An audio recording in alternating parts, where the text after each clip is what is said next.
Hello everyone, welcome into Last Protagonist creates a Super Mario world, and while he does it, he'll talk about a bunch of things related to level and game design.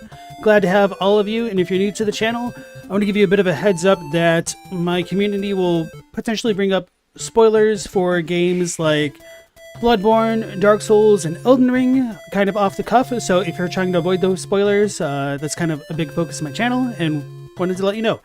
So, right, last night on stream, we finished Salt and Sanctuary. I think the game was okay. I would just kind of wish it was better, a little bit too generic for me, but it wasn't a bad game by any means. So today, I want to go through Mario Maker 2 and share a bit of the world that I've been creating for the better part of like 3 years now. And of course, when I say it took me 3 years to make this world, it sounds pretty damn dramatic. It's just kind of been a little bit sporadic whenever I've had some inspiration here and there, because there's definitely moments when you're doing something creative like this where you might run into a rut and not necessarily know what to do. And without like really, pressure of this being like my job or anything like that, it's kind of easy to just let it linger and then come back when it's convenient. So I guess before going into it, I may as well welcome everybody in. We have Astinex, Mortis Volt, Levelvit, Scalisi, and Chadwick all back into the chat. How is it going, everybody? So in terms of some stream news, I have finally upgraded my internet service and can now stream in 1080p. And in addition to that, my internet is good enough that I should be able to start simul streaming. So maybe tomorrow or sometime over this weekend, I'm going to figure that out, set it up, and get like alerts and stuff going on that. So I'll be able to stream on both Twitch and YouTube. So anyway, enough floundering. Let's go ahead and start things. So I don't know how familiar you all who are, regulars in my community are with Super Mario Maker, but it is pretty much exactly as it sounds. You get to play Mario and kind of create your worlds. And in Super Mario Maker 2, they added a new feature which allowed you to make like legitimate worlds, kind of a Super Mario Brothers 3 style or Super Mario World style, hence the name. And each world can have 5 levels plus some like bonus levels, and you could have up to 8, which means you could essentially have 40 levels to play, which is pretty cool. I'm really excited about this. I was initially not even going to buy Mario Maker 2 unless they added something like this in, but they actually added this all in within a patch, which I kind of blew my mind. But anyway, I'm a pretty big fan of the Mario games. My favorite is Super Mario Brothers 3. I really like World. I'm not a fan of Yoshi's Island just because I don't like the baby Mario screaming at me. But the 3D games kind of passed me by, and the kind of overall theme of my world was to try to make it in a traditional Super Mario Brothers 3 style, which is actually quite difficult in a number of ways, making the levels feel good and Mario-like. And of course, with this being a new engine and having a little bit simultaneously more options and less options to make levels, it really is a struggle at times to make things feel like the original games, but also not be too divorced from them. So my philosophy for making this world, because I did kind of start a world before this one, but I kind of learned a lot as I went through making that world, is that when you look back at the original games, Super Mario Bros. 3 specifically, the levels really start off very easy, and they kind of gradually get more challenging, and then they become really challenging toward the end of the game. And that's kind of what I wanted to do a little bit, although I've had some variations. So my very first world here is very easy, like catered to lower skill players, like kind of getting them used to the game essentially. And as I went into like Worlds 2, it's kind of like intermediate easy. I mean, these are still pretty easy levels for the most part. And then World 3 is kind of what I would consider to be the transition into more normal levels. And then as I went into World 8, this is where my levels will be the most difficult. None of these are like particularly crazy or anything. And then I was also thinking, rather than just having each level become more and more increasingly difficult, I wanted to scale it in such a way that the later levels of a map felt more difficult. So in World 8, my very first level is kind of intermediate difficulty, and then it'll kind of build up for kind of each map that I'm on. So for World 7, my first level isn't super difficult, and then my last level is a bit more difficult, is essentially what I'm trying to say. So just having like a little bit of a sense of progression for each time you go through the maps and whatnot. So anyway, Next, you keep thinking about getting Mario Maker? I really enjoy it. I would almost recommend holding out for Mario Maker 3, which I'm assuming they should probably be developing for a Switch 2. I am super hopeful for that. I kind of want to make a bunch of videos talking about Mario Maker and level design in a more polished format. And in addition to that, making a video about what I would want to see in Mario Maker 3. Scalezi, your favorite is Super Mario World? It's a really good one.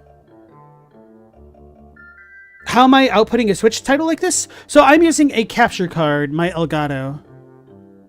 Levo was asking, why are there simultaneously less options? That's a really good question. So to get into that, let's go ahead and go into my core spot, which has all of my levels that I've kind of created and whatnot.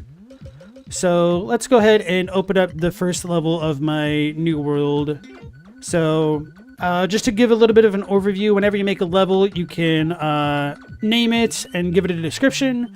I haven't really gone through the process of doing that for this new world yet, so I'll need to do that before I start uploading all these courses into a consolidated world. I'll need to delete these, maybe? Just wanted to double check some things. Okay, so let's go into 1-1 and then make. Difficulty scaling like in Demon's Souls? Not exactly.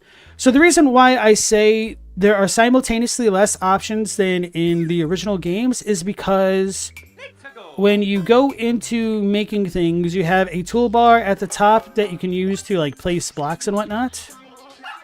And you're kind of limited by what is available to you in the thing. And for some reason, okay, I was about to say, because I'm talking, I don't remember how to play. So, you have your terrain blocks over here. So you have ground, which is what you'll literally have at the bottom. So you could just put some ground in the sky and immediately jump there. I have an automatic undo button. And so you have ground, steep slope, gentle slope, pipes, spikes, mushroom platforms, which are a bit different, semi-solids, which are, at least for Super Mario Bros. 3, like these little shapes. You can also change the themes of your world. So right now, my entire world is set up in Super Mario Bros. 3 style, but we could change it into the NES style, and it'll automatically transform all the blocks to match as though this was Super Mario 1 for the NES. And in addition to that, the mechanics will change accordingly for the different titles. So unlike the actual first Super Mario Brothers, you can go left and have the screen pan, which is pretty nice, but excuse me here.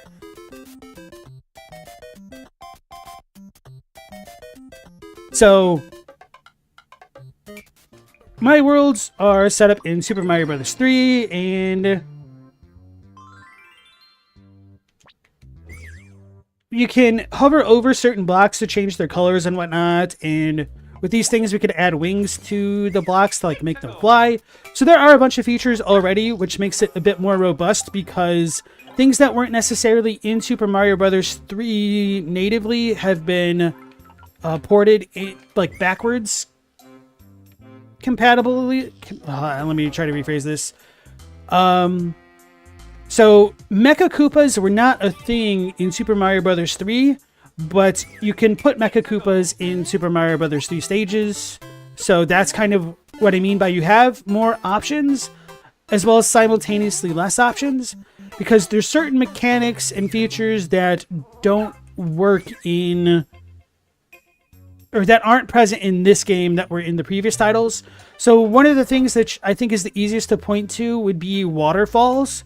So in Super Mario Bros. 3, there's a couple stages where you have waterfalls where you could just kind of continuously jump and float up, whereas you don't have that in here. You also, for whatever reason, don't have a two-way pipe, like is very present in Super Mario Bros. 3. because you know you have pipe world, so I can't just jump into this pipe and then come out immediately from the bottom. Instead, I can make this a warp pipe, but it'll bring me into the subworld, which doesn't particularly help me.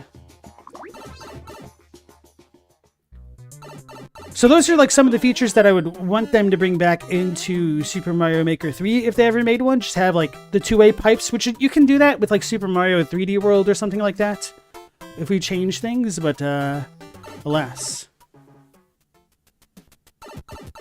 It definitely adds a bit of constraints into how you can make your levels. But I mean, that's just kind of the nature of any video game that you make. It's either going to be time or technology, memory, things like that. So let me see if there's anything else I want to talk about. I don't remember if there were legitimate on and off switches in Super Mario Bros. 3.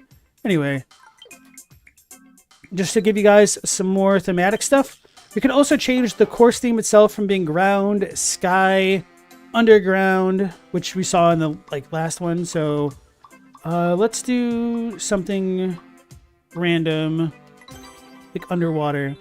So all of the blocks are still the same placement wise, they just kind of have aesthetic differences. And now, as you can see, I'm swimming. So that stuff is really cool. You could also add in auto scrolling, which will come into play with some levels, and adding in different layers for water and lava if that's present in the stage. So they definitely do give you a lot of tools to work with, and it does take a decent amount of time becoming familiar with everything. But anyway, let's see here.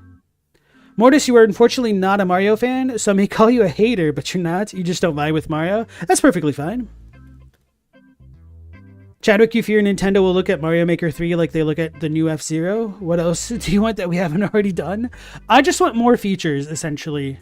Even if it's all of the stuff from the old games, or maybe not like literally all of the stuff, but some things that were present in the old games.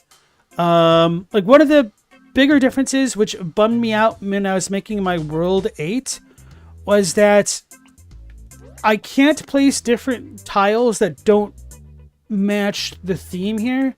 So if I place ground, it'll always be this type of ground effect. I can't change it to be wood.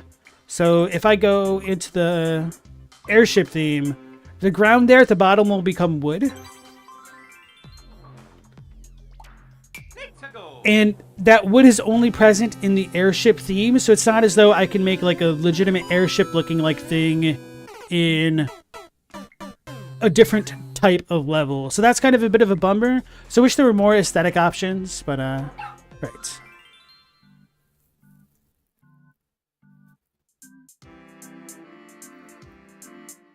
And without horns, welcome back in. There's some peculiar limitations. You see what I'm saying? Okay. So I think that's a pretty good rundown of what you can do with the level creator so far, and it'll become a bit more obvious as I go through and play the levels. Maybe it won't actually, but I'll be talking about some of my thoughts designing my levels as I go through them and whatnot. Add in a Mario 64 option. Maybe that'll be the new Mario Maker 3. That would be a hell of a transition. There's kind of already a couple games like that. I'm trying to... Was it called Dreams? That came out on the... Was it... I don't remember if it's PS4 or PS5. I think it was PS4. Anyway, let's go into my world and start clearing my levels and whatnot. Asnex asks, how big can levels get? That's a very good question. I will instead go back into the core spot and show off one of the bigger levels that I've made. Maybe not one of those yet. This one might be good.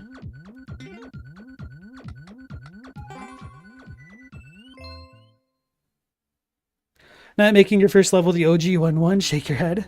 I mean, you can do that. You legitimately can make 1-1s, and people have made different types of 1-1s. Okay, so I think I used the entirety of the map here. And then I should have a subworld.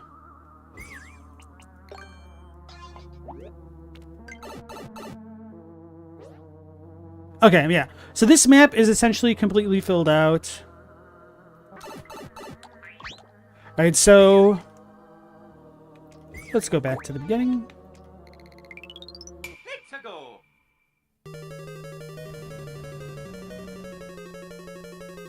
Mortis, most of the Mario Maker stuff you've seen is just the Rage Game levels, the Kaizos. Chadwick, you hate those?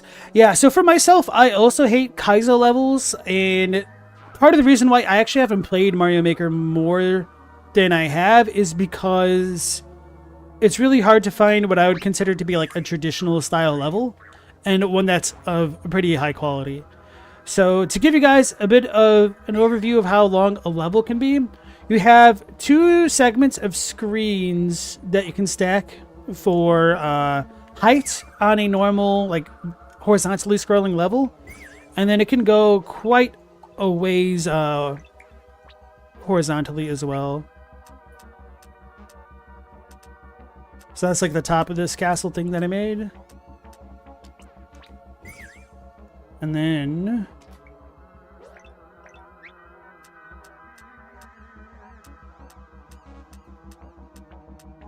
seems like 15 screens across, so double that. So it's about 30 screens for one page, like 60 screens. Is that really right? That sounds a lot bigger than I would have expected. Anyway, yeah, you can make some pretty big stuff, and keep in mind this is only the top world, and if we go into the subworld, we have more.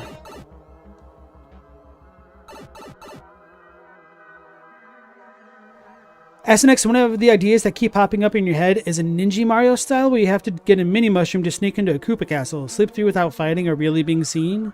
But looking at it, you guess the game can't do that. It'd be too vertical. So you can actually have a vertical subworld, which can be used.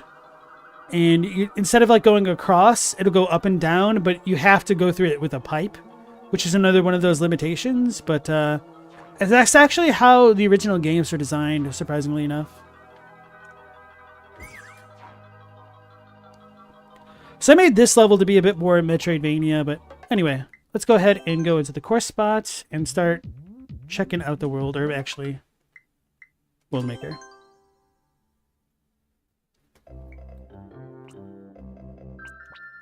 Alright, so let's play as though it's a brand new thing. Alright, let me try to readjust myself.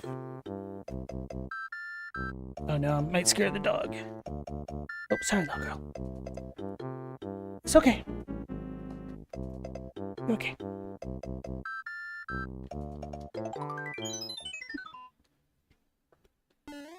Alright, so 1-1. The journey's beginning. I actually went back and touched this level up initially. I didn't have these like semi-solid blocks, and I don't remember exactly everything that I did, but I just tried to make it a bit more, not like difficult, but I would say interesting. So if you play a bunch of Mario Maker levels, there's going to be a bunch of levels that don't really have a lot of work put into the aesthetics, or different ways that like break up the ground and stuff. And so you could kind of just hold right indefinitely and win in a lot of levels. Now some levels are designed like that, don't get me wrong. So trying to make interesting moments in designing a level in such a way that somebody can't just hold right to win is actually surprisingly difficult. And you actually need to put in a lot of attention to detail to make what I would consider to be a good or a fun level. So the reason why I put this music note here, which I don't know how I feel about it really, is to first off like break the player from running, and if they like kick the shell, it'll just make them have to pay more attention to it. And I also had this slope here to make this little spike ball come back down. Not that I really think most people are going to interact with it, but there's some pretty neat mechanics that you can learn from playing Mario Maker and use in your level designs as well. So these yellow pipes will spew out per enemies or items at a rapid rate, whereas the blue ones are slow. The green pipes are normal speed, and Yeah, so this level is pretty damn simple because it's a 1-1, so it's pretty short as well. I don't really have super strong feelings about it. I think it's just okay. So I'm like not too terribly proud about it, but you know, it'll get the job done. Hey Stella, welcome back in.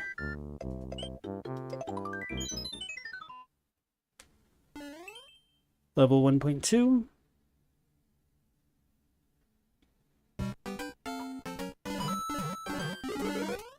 So it's kind of lame to just have one block on its own, which is why I kind of adopted what you would see pretty frequently in Mario 1, where you have like 5 blocks together or something like that.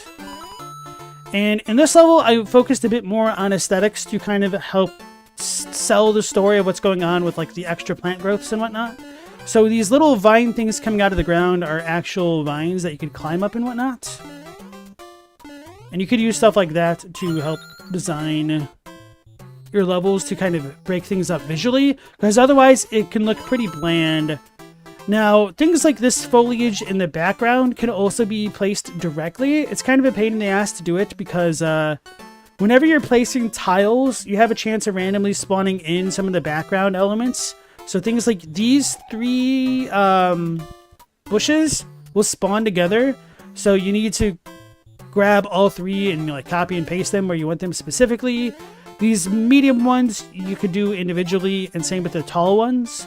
And flowers as well. Oh yeah, so I put that there probably for a reason.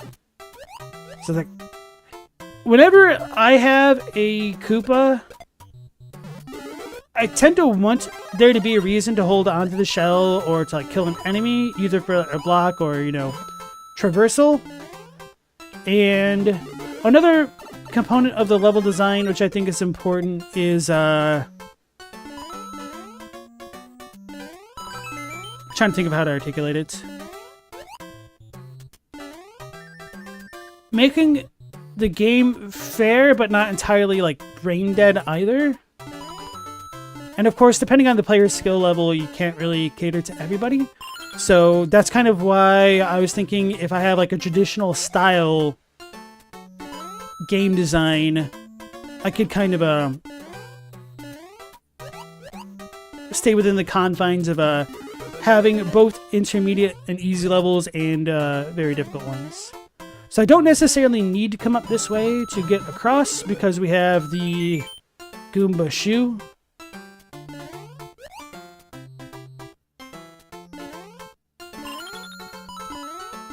So that's a bit of a blind jump, which is something that I don't particularly like. So if I ever have a blind jump in a level, I'll usually try to indicate where the player should go with coins, or I might have it so they can traverse it another way.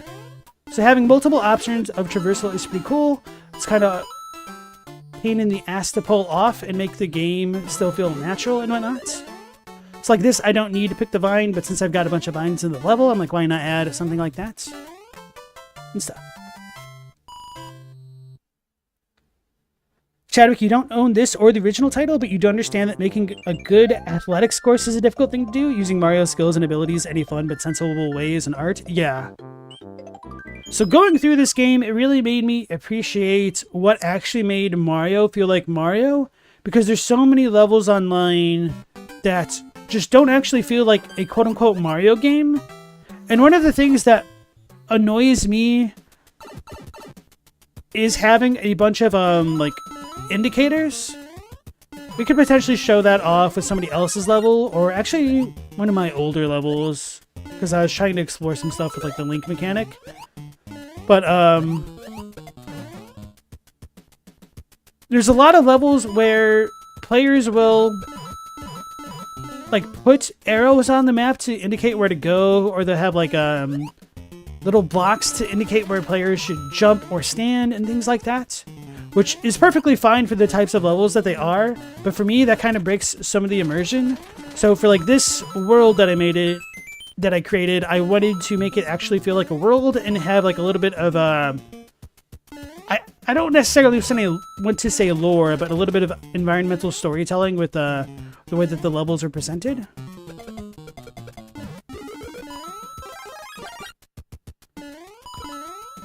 Oh yeah, I guess I should probably show off some like subworld stuff sometime. Rather than going through levels a bit more directly.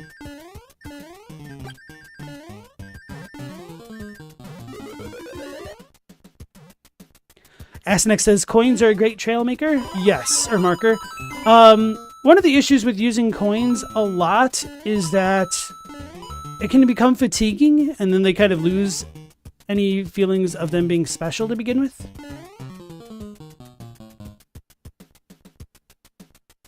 Maybe I don't use that there. Alright, so... let's go back out.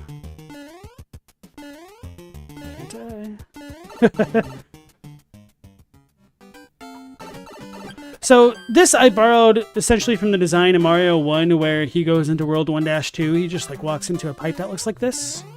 But I actually made the pipe on top functional. So if anybody was a little bit precocious and wanted to explore that way, they could have, and then they could have been rewarded. Which will essentially take them almost directly back to the very beginning of the level. But, you know, I think it's kind of fun to reward that type of stuff. So if anybody wants to explore more, they can potentially get more out of the level that way, as opposed to speeding through.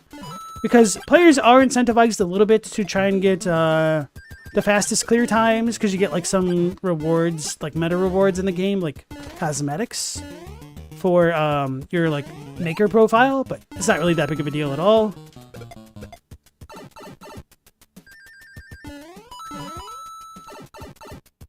You love Monty Moles. So yeah, some like the environmental storytelling is that I like to have continuity between the way that I place the pipes, and I will only ever allow the player to go through green pipes as opposed to blue or yellow or red ones, just so that way the player kind of doesn't waste their time going into a fast pipe to just get killed by an enemy that they didn't know was going to be there. Gotta have your hidden one-ups and blocks.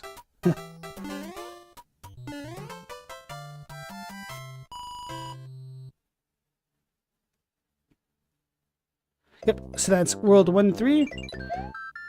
Now, to break up the bit of map design here, I guess, or like the types of levels that I've had so far, I've been pretty direct with the overworld stuff, so I wanted to change the pace a bit with a bit of a pseudo water level, but not entirely a full one. Chadwick asks, are there the giant moles like in Super Mario World? Yes. So virtually every enemy that you have in the game, you can make become gigantic if you hold onto them and place them on the world. You'll definitely see some gigantic enemies later on throughout the world here. So just to toot my own horn a little bit, I like having coins to kind of break up some of the monotony of the background here. It makes a nice little sound effect when you pick them up and all that kind of thing. And they can also be good pseudo indicators of where to go or things like that. But another aspect of level design that's worth considering is that you might want to check how your level feels to play if you try to ignore literally everything that the dev wants you to do. So if you place a bunch of coins in your level, try to play your own level without picking up any coins or going through and picking up all of them just to see how things can feel different. So this is to indicate that, yeah, you could jump up that way. Now, I have the level broken up in such a way that you will touch the water slightly, but I know a lot of people hate water levels, so they'll try to treat the water like lava. So I make them get their feet wet, and if they want to go up, they can. But if they don't go up, I guess I should probably show it off entirely. And they make things a little bit more difficult for themselves, but not really. They can discover a secret. Okay, I broke it up further. Okay. Before I had the bridge go entirely across, I guess I switched that up.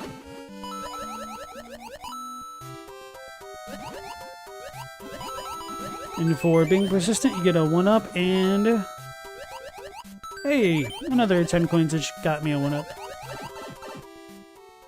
So this is to just kind of signify that, you know, in an like a bridge area, if you go underneath the bridge, you're gonna be in water, you know. Might not always feel the most natural to go down a pipe of water and suddenly fall into a sky world. Which sounds like pretty obvious stuff, so I'm not like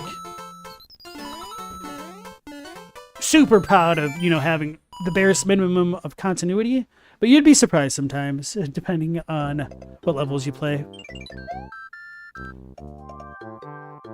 So because I went through the subworld, I skipped a decent chunk of that level, so I don't know if I could just play that again, so we could do it this way.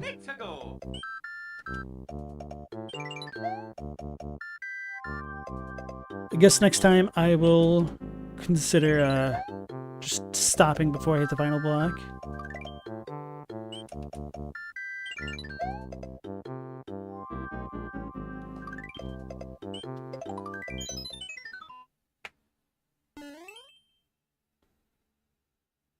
It's Friday, Stella? Hell yeah. You're out for a walk and a live band caught you off guard for a second. So that's the kind of thing that I also like to do. I like to speedrun my levels to make sure that they aren't types of levels where you just hold right and you win. And so I like to have it that if a person wants to speedrun my level, they can try a bunch of different strats, like jumping off certain enemies to preserve their momentum and like bouncing off another one to get extra height, things like that. And of course, when you're doing that, you can... what's the word? You can use the uploading clear check timer and compare that to... let me just try to explain it a bit better.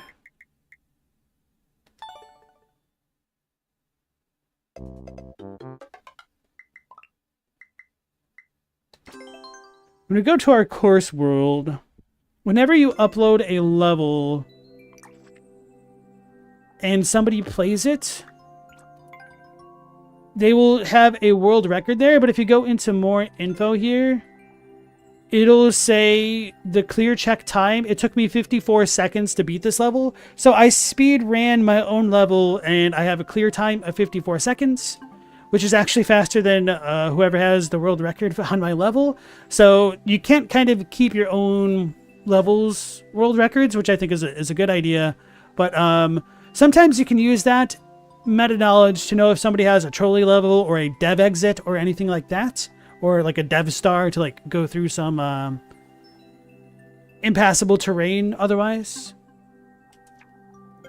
And because Mario Maker 2 does incentivize speedruns being a thing, I wanted to make sure that all of my levels, or at least the vast majority of them, felt fun to actually learn how to speedrun properly.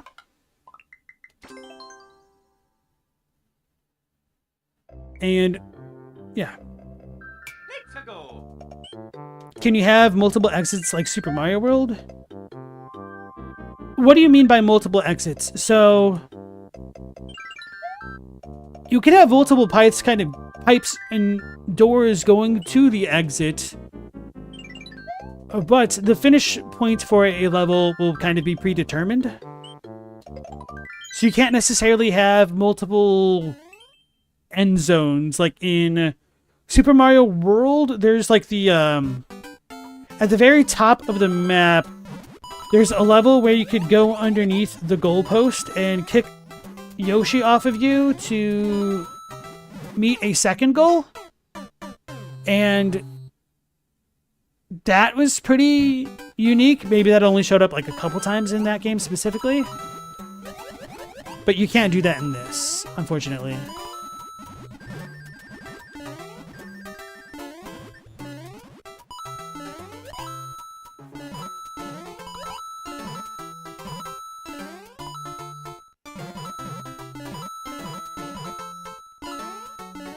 So this is my bridge level, and now we're back to where the pipe took us.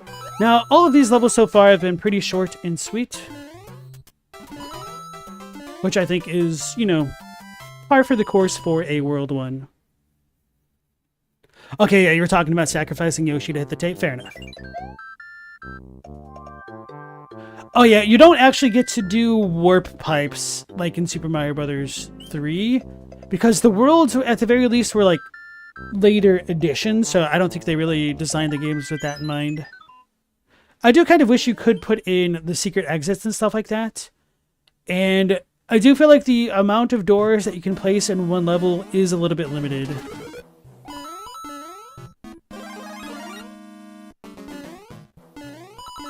So as you guys can see, when we're getting into the castle, I have different enemies than before. I've got like the dead bone Koopa Troopas. Got some of the fire bars, some fireballs. We have lava. We have booze. Very on brand. Because it took so long to go through there, that's why the dry bones got me.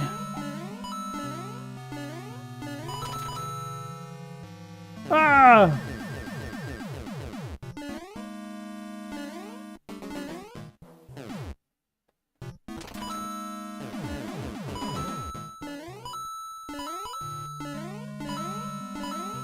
Damn, I want to pat my own back for how I must have timed that.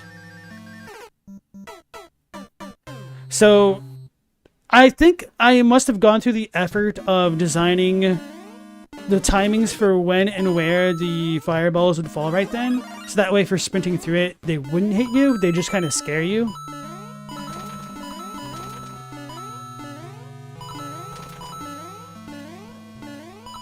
I'm trying to remember if I have a secret in this level. I don't think I do, because there's nothing to stand on the thwomp with. I know I said that oddly, but whatever.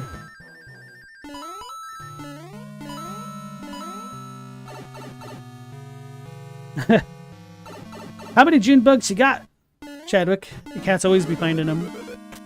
So this one I designed to, you know, make good use of the star if you want. I missed the dude, so I'm not going to get a 1-up. I put the claws in here to help slow me down.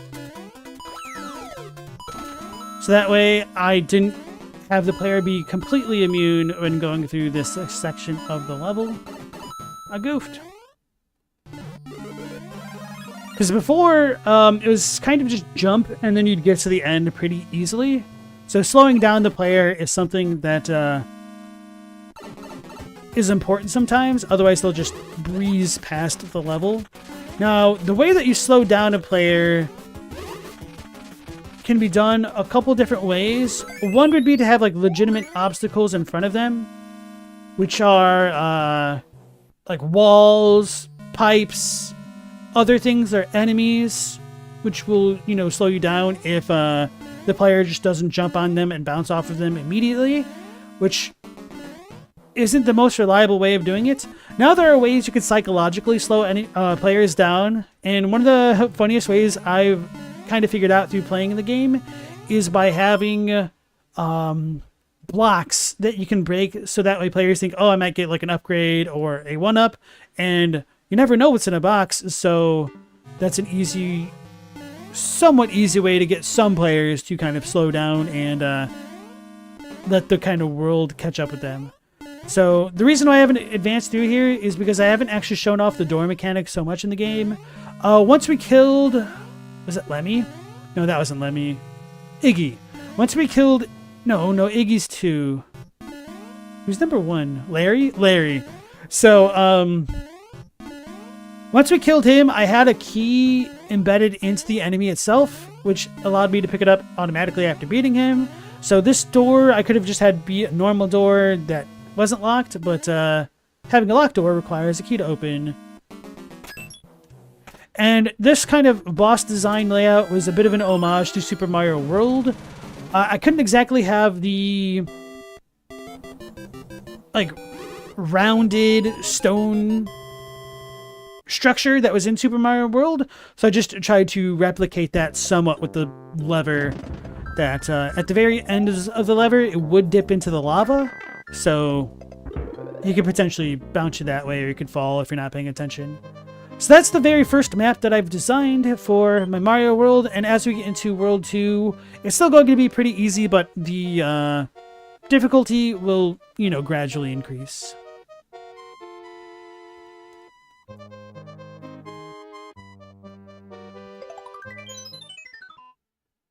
There's premixed Sunny D vodka seltzer? You think it gets around liquor license laws? How is that? How would that work? So, I was kind of disappointed. Oh yeah, I guess I should talk about that. I legitimately wanted a bit of a more forest theme to kind of accompany the forest theme in Super Mario World, but I was kind of limited by my palette options in the game. So unfortunately, World 2 just kind of became an extended regular world, default world, whatever you want to call it. So that's kind of one of the limitations that I had to work with. So just pretend that this is a forest. No, not really.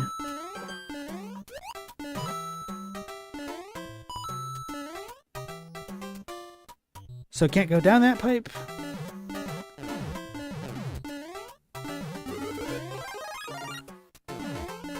So in my easier levels, I have the mushroom upgrade pretty easy to obtain. But as I start increasing the difficulty, I kind of space out the power-ups and make them less frequent. So this is just kind of a bit of an homage to like the little bonus pipes that you get in Super Mario Bros. 3. Like stuff like that.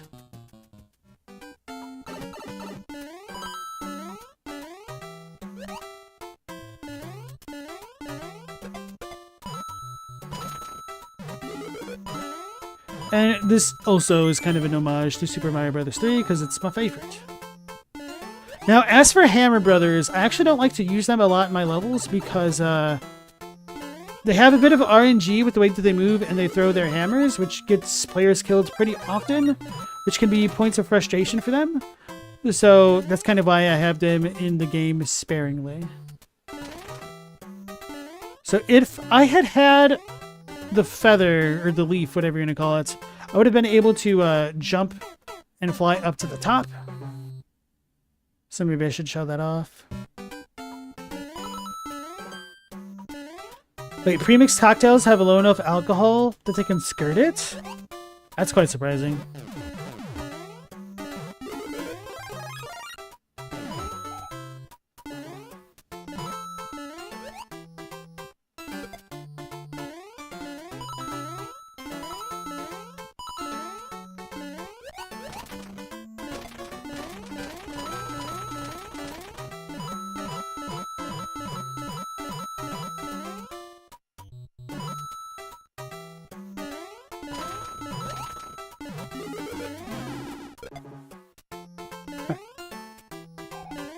So for now, those who like to explore,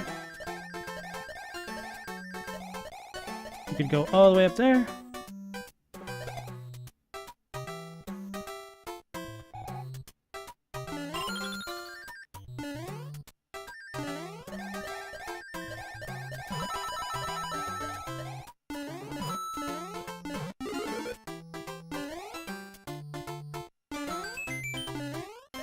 This is something that I added in recently to try to help slow down the player, at least on the bottom side.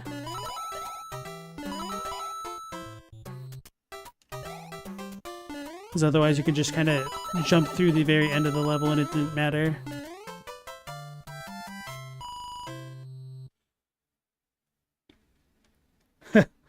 Who remembers the OG Four Loko? Apparently not the people who drank them. Not if they did it right. So this is my first auto-scroll level, and this is just to break up a bit of the monotony.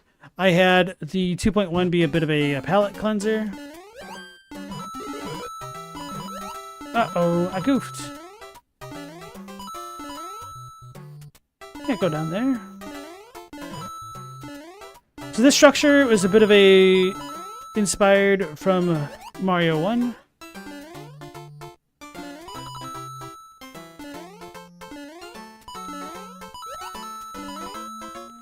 So this way, if you held onto the shell, you might get hurt eventually. Or if you just kicked it out of habit, you'd have to potentially jump over them. Kind of those little things.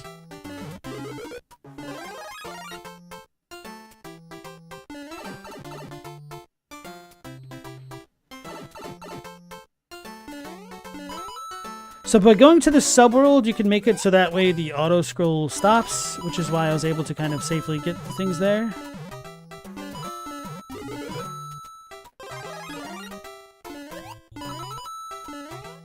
Let's gonna shoot me.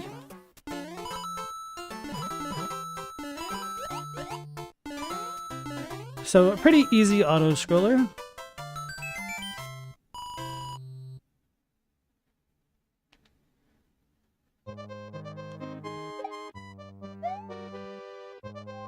Now here in my super world is where I've had my first splits. We could either go directly to the ghost house or go into the bonus level, which I can't actually make real bonus levels. They have kind of pre-built in ones, but I kind of missed some of the bonus stuff from Super Mario 3. So I made this.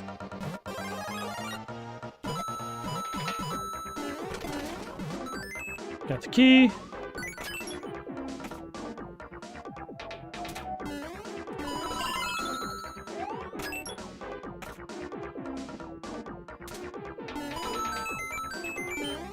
So part of the reason, oh yeah, I haven't explained this yet. Whenever you're playing Super Mario Maker, there's a mode called Endless Mode, which will allow you to play modes endlessly, provided you still have the lives to go through them. You have Easy Endless Mode, which are just very easy levels. They have a very high clear rate. Normal Endless, maybe it's Medium Endless, I don't remember. Then you have Expert and Super Expert, which all progressively have lower and lower clear rates. Now, the way that you proceed through the game normally is you get up to 3 extra lives per level. So even if you have in a bit of a exploit that you can do to make the player gain 99 lives, they'll only gain the max of 3 for playing your level. So I always kind of made it possible to get 3 whole extra lives in every level for that reason, which is another bit of a design constraint they can go in. Now, the worlds have these bonus levels like this. Now that I'm pumping it up, can we explode it before the time goes out? We did it! We got 5 ups.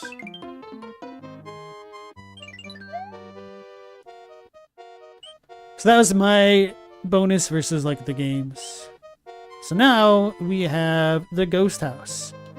Now, ghost houses are pretty fun because these levels kind of allow creators to be a little bit more trolly than normally designed levels because of the kind of culture that exists around Super Mario Maker.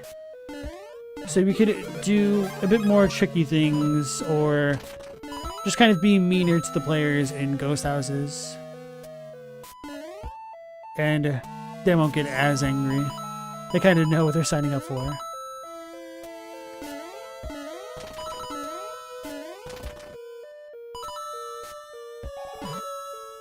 Got trolled. Alright, so for this stage, I made a pick a door thing. So, Chadwick, you're asking about multiple entrances and exits. We have come back to the same room because, as you guys can see, those blocks are still deactivated. So I chose wrong.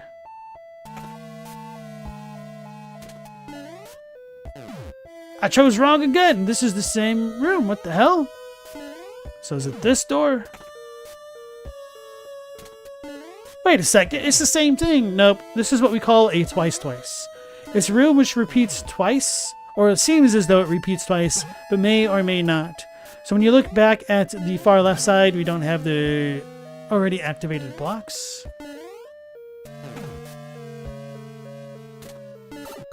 Now we are actually back to the very beginning of the room.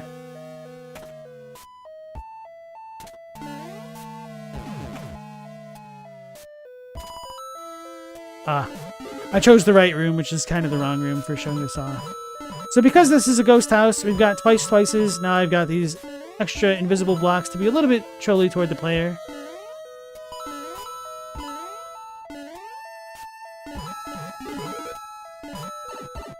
I got me.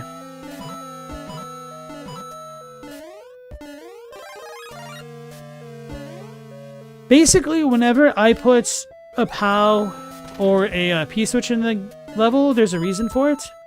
And these kind of mechanics aren't super obvious, but if you ever throw a POW, it'll clear enemies on the ground, but it doesn't hit enemies in the air. However, for whatever reason, if you throw the POW block, it'll actually knock down coins. So that's how you get the tenor. Now, I made another bit of a choose your own poison type scenario here. So if we pick this side, we just got a coin, but if I'd picked the left side, I would have gotten a 1-up. So now I could either choose right or left. I chose wrong again. I don't remember which one of these have the 1-up. That way you could potentially get 3. But if you mess them up, you can just get 1 here. So that's something that I also wish they had in Super Mario Maker. In Super Mario World, you had a couple of blocks that you could choose between that were like grouped in 3s in their bonus stages. So you don't really get that. One of the other things that I really wish we had in Mario Maker are the kind of white blocks in Super Mario Bros. 3 that you could grab and throw at things and they would like slide and like fly around. We don't have anything quite like that in Super Mario Maker, unfortunately. So, to give a bit of the overview here, the environmental lore storytelling of my world is that we have this airship going up in the sky, and I guess I could have made the subworld in like the overworld style, but for the boss battle that I have at the end of this, I don't have it that way. So anyway, we climbed up a cloud to get here, right?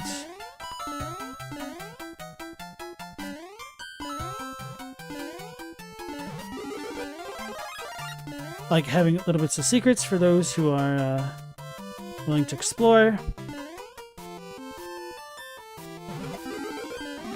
Because of that, we get a leaf. Now, you could definitely beat this level without the leaf, so don't worry about that. Oh no!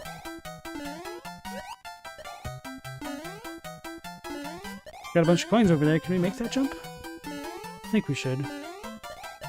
At least not this way.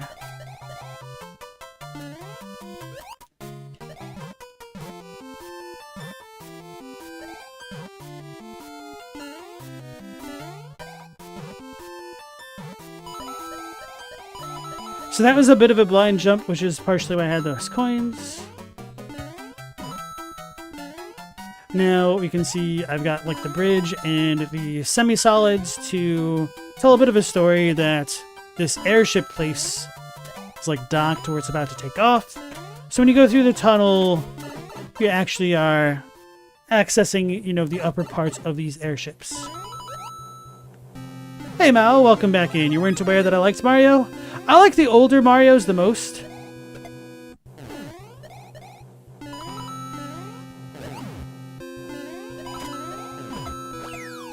So these things are checkpoints, so if I die, I'll spawn right back there. Don't remember if I have a secret that I can make. Oh yeah, I do.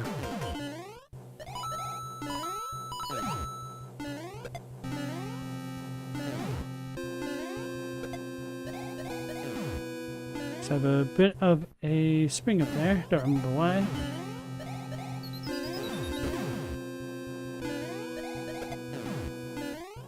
Can go over. So I can see inside the warship. But this is all really just to get a 1-up. So one of the things to be wary of as a designer or maker for like the airship levels is that the camera pans up and down periodically, and because of that, some people on their screens, they can't see the bottom tile set at times, which can really infuriate them. I've discovered from having a boss in a different world just kind of piss people off. So now that we've kind of gone through the airfield a little bit, we can go inside the big airship, the mothership. These Goombas aren't the normal design, and because they're the round ones, they don't just fall off the ledges. So I didn't want players to get killed as they just kind of went up this little passage. I guess I could have used red Koopas if I really wanted to. Because I don't like how the round Koopas, or the round Goombas look, but I don't know what you can do. Taking too much time!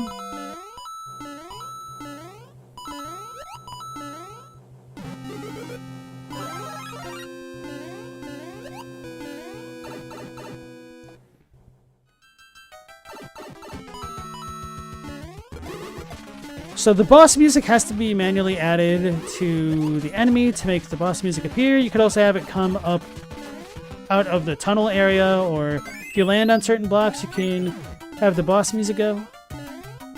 So I have a bunch of donuts here, so that way the players just can't stand still and let the enemy hop around. And then I still thought that was too easy, so I had the donut slowly go left and right to knock people around as well. Still a very easy encounter, at least for me. Give the player another one up, and then you're good.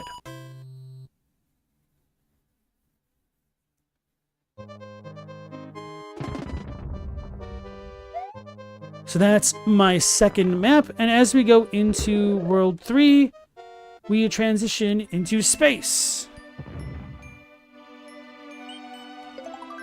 I originally wanted to have like the air world be here and then the air world go into space, but I just kind of sucked at designing, to be honest, and it didn't work out that way. So in these space levels, I'm actually in the night theme, which is why it sounds more like a music box is playing as opposed to like the normal Mario music. And to simulate space, I was like, how am I going to kind of impress upon the player that this might be somewhat of an alien world?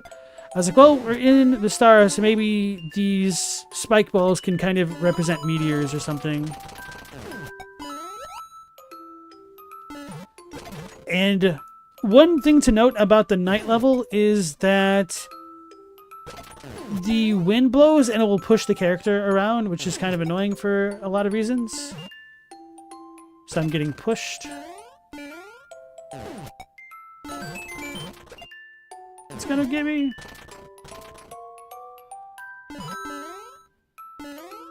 And whenever you're grabbing onto vines, the wind doesn't push you for whatever reason. I could go into that pipe with the piranha plant and get some extra stuff, but it's not that important. So this level is pretty short. And as you get into the cave, the meteors stop essentially.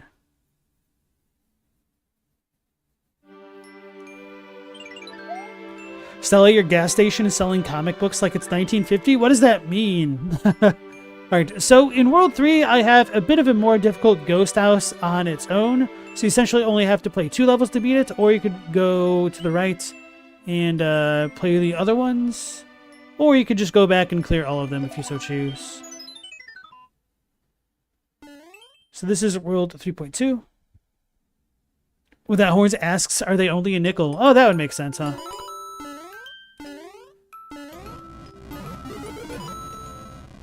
So we're still in a night theme, which is why the background is all like nighty and space looking. But it's still a bit different than, I think it was the desert theme, which was the last world, which is why the wind isn't blowing anymore.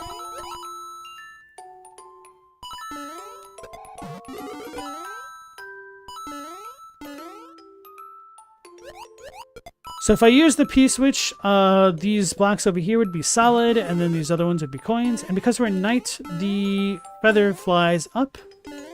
Which is kind of annoying, but... oh well. I can't individually control that aspect, unfortunately. You just kind of have to... like, the players will just have to figure out what the hell they need to do as they go through the game.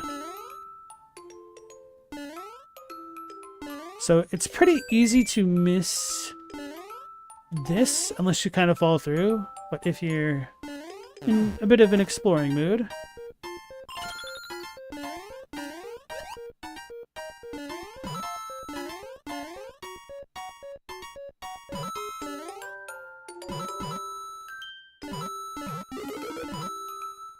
I trolled myself. But I didn't unlock a 2 for good measure. Don't know why. What was I thinking?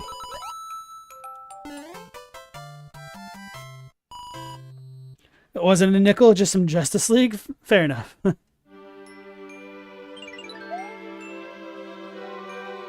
So I think that level is okay for kind of giving off a bit of a space theme.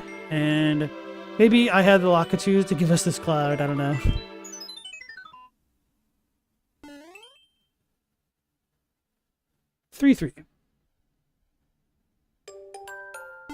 So this is another desert theme, which is why the wind is blowing me now.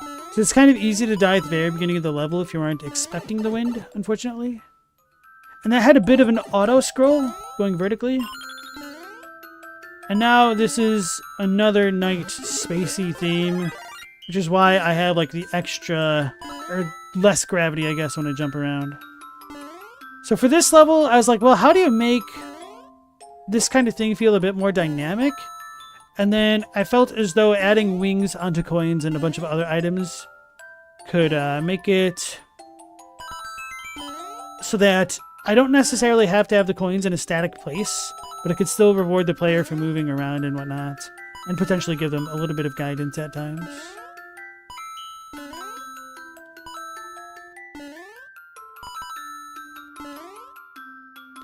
So I added the springs to have a bit of a obstacle other than just traversal. And then this one, if you don't jump properly, you're going to miss and go all the way down. Unfortunately, this is probably the worst part of the level design in a lot of ways. I didn't have the... I'm not sure if it was a semi-solid at the top. I either didn't or was unable to have the structures at the very top right of this part of the map extend all the way down to feel like a more organic part of the level if you fell down. So like this little building, I have it look like it's supported by the stuff underneath it. And you don't have to have that kind of thing by any stretch of the imagination. But it can help, I don't know, just with the immersion, I guess.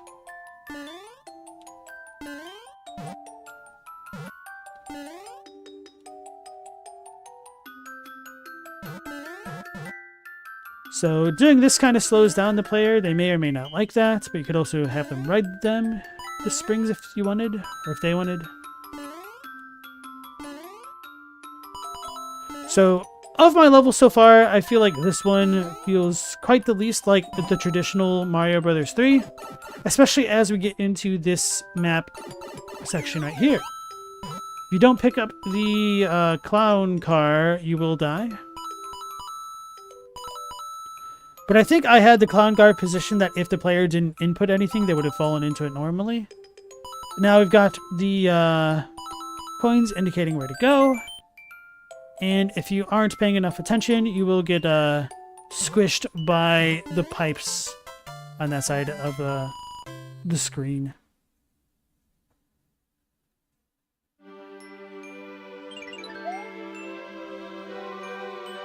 So that kind of breaks up a lot of the monotony of the worlds that or the levels that we've played so far, I think. Now we get to a really fun one.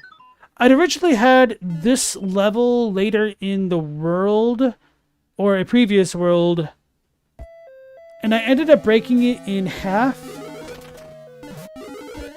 and having the first half of the level become this level, essentially, and then I tweaked some things to make it feel like a like its own thing a bit more. So, because this is a ghost house, I made this stage a bit trolly. And as we come in here, the traditional design of a Mario game is that whenever you go anywhere, you're running to the right. So, let's run to the right. I also have a couple hidden mechanics in this game, which is a little bit gaudy, but it's kind of meant to serve a point and to tutorialize things. So I have these lampposts that will shoot out fireworks, which I don't normally like that thing at all, and is one of those things that I was complaining about earlier by having too many indicators at times. Because you can add in some special effects, which we'll see more of, but I wanted this to kind of become something that might be encroached into the player's psyche, which is why I had the coins that indicated that way for the hidden block where I just got the fire flower from. I don't remember why I put the POW in a saw instead of a donut. But the way that you get the coin is by throwing the Mecha Koopa. So you can't go to the right after all in this level, which means you have to go back to the left. I have this ghost guy trolley stopping right at the safe point. Hey, Malazer. Nice to see you again.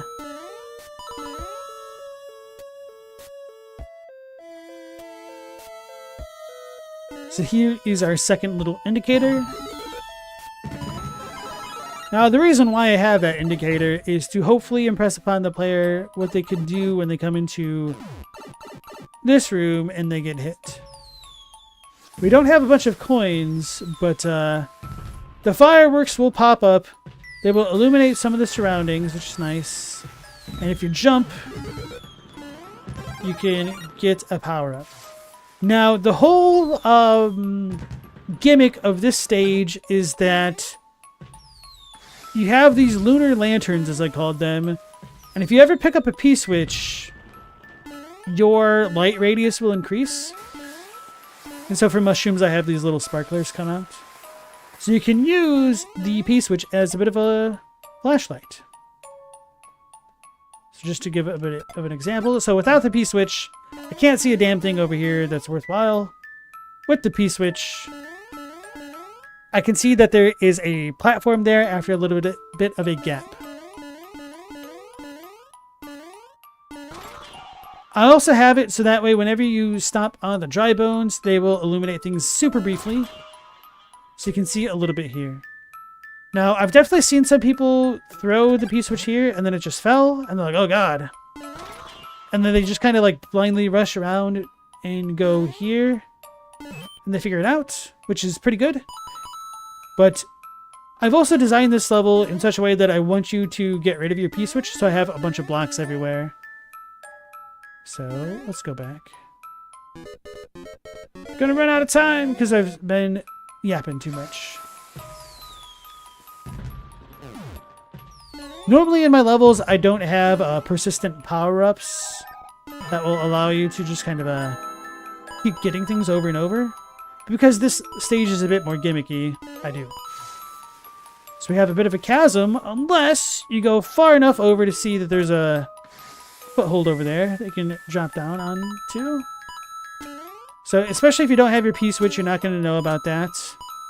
So, it seems like you're supposed to jump over these. Ah! I might need to switch the direction of the one claw. I did change that super recently without testing this thoroughly.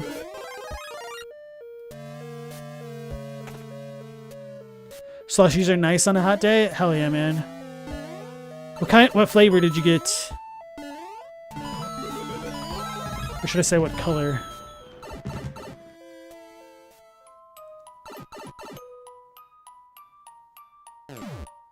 Citrus.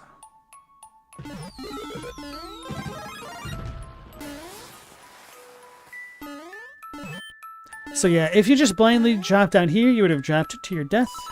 Because it's a ghost house, it's a little bit chilly. I have this block here, so you could kind of get a bit of illumination. And if you held on to activating it, you could see further on here.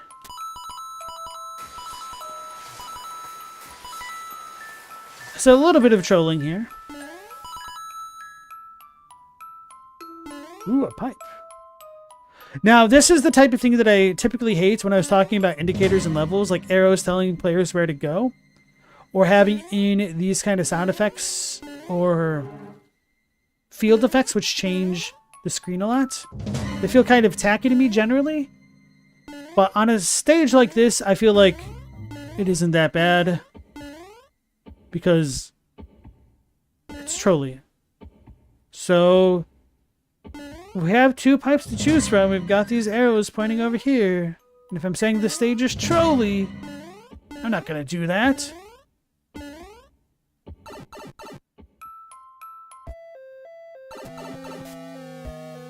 Damn it! So, I believe I have the pipe in such a way that you can't get into it. Maybe I could P-switch jump onto it. Actually, I should test that.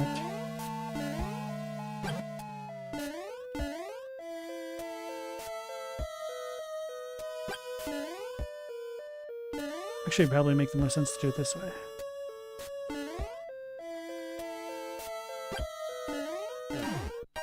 Maybe I could get up there.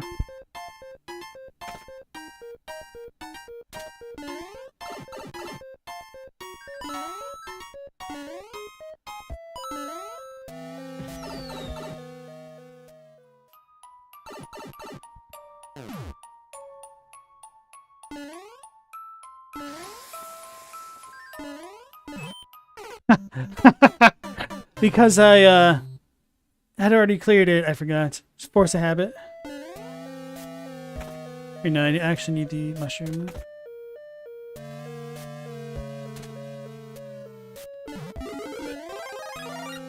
So because players tend to die before they clear this level, they will often not end up hitting that invisible flying block that has the dead fish in it, because it doesn't really help them that much.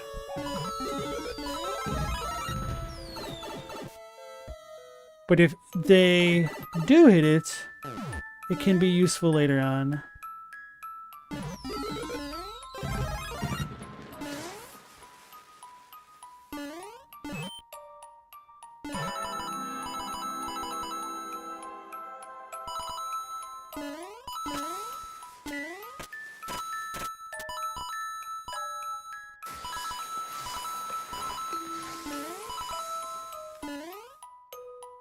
So we went down that pipe and had no luck, which means we have this pipe. What the? It's a twice.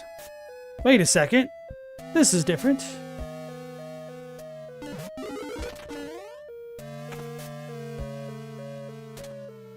I probably shouldn't have walked in there, actually. So this is a bit of a shortcut door. You don't really need to hit this. A lot of players will miss it, which is, you know, fine. Not that big of a deal. So you kind of miss a section of the map, but I can bring us back.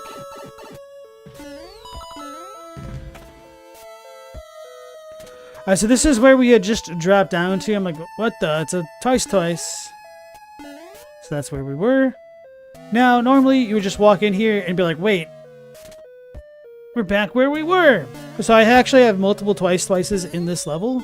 Oh yeah, and so if you had to go left last time, let's keep going left. Whoopsies.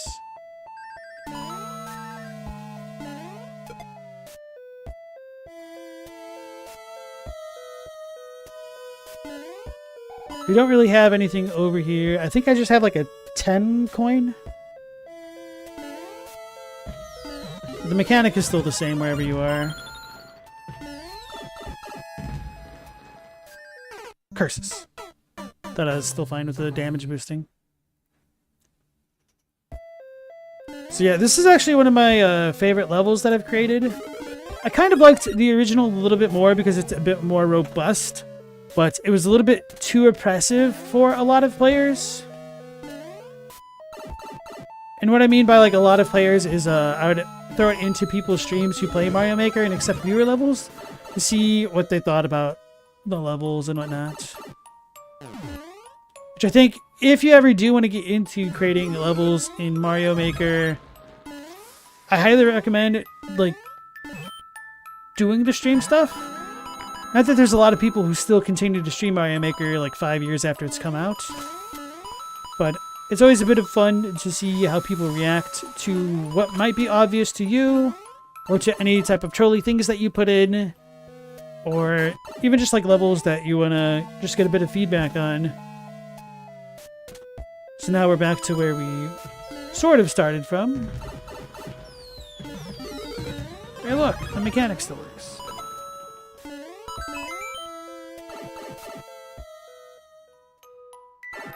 So I had a bit of a third, twice, but not exactly over here to just kind of continue to troll players.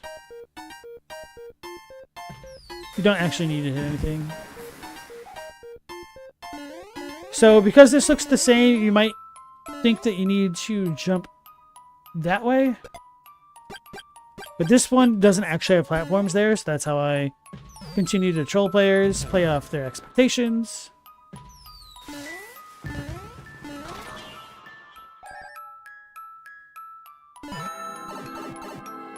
And you might think you were where you were before, but nope. The level kind of ends here. Because you have a boss battle, but it's not actually a boss battle. You can ignore him.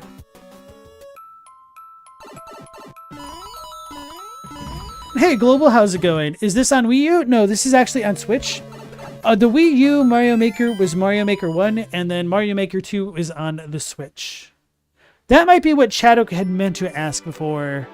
You might have thought I was playing on the Wii U, I guess. Alright, so now that we've done that section of the world, we're down into the final level of this map. I think I need to... No, we do have Wendy in this world. So this is still supposed to be space-based. So we're going to be floating along. I'm going to be honest, I'm not entirely thrilled about this level. But I wanted to have a space theme, so I just kind of went with it.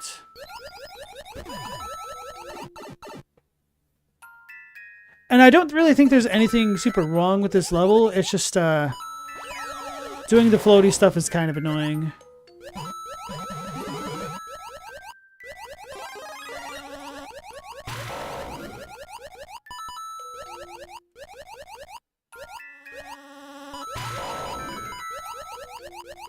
So for S next, if you're still around, if you're not AFK, this level is a bit more of a vertical level in terms of its subworld because I just keep going up as opposed to only having 2 vertical windows to work with, I think. Oh yeah, and I had a bit of a secret in that room right there.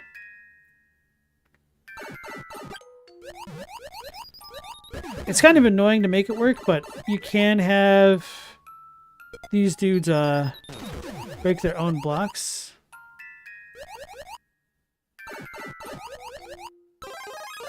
Oh no, did I just soft lock myself? Uh-oh, I goofed. I'm probably gonna have to remake part of this level.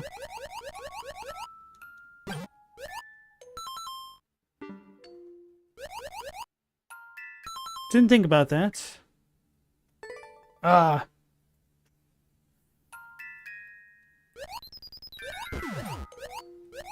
At least I'll say that's definitely a skill issue. I guess I could leave that and just say if the player does that, that's on them. Because I knowingly went into that place as Big Mario. What am I doing? Let me just restart. Actually...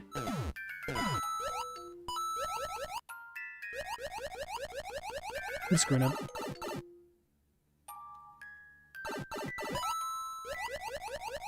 I don't really know why I put the checkpoint here. It feels really close for no good reason. Probably just because these types of stages are annoying. And it didn't feel good to put it elsewhere.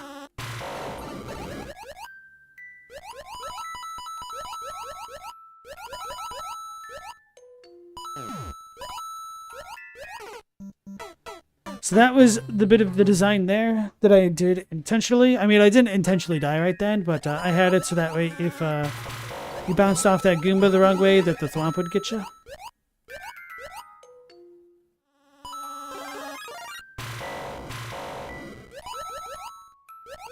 So the blue Mecha Koopas, they get to shoot freaking lasers out of their foreheads. It's actually out of their mouths, but whatever.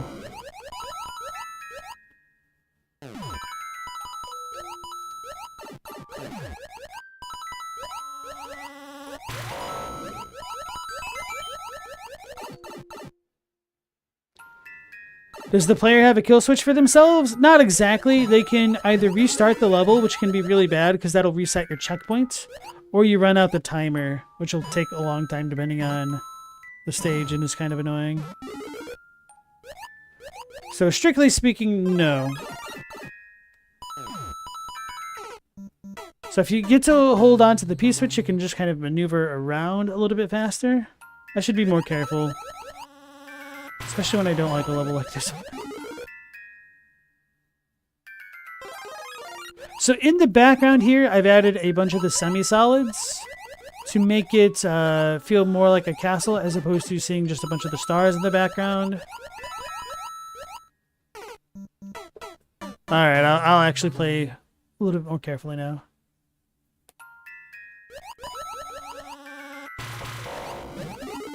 So as you guys can see, like, this level isn't particularly hard or anything.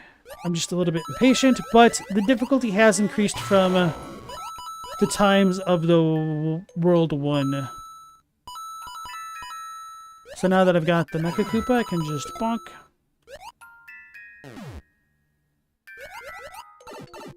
Damn it. So much for playing carefully.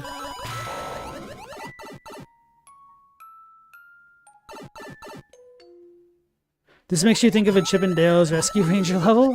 Oh man.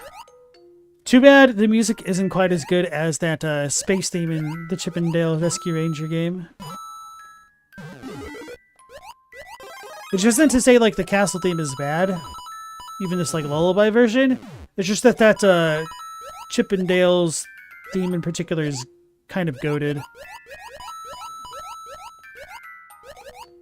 So this is another way to slow down the player, having these obstacles. What did I even get hit by? I wasn't even by that spike. That was really weird.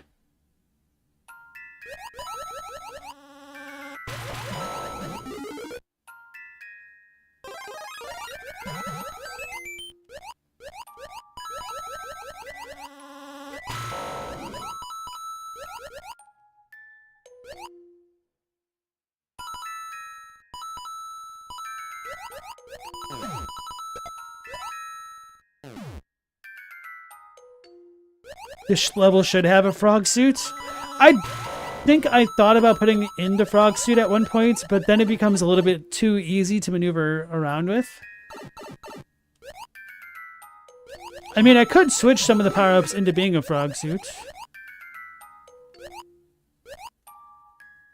Hammer Bro suit. I don't think you actually have access to the Hammer Brother suit in this game, which is one of those other complaints that we could levy at Mario Maker. Boo.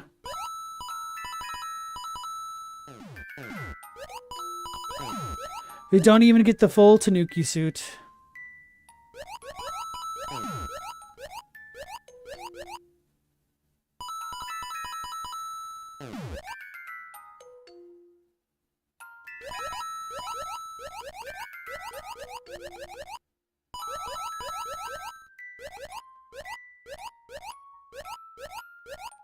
The good news is this is probably like the slowest level in my entire world. The bad news is this is the slowest level in my entire world. So we could use that to get some of the 50 ups over there. And if you make it fast enough over here, you'll be able to get this one up that is otherwise enclosed by the power-ups, which I have. Not that it matters. I also put a checkpoint over here because it's right outside the boss room. Now this is where I start actually making real gimmick bosses.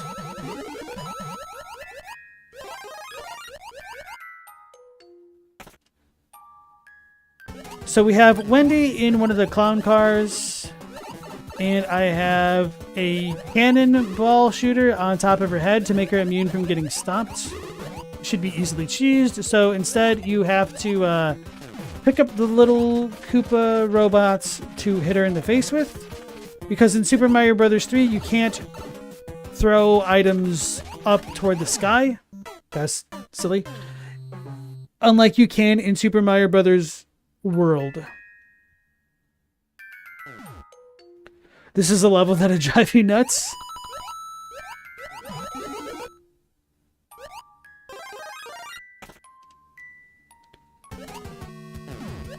Yeah, and because I wanted to be a little bit true to the themes of the traditional games, that's why I put myself through the agony of including a stage like this.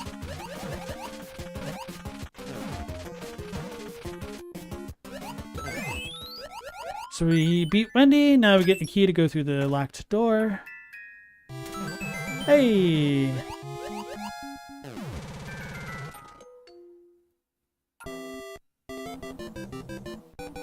East Wendy fits with the beach themes. Now let me hydrate.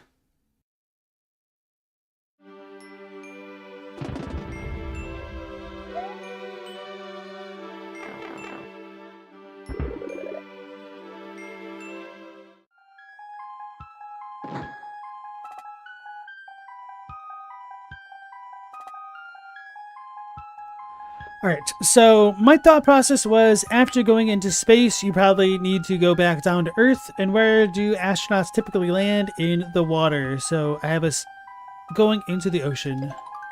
Chadwick, this song rules. Hell yeah, the old ice theme. Sea Sanctuary.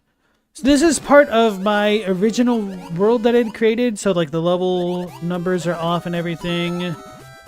I'll need to go back and like fix the descriptions and whatnot. I have the P-switch to help the players move around. Had these schools of fishes, because I like that stuff. Some of the evil fishes. Because this fish kind of patrols... I should say, because I put something in here, I had this kind of a patrolling fish. Here you go, Asenex. See, once you get the frog suit, it's just kind of over, man. Like,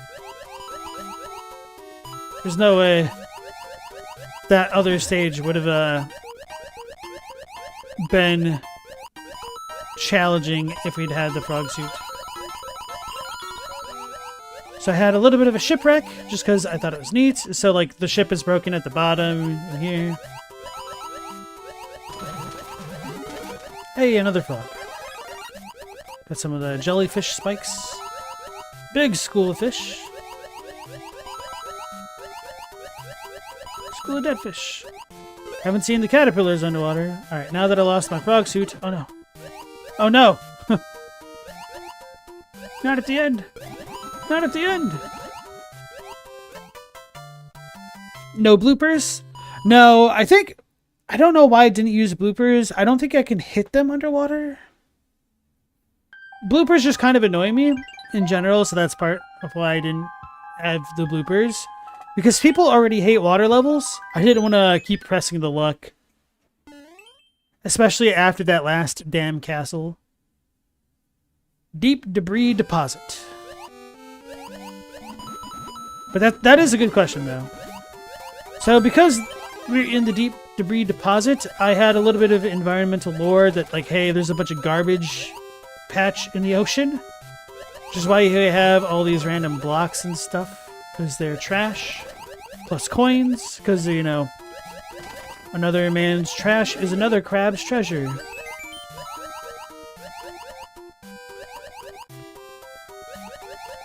What a cheap trap.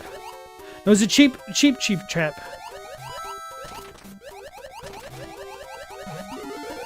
Pow!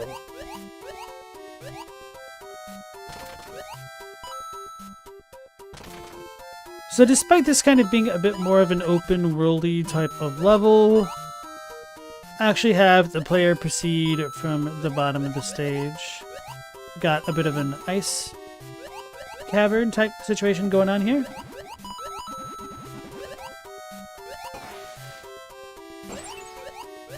I think this was a power-up. Nope. I think wrong.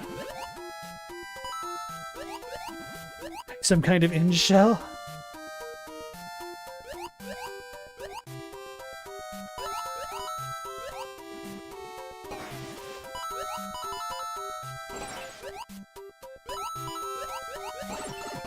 Curses. I was like, oh no, it's gonna respawn, I forgot. So you just way to go down so far.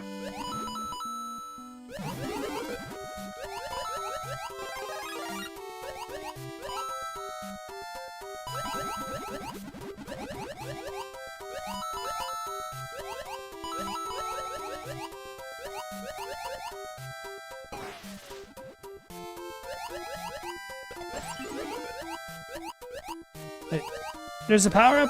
I don't even remember what was in there.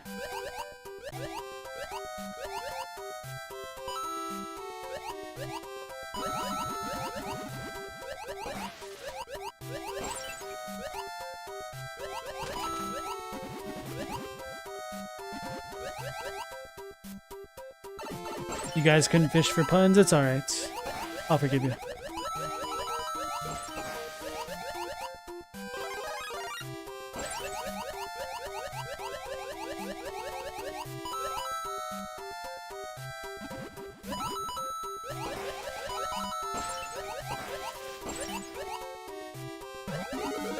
Hey, the frog suit.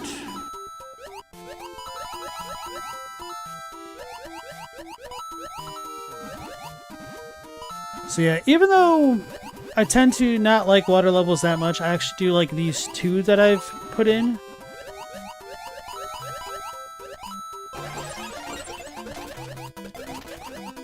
I do think this is a weakness of mine by not including more star things like this. Because I feel like they make a lot of levels way too easy when you add in the stars. Sometimes if I put in a star, it's mostly to just have a method available for somebody to get a 1-up. Oh, okay, so I have 2 ways to get out of here in case I have the frog suit. So because this is the great garbage heap, this is kind of what this trash pile is meant to represent. People throwing things in the ocean. And we have come to the part of the world that is the ice zone from the ocean. Now that we're back on land, we don't need to be a frog. Oh, I think I need to jump on things. Oh. Maybe I go back. The shell. No, yeah, because these are the frosty cacti dudes. You get snowballs from killing them. And you could use it. It's a Karibo shoe. Forgot that I had to put it there. So now we don't slide on the ice. I guess we do.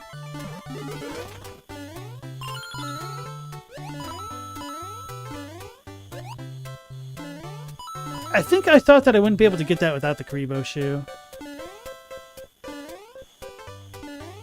Whatever. See, the world is frozen over a bit. Even the mushrooms are frozen over in this theme, which is kind of fun.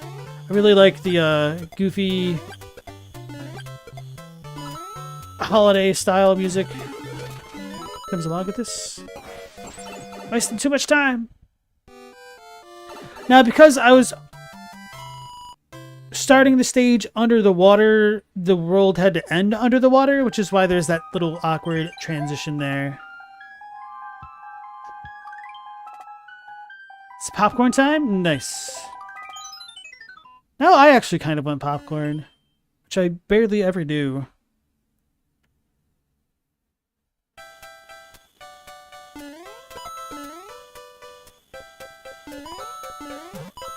Man, I don't remember this stage very well at all.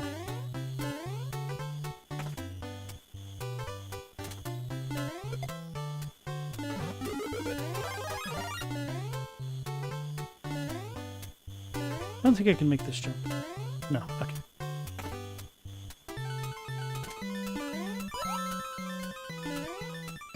But I do know of a mechanic. So I'm not really supposed to clear the stage this way, but I can. Oopsies. So I'll just go back toward the beginning. So yeah, this is where I was, right? Yeah.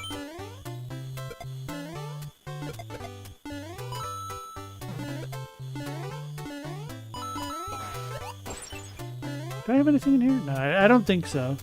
I was like, I'm pretty sure that none of the things that I could teleport into are anything other than a green.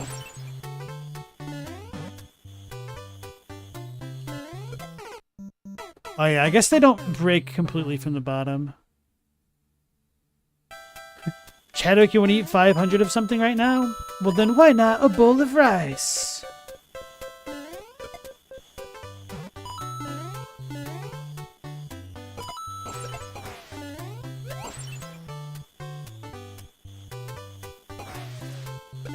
Dough. Double dough. Alright.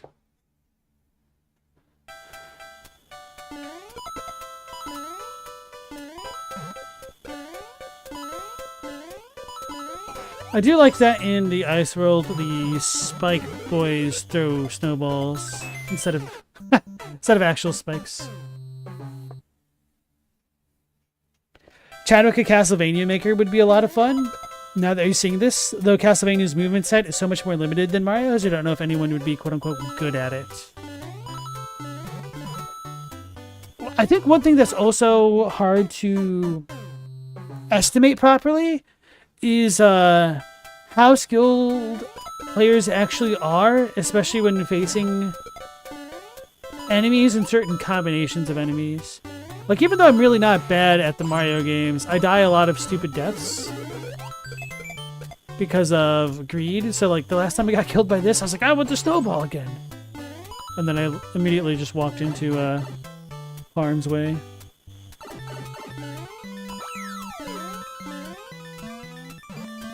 So I don't normally put donuts into my levels because people don't know how to use them. So I guess I was like, well, why don't I just add them there now? Forgot about that. That's silly.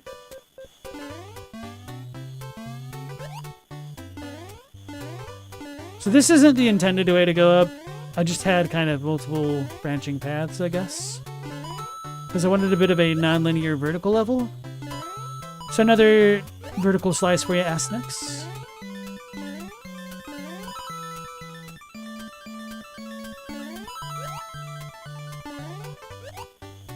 Uh-oh.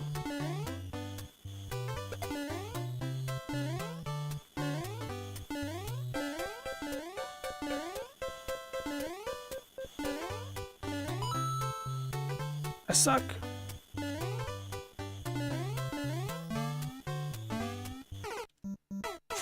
Getting over it. What are you snorting?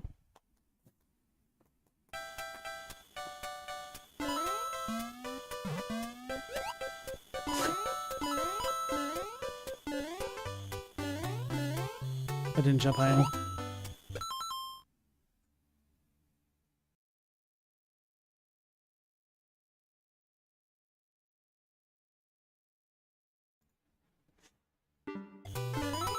Oh man, I lost my snowball.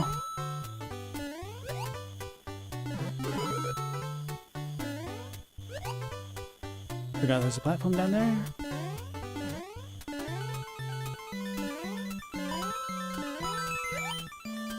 I don't remember if the thwomp can damage me at all if it's in the clown car like that. I'm assuming if I hit the top of it, it would.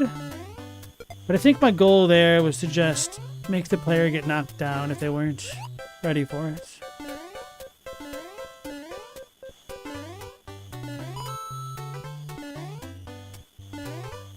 Wait, what? Okay. I'm terrible.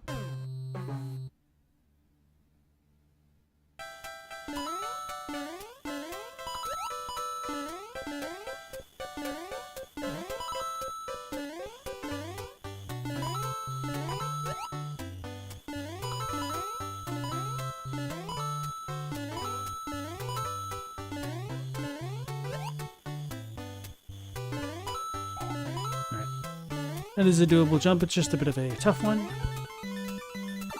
There's plenty of safe spaces to land there, which is probably why I was comfortable with that.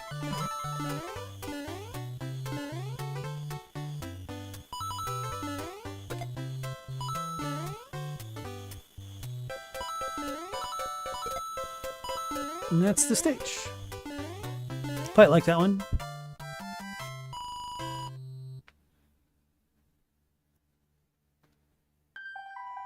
Asenex said, Mario 2/Doki Doki vertical style is underutilized in official games, in your opinion? Well, part of the reason for that is, as you said, it was originally a Doki Doki game. You can actually add in the Super Mario Bros. 2 mushroom into this game, so you're able to pick up blocks, but it's not like a dedicated SMB2 NA style of gameplay.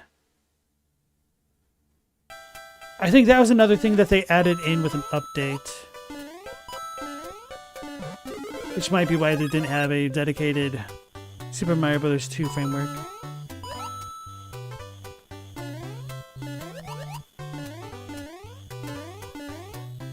I needed a shell, I guess.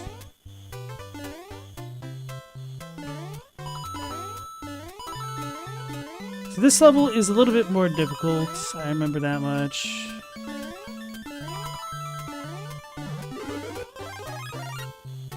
I don't know why I didn't jump. And one of the dangers in the ice world is that the platforms are ice. At least the ice blocks are. I don't think the day is dedicated ice. Yeah, no. Okay. Stop it normally.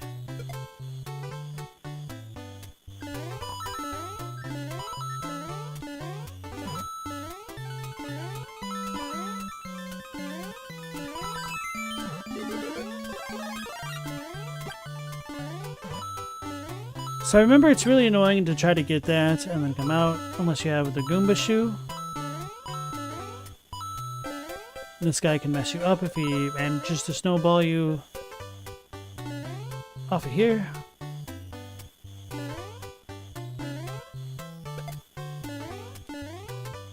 That's just kind of the whole point of him.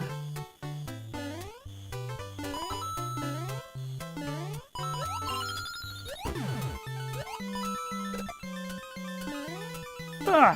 Forgot about him. So that stage was a little bit shorter lengthwise, but actually a little bit more difficult in terms of keeping your lives.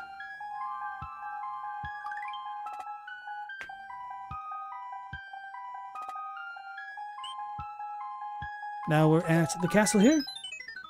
Anyone ever played Mario is Missing? Truly the Where's Carmen Sandiego of Mario fans. Yes, I actually had that game. Couldn't tell you any of the facts anymore, and they might not even be relevant.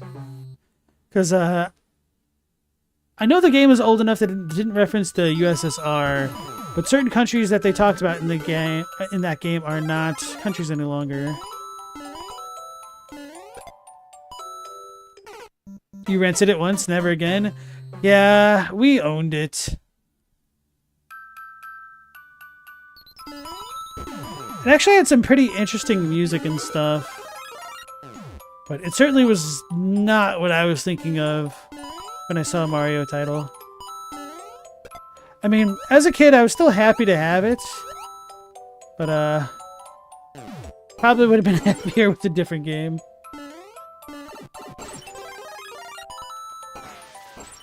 I couldn't duck because I had the snowball. So if you didn't have the fire flower, you couldn't get it was like 20 coins or whatever it was. Oh yeah. This is a little bit of a fun thing that I added. Start using exploding bombs, or bombs I should say, to help make some certain parts of the level easier. Had a check mark there. Checkpoint.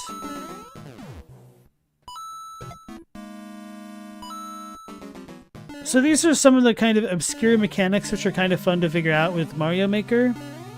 Is the thwomps drop whenever you get kind of close to them, which, you know, everybody knows that. But you can put like the chain shop on top of the thwomp and kind of make a bit of a safety platform and whatnot. And then use it as a kind of ghetto elevator. So we have a bunch of spikes over there. If we jump, we're just gonna die. You can potentially try to damage boost your way across, but it's not going to work out very well for you. So a lot of people didn't understand what to do here, which is why I added this coin here. I don't think it really matters though. Some people just don't know the mechanics of the game very well, which is, you know, not terribly surprising. So we have another thwomp mechanic over here, and a Goomba shoe. So now we can get across the spikes. So this is one of the ways that you can kind of make a Mario level a little bit more analogous to a bit of a Metroidvania. By having those types of power-ups necessary to traverse through levels, and having certain parts be inaccessible without them. So earlier we had the ice blocks that I could break open to go through a kind of impassable wall. Now we have the Goomba shoe to step on spikes and munchers. And the Goomba shoe can also kill ghosts. There's an on-off switch. Global, your dad's friend had it on DOS or something, but it felt crazy because nobody knew had a PC, so he thought your mind made it up or something. I didn't know that it came out on the DOS. We had it for the Super Nintendo. Along with Mario Paint. I had a lot of Mario games as a kid, huh? I really, really enjoyed Mario Paint. Maybe Mario Maker 3 will have Mario Paint levels.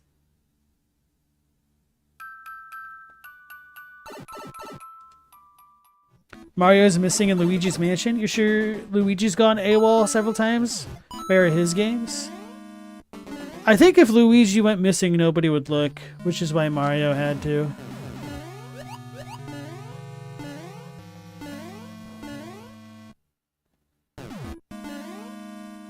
Sad to say.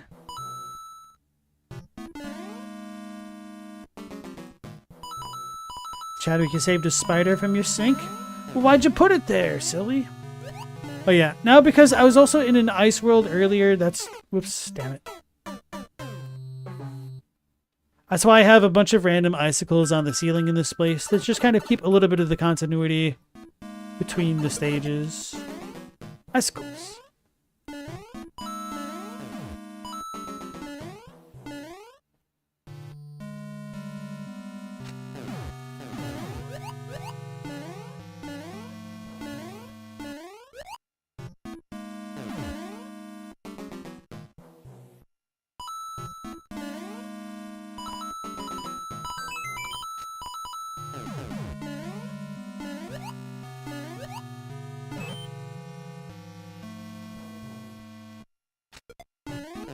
Now that we've pushed that on-off switch, the path's opened up. It's kind of something that I discovered, that you could use these bullet bill blaster things as makeshift walls, which I thought was really cool. So that was part of my inspiration for making this level the way that I did. And I believe those are all just cosmetic. We don't really need the bombs. Oh yeah, because the whole story for this level is supposed to be that Roy's making like a rocket pad or something, and that's not good.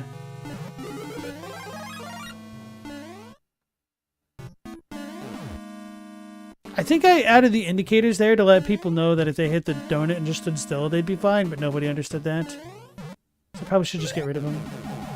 Wait a second. So if I had the Goomba shoe, I could have made this, which would have been a bit of a shortcut. And if I don't do that, I guess I can't show you guys that part of the level. Alright, let's just get it.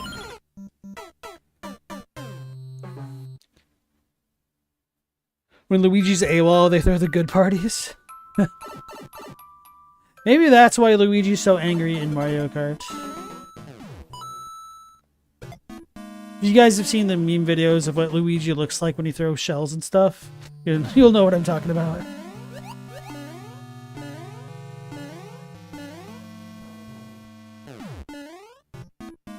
Speaking of which, does anybody in the chat have the Switch 2 and like the new Mario Kart? If so, are you enjoying it?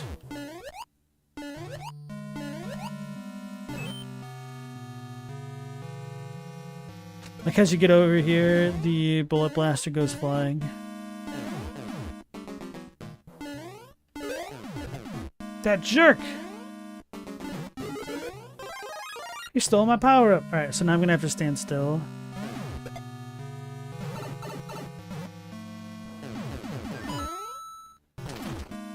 Slow down!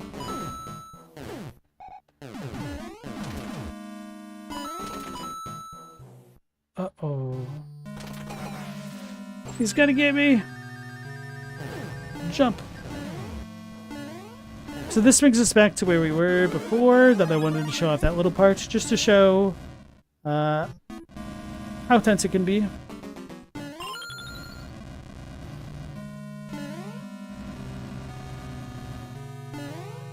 I think if you have the Goomba shoe, you can just keep bouncing off the spikes and be safe on this section of the world. And this right over here is supposed to be the rocket ship that Roy is sending up. Hey, Fun and Sam and T and Jbrick, thanks for the raid. I didn't even know YouTube had raids like this. And Peter Griffin, welcome on in. How you guys doing tonight? Mario Connects YouTube, welcome on in. Alright, so this is another one of the gimmick bosses that I made. This original level that I designed for this was a bit different. And this one's actually maybe a little bit too difficult for this part of the world. I forgot. It's Lemmy in here now, not Roy anymore. So in order to beat this stage... Oh, I didn't realize I was that forgiving here. You have to get the on-off switch 3 times. And then each time you do it... Apparently I spawned a mushroom to be nice, because there were too many complaints. No, maybe only the once. So the easy way to do this is to get a little bit of momentum and then jump up, but I need to pay attention. Do I like Mario Maker 2? I do. I actually like making levels more than I do playing them, because I tend to prefer traditional style levels, and I don't really care for trolls or kaizo, which tends to be the majority of like levels that are designed, it seems. So it's really hard to find good traditional levels, and because of that, I just tend to play less than I make. This stream's going well, Jay. Appreciate everything. How are you doing? I'm assuming you were also playing Mario Maker before this.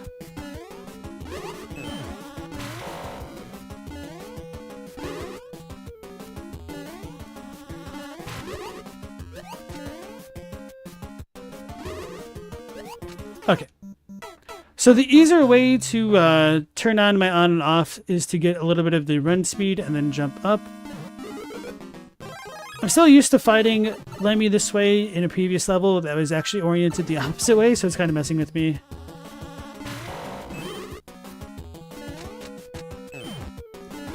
There we go. As I get hit in the face. I actually made this one more forgiving by adding in the little platforms on the sides there, because I just had people fall to their deaths immediately. They didn't like that. This game got you into streaming, which is funny. It's a really good streamer game, unironically, because it's one of those games where it's pretty easy to build a community. But to be fair, it's also one of those games where a lot of people just kind of hop in and out of. They just jump in their levels and then bounce, which is fine. I've definitely seen some people think that their communities were larger than they were because of the viewer level stuff, so I think in some ways it's a little bit rough being a Mario Maker streamer as well.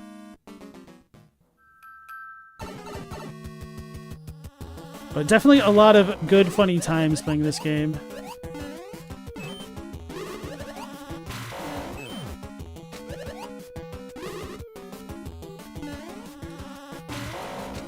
Why am I so bad? There we go.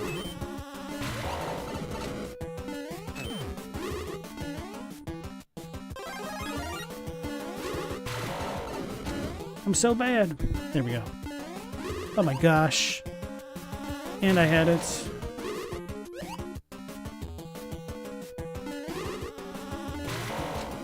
There we go. Now I just have to live.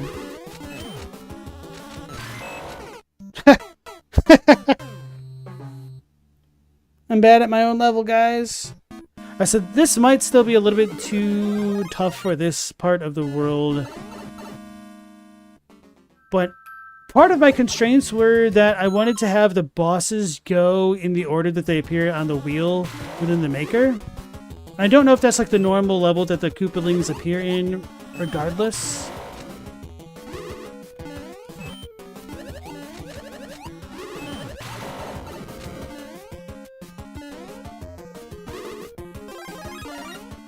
Here we go.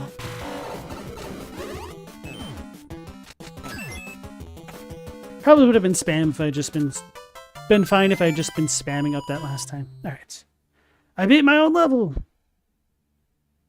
Might want to add a free one up there. The one-ups don't actually matter that much.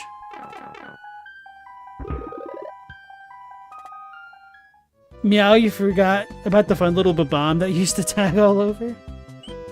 Alright, so this is probably the weakest map of my world.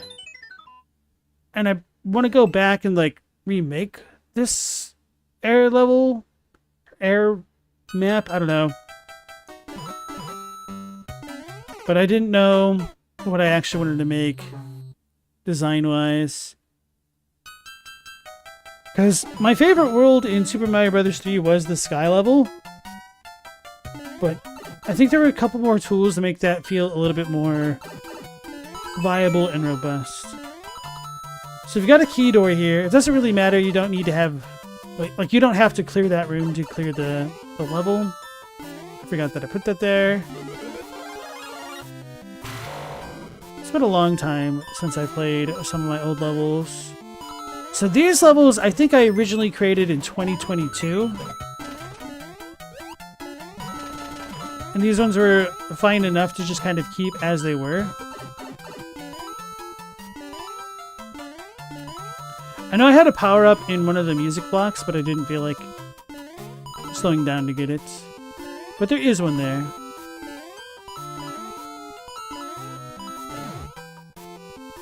This is why this is the weakest world, essentially, because I had this idea to use these little buzzy beetles to traverse for a while, but they're just kind of slow and awkward and not like super interactive.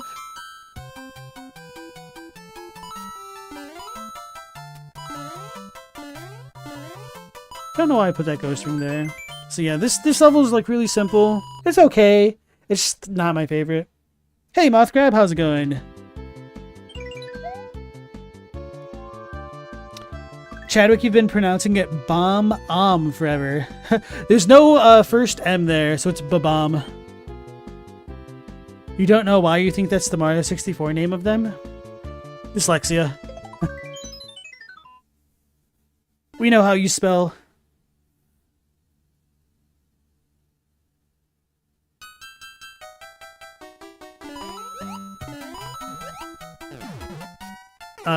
I pressed B. I guess I had to have mistimed it. So one of the fun things to me with the sky levels is that we could use a bunch of music blocks to just bounce around.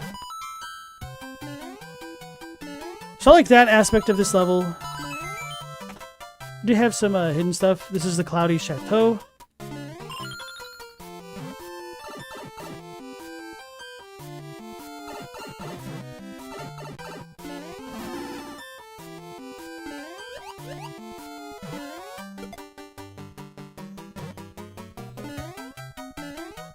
Did I not get all the way up? Alright.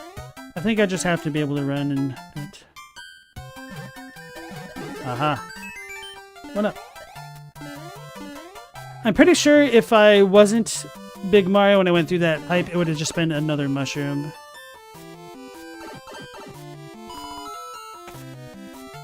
So I've got clouds to break up the monotony of the cloud profile silhouettes.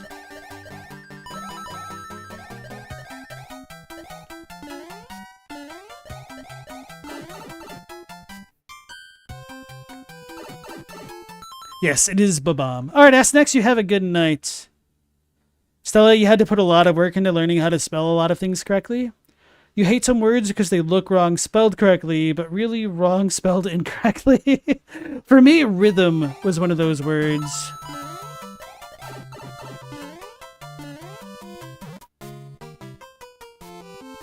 I was kind of fortunate enough that when I was in first grade, I'd failed like a spelling test. Because I didn't really care about it. And I didn't really understand what phonics were. And then, like, my mom saw that it failed, and she's like, what the hell? And so she sat down with me and is like, sound it out. And then for whatever reason, like, the light bulb clicked for me. I'm like, oh, sound it out. That's how you spell things. Okay. And then I was able to do it. So this is a bonus level. At least this is what I intend. It's the cargo coin caper.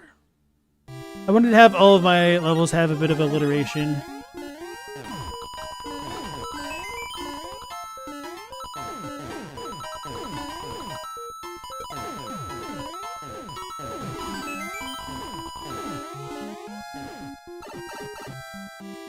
Bake and choke look wrong. Can't say that I feel the same.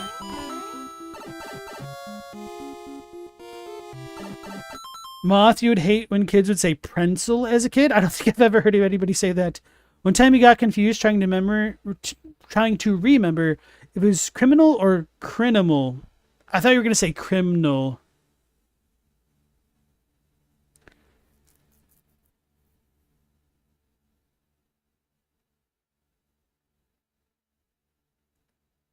Chadwick, you kind of messed up my brain because when I saw B-A-E-K, I was like, Beck, because that's probably how you would transliterate the Korean surname, Beck.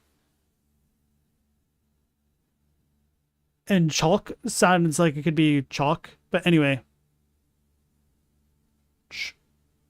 Chalk, chalk.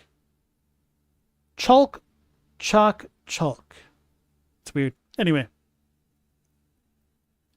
Yeah, once I learned about phonics, I was hooked.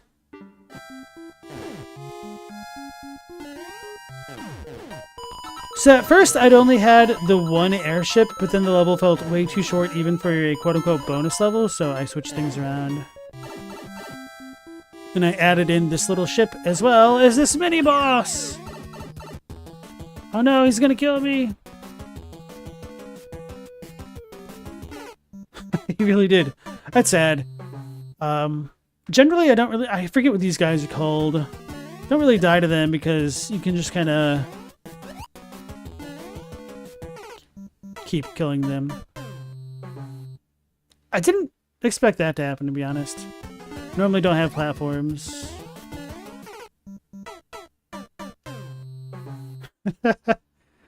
Hey guys! I invoked the curse of the streamer by saying, I don't die. I'm good at video games, and then I immediately die to some stuff. Multiple times, no less.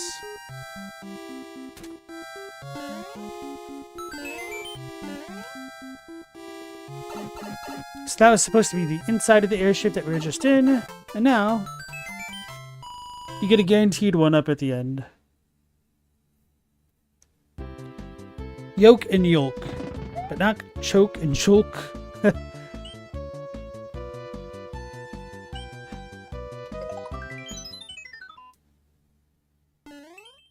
Stella, one thing that really gets you is when people start saying library. Like, does spelling of library look wrong to people who do that? I guess I never thought about that aspect of it. I do like this level. It's a bit of a shoot 'em up inspired type thing. And if you're not paying attention, you could die there.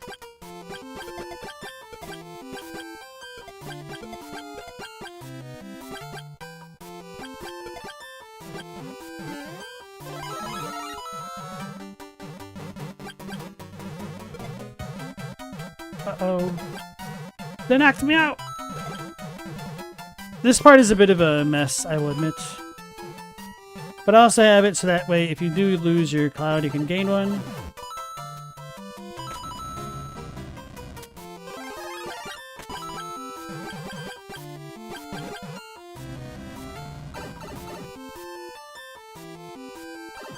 Checkpoints.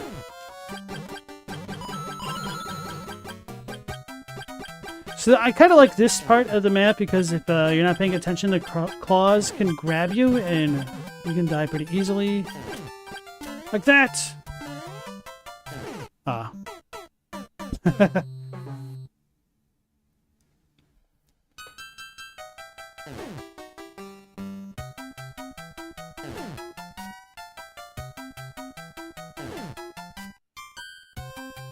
Maybe the stage is a little bit busy, I don't know.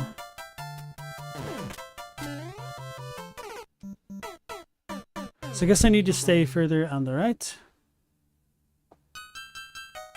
It is kind of nice, it having been so long since I've designed some of these levels, because I don't remember how I'm supposed to beat them.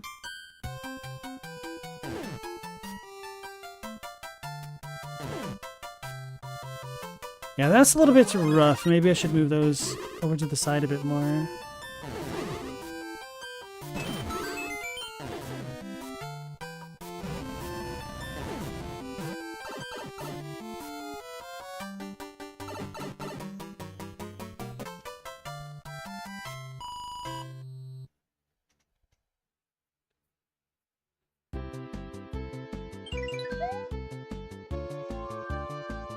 So I like that level. So yeah, this map isn't terrible or anything, but I do feel like some of the earlier stages could be better and whatnot.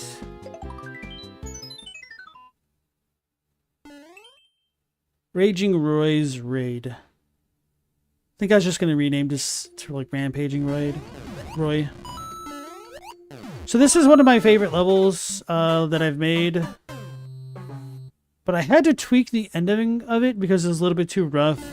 When I mentioned earlier in the stream that on these types of airship levels, the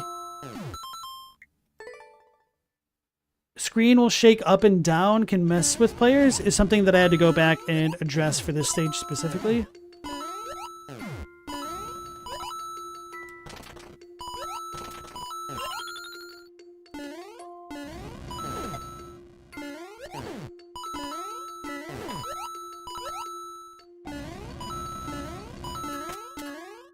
I goofed. This is one of the levels that I spent a lot of time speedrunning. There's a bunch of little things to be aware of to maximize the time. This one's pretty hard to speedrun. And typically, my philosophy for speedruns is that whenever you press left, that's not good, and you should probably work on doing something else so you don't ever have to do that. But here I am really screwing up.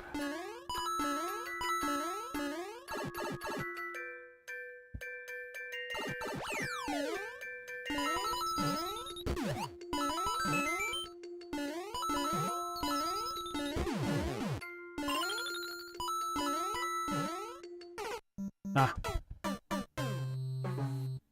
Mistimed it because I got slowed down earlier.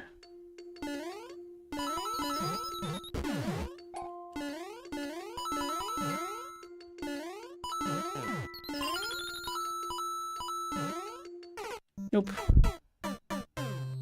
Slowed down. It didn't go up the left side fast enough.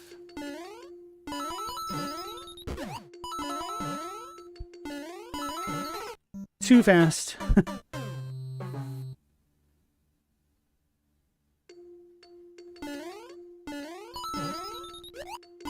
And whenever you're doing a clear check, I did the exact same thing too quickly again. You have to completely clear the stage in one go if you want to work on getting the fastest time for it.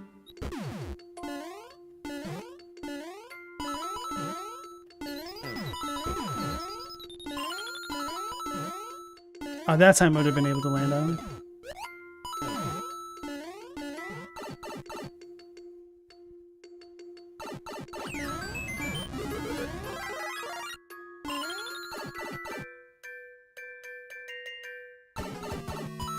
Another gimmick boss. This is one I toned down quite a bit. So the way that I have it work is we have this spring going up and down, and I need to throw bombs at Morton to beat him. But if you hit the spring, we'll get killed by these piranha plants. That wouldn't be good.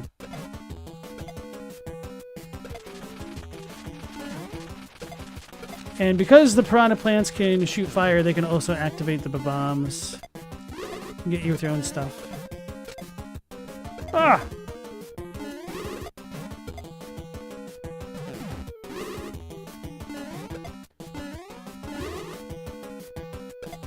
I'm gonna say Lemmy is more difficult, as I died of me being silly.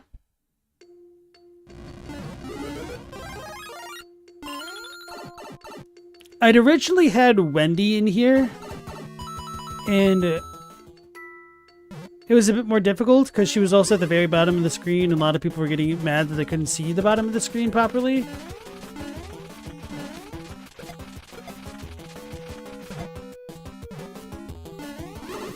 Curses.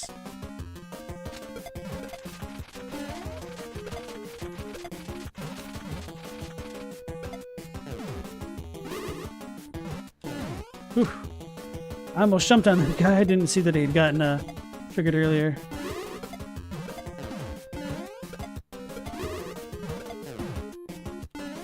So we're gonna get for talking crap about my own level.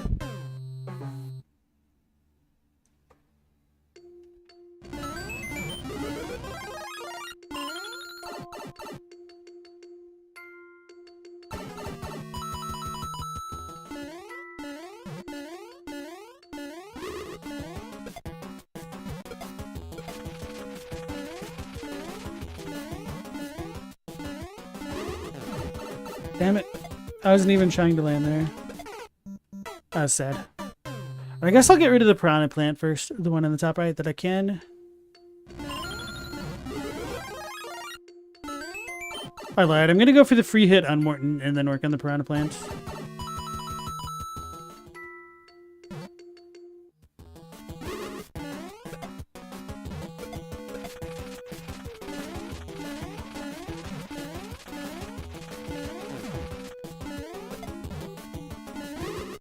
Damn it.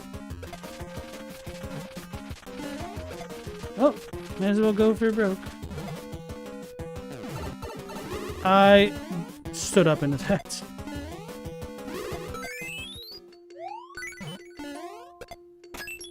I didn't mean to bring the bomb.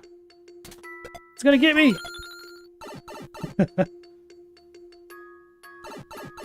Alright, and level done. +1.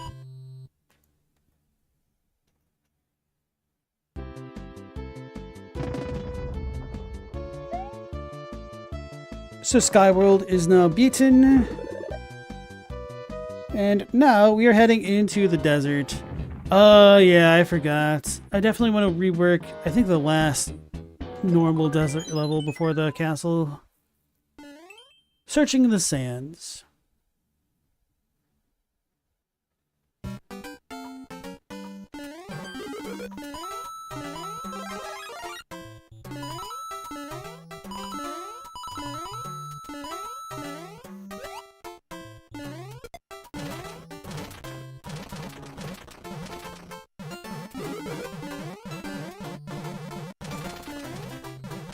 No! I told myself. Huh, that shell came back. Shell's doing the most.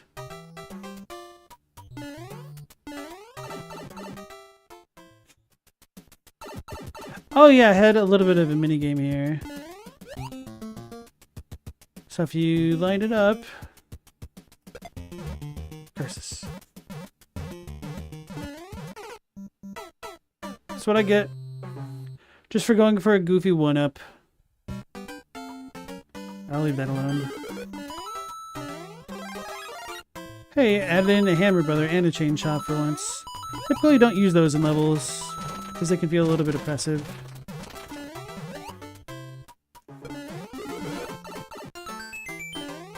Why didn't it work properly that time?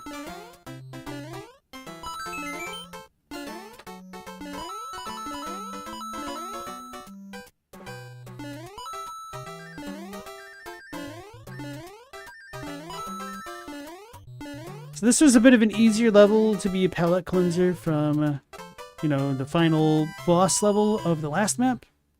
And so the difficulty of the levels will be increasing gradually once more. So that way players feel a little bit of a break, hopefully, going from level to level. Now, unfortunately, this super world that I've been creating hasn't been fully uploaded yet. There's still some tweaks to some of the levels that I want to do.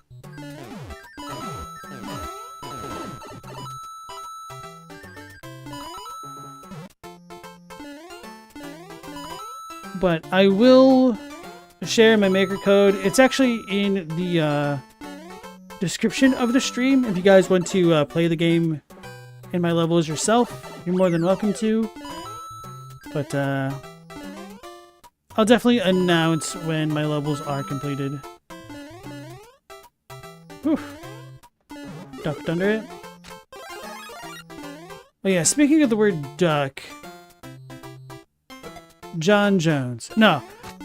So what I was going to say is kind of related to Stella's thing about libraries. When I was a kid, I couldn't say duck properly. I would always, well, It's not that I couldn't say duck. I just didn't realize that people were saying duck because of the animal. I thought it was dunk. Like donkey. I don't know why I didn't jump this way. So I made that way too awkward. Normally the sun would still be harassing me now, but the Spike Brother got him. And if I'd had the shell, I could have hit this dude. And if I was big, I'd be able to damage boost through this. That was a perfect chance. Hesitated. It's defeat.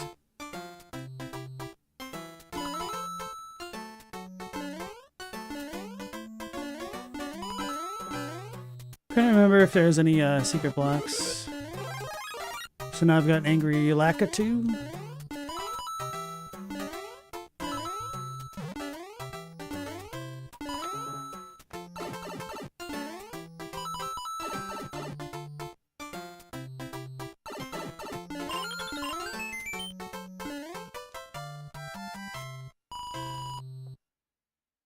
And another word that I couldn't say as a kid was better. I said better instead.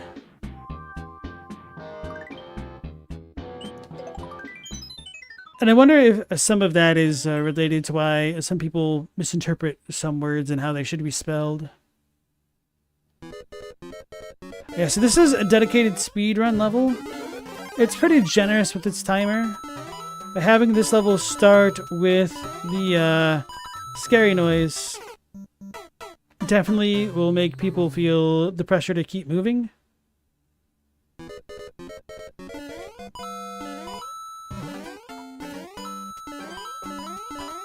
Now you don't need to get that mushroom at the beginning of the level because it's meant to be a speedrun. You don't really need upgrades for most levels. This actually slows you down.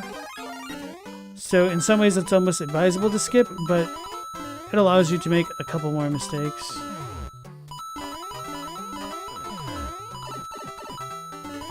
So I had this one be a bit tighter in terms of its requirements. Oh, I hesitated because of the claw. I thought I had to go into it.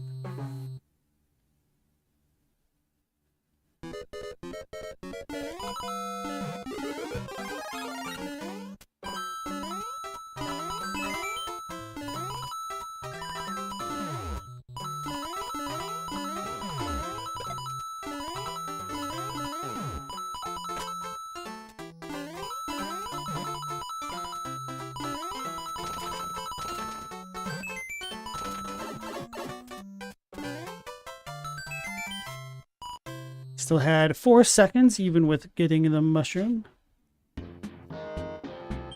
Which doesn't sound like a lot, but it kind of is. When many other speedruns are like super strict requirements. Alright, so this is probably the weakest level of this world. But I didn't really know what I wanted to fit in here with the desert theme.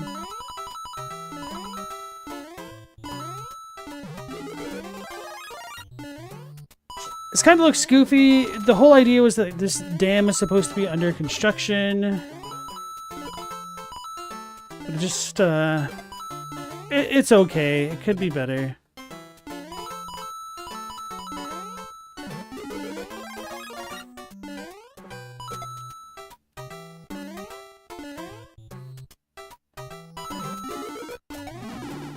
Of course, I added in an awkward claw jump for a good measure. So the way that you want to do the claw jumps is by holding left, and then once you get up toward the top, you can jump up there. Oh no, this one I don't need an awkward claw jump. I'm blind. We have a point where we could just go through. I thought this wasn't a thing. I wouldn't have left this as is. Thought you had to go underneath. You like that the claws have a face? Just why?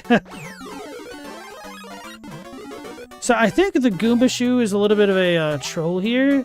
Because when you land on that thing, if you try to move left and right, because you hop, you'll get kind of left in the dust. So if you jump on this, you need to just kind of stand still.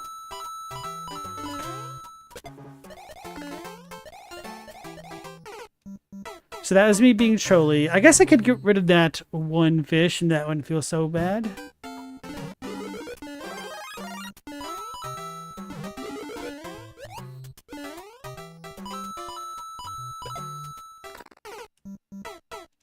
I moved. Panicked to try to reposition and I failed. The worst part is I'm the one who told me about that mechanic. I still can't do it. I stink.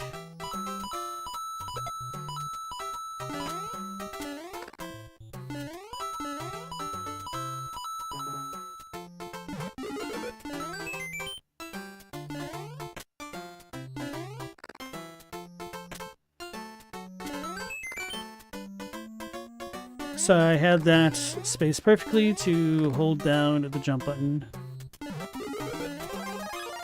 I kind of forgot that there was a Goomba shoe that had a wing. Oh, and I'm dead. So I think the speedrun strat for this level is to keep the Goomba shoe and then use that to bounce off the spike wheels. I think that's what I was thinking.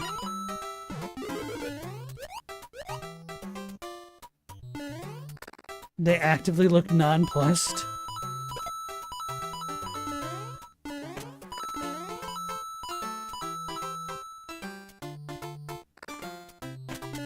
Damn it. Speaking of nonplussed, it kind of reminds me of Plusle and Minoon from Pokemon. I don't know what generation they came out with. My first exposure to them was in Omega Ruby Alpha Sapphire.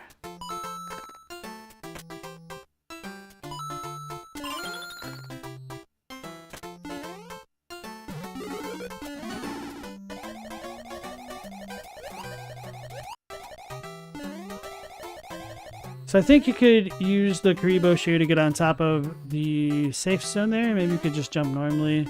Otherwise you have to jump over these spike wheels. I should just take off a lot of these tracks. Because the idea was like they're what's holding up the dam while it's being constructed. But it kind of just ends up looking like a bit of a mess in some locations. The thing is, I do like the mechanics of using the Goomba shoe in parts of the stage, which works really well when it does, but... Oh, I know exactly what would fix the stage. Okay, I'm going to go back and fix that now, actually.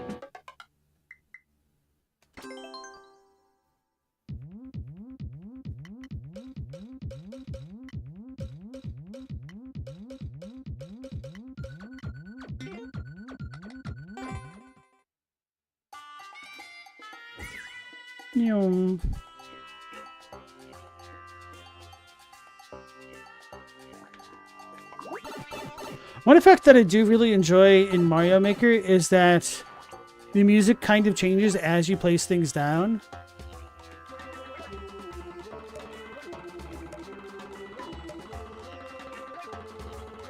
So it's like playing the theme as I'm placing bricks.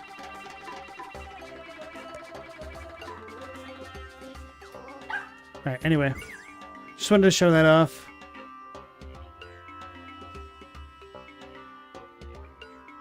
So I think instead of using these spike things, I can use the snake block. Actually, I wonder if it goes through. It does not.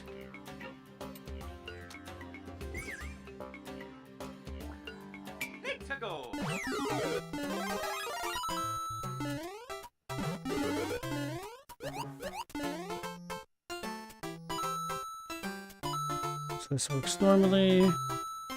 And I'll change this to the fast block. Hopefully it's not too fast. That's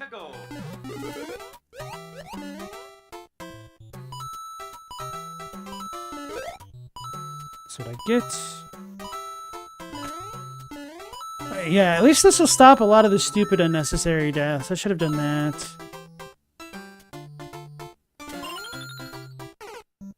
So I think I might need the fish if I don't have the shoe.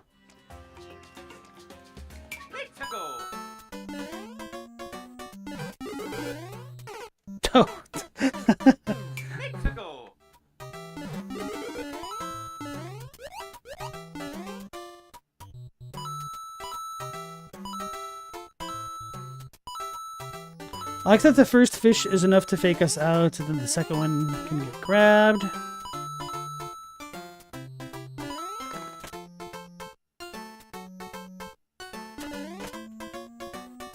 We'll need that other fish. I didn't think about it.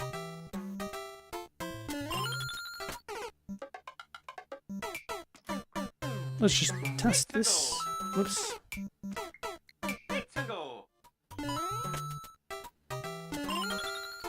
I really can't make that without the shoe. Okay. Actually, I think I can just jump over. Yeah. Forgot. Cheese the game.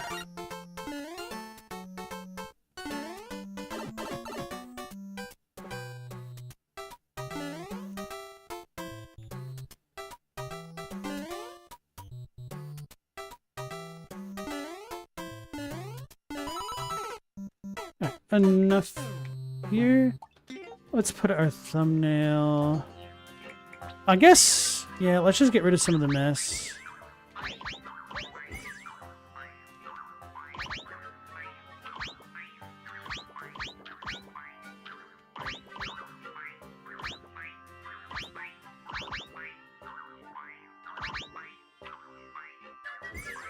That one doesn't bother me so much.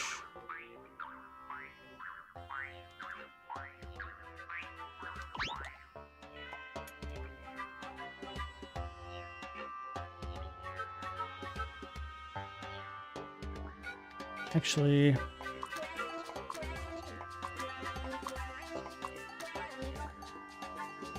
that stops there. Okay.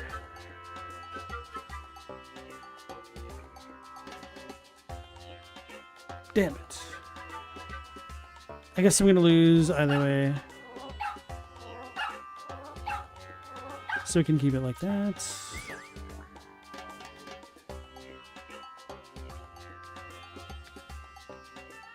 I'm fine with that there.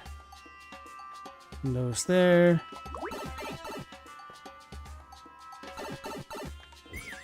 What is screwing this world up? There should be nothing up here. Let's go.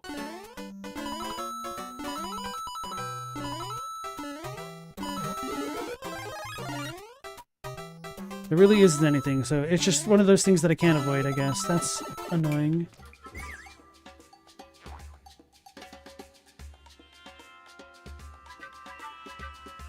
Let's go.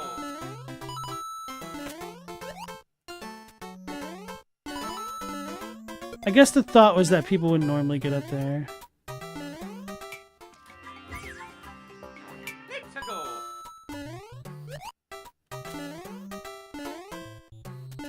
Why does the camera pan up?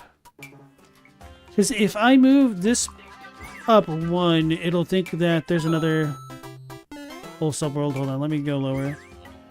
Not a subworld, but another layer above here. So now it just goes up indefinitely. Which I don't want. Because the whole illusion was supposed to be that from this bottom section, you climb up to the top.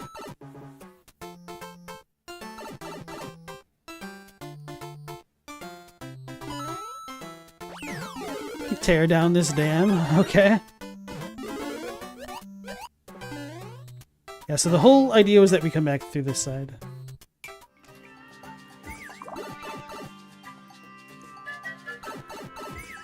I guess I could have this dude get lower, or I could change him. Do I have the Robo dudes in here? I don't think I have a Mecha Koopa. So maybe I shouldn't switch it.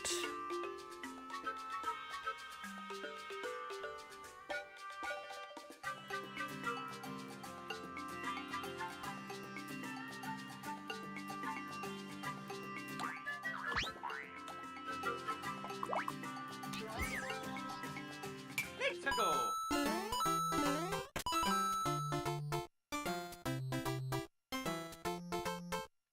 I think I'll be able to still make it though. Yep.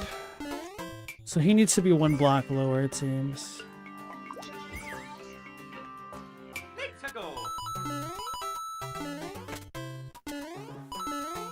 That's what it normally looks like. Okay.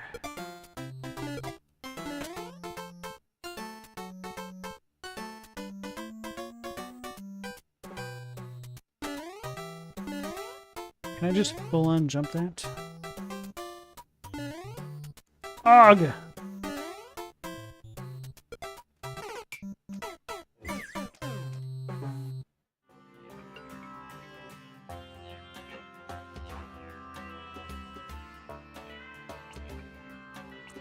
Idea.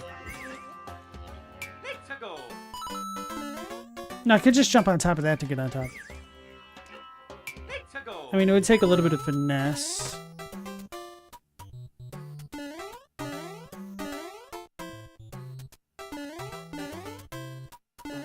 Yeah.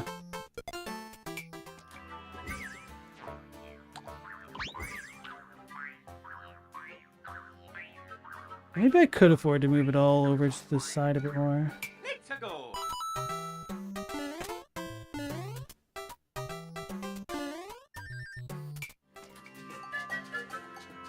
So I need to move it over too.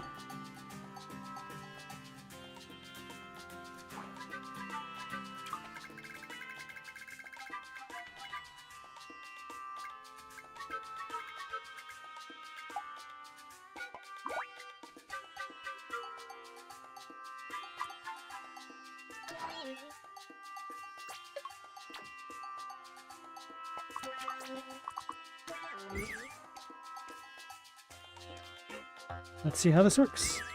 Let's go. I'm building a dam and I'm marginalizing the fish? What do you mean by that? Let's go.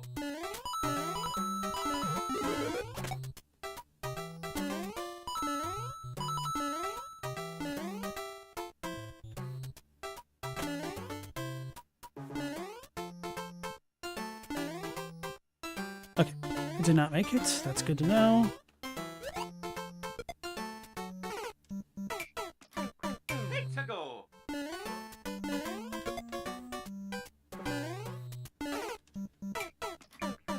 Let's go. Let's go.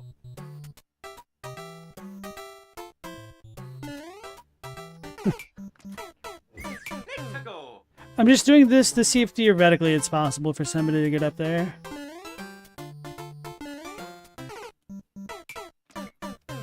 Let's go.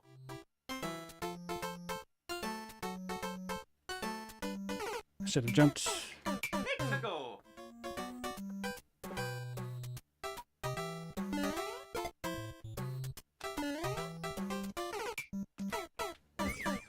Actually, I could Go. reproduce that pretty easily. So is this block?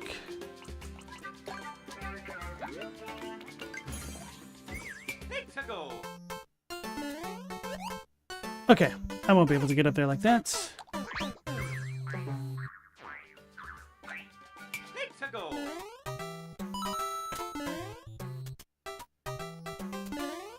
The illusion can be preserved.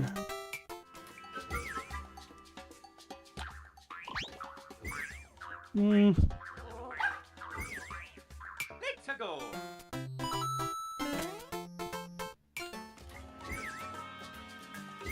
Let's go. Alright. Good enough.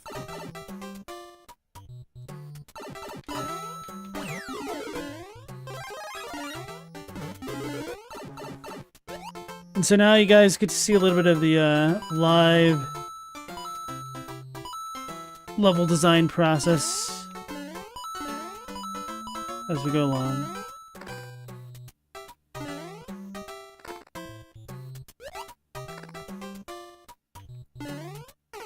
That's what I get. Okay, good enough.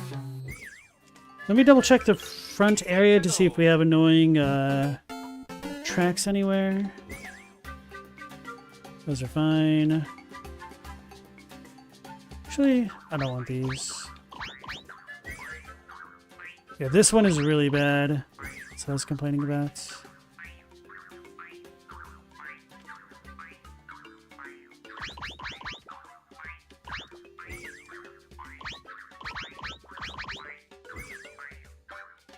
Mm.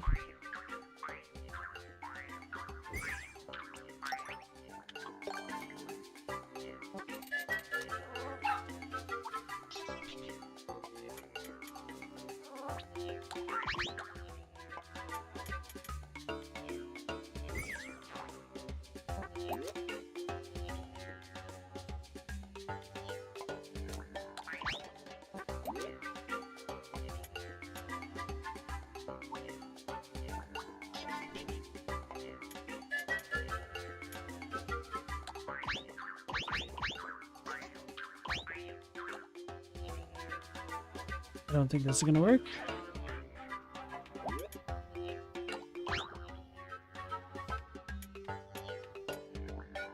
Yeah, no.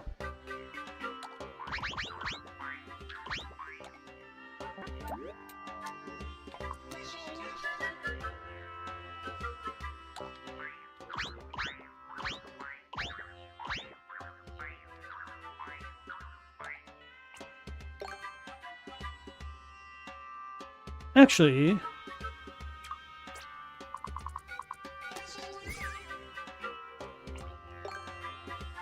let's see if we can't make this work.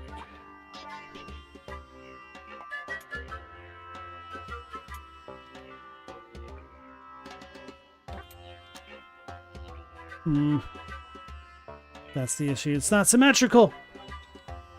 I need to redesign a lot of the level to make that work.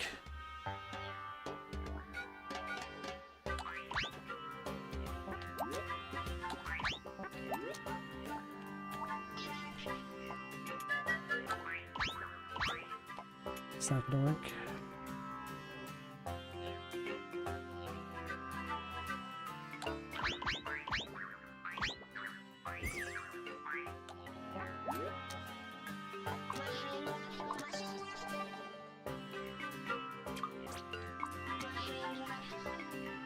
Yeah, it just kind of looks like a mess that way.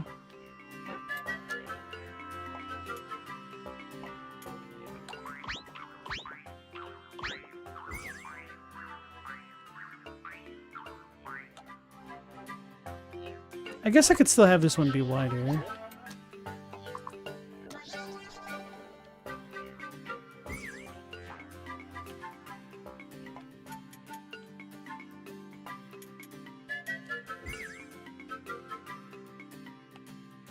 Let's go.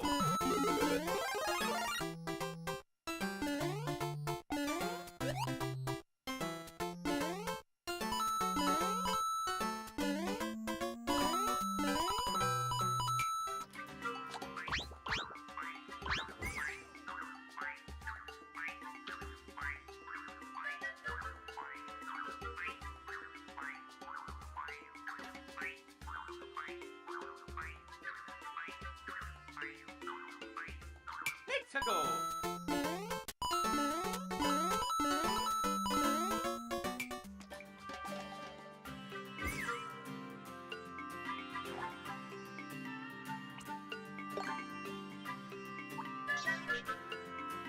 That doesn't line up.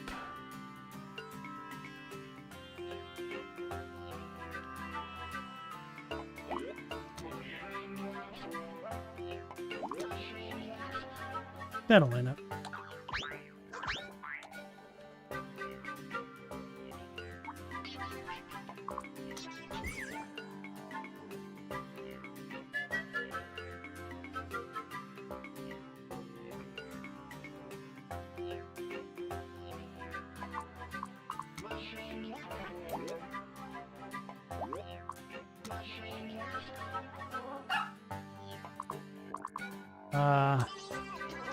So the semi-solid is covering them up, so I guess I'll get rid of that.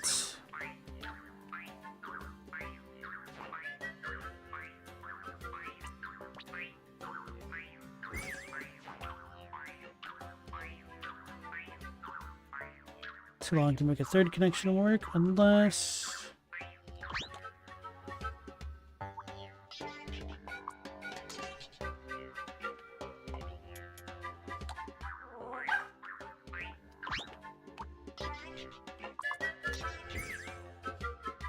Let's go.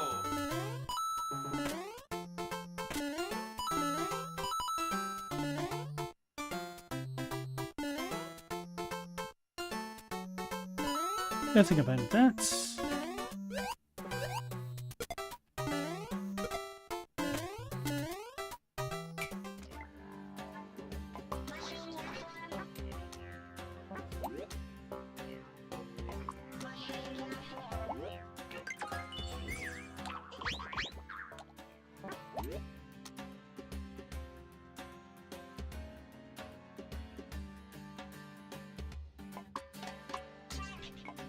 Does that look so different?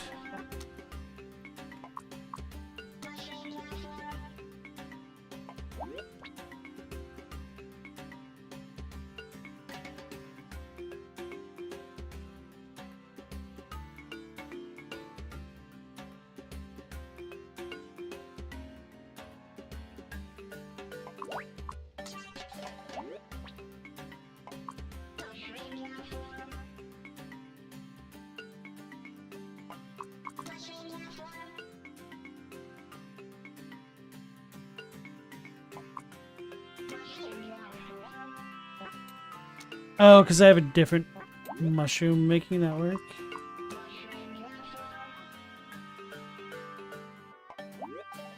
Ah.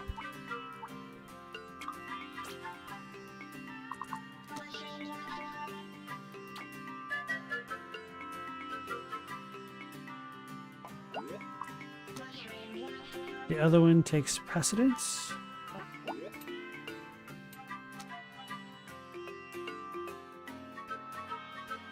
So it doesn't work that way.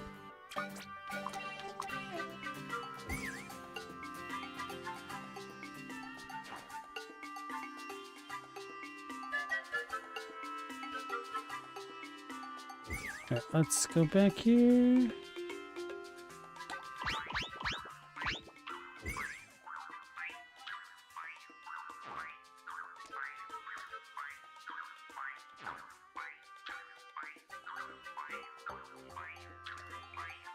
I think altering these green to match the other one later on.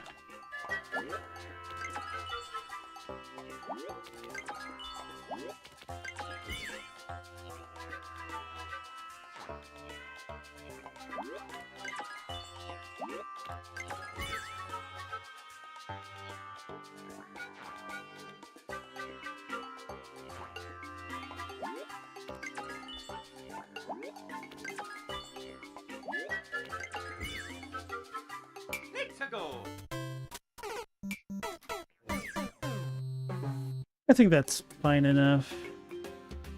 Alright, so the way that you kind of make a thumbnail for each level is wherever your screen is where you save it, that'll be the thumbnail for the thing.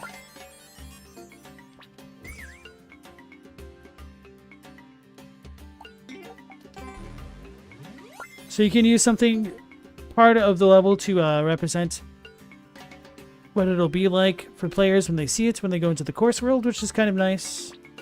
So some people like go so far as to write things. Like you could write, "Thank you." Maybe this isn't the best. I don't know. So some people will put like their level titles in the thing. Anyway. Let's go back into the world maker. We'll go back into the desert world and then into the castle, since now we've kind of adjusted the dam. Burn rubber, not your soul.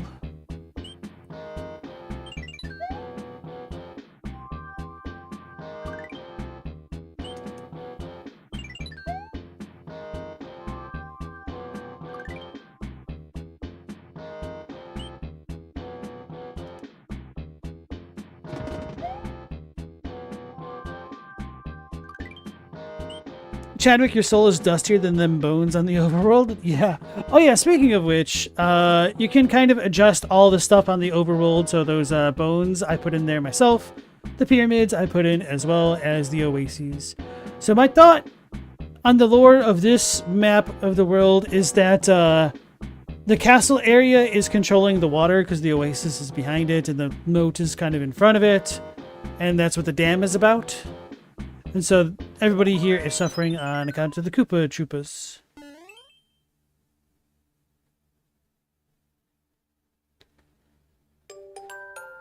Meow Laser, the soul is dusty. Oh, hold on. Burn rubber, not your soul was a tagline at the end of the credits on Biker Boys. Can't say I've ever seen the Biker Boys, but that reminds me of a show that I used to watch as a kid called Renegade. It was about a dude with a leather jacket that'd go around beating people up, essentially. I actually thought about that show for the first time in a long time, a couple of years back. And I looked it up on YouTube. And the premise of the story was actually a little bit better than I was expecting. Because I just really liked the dude with his, maybe he didn't even have a leather jacket. It might have just been like a jean jacket type stuff. Anyway, it's not important. With his long hair, riding on a Harley in the desert and whatnot. So anyway, the actual premise of the show was he was originally a cop, the renegade guy, and he got set up by some dirty cops, so now he has to go back and try to get revenge and whatnot. Because he wasn't a corrupt cop.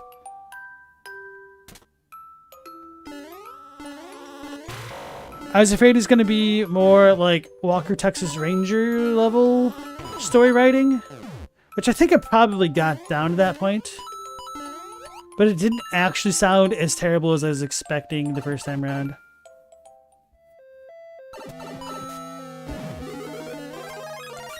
So, I had originally made this level, and I think I ended up kind of reversing this section of the map.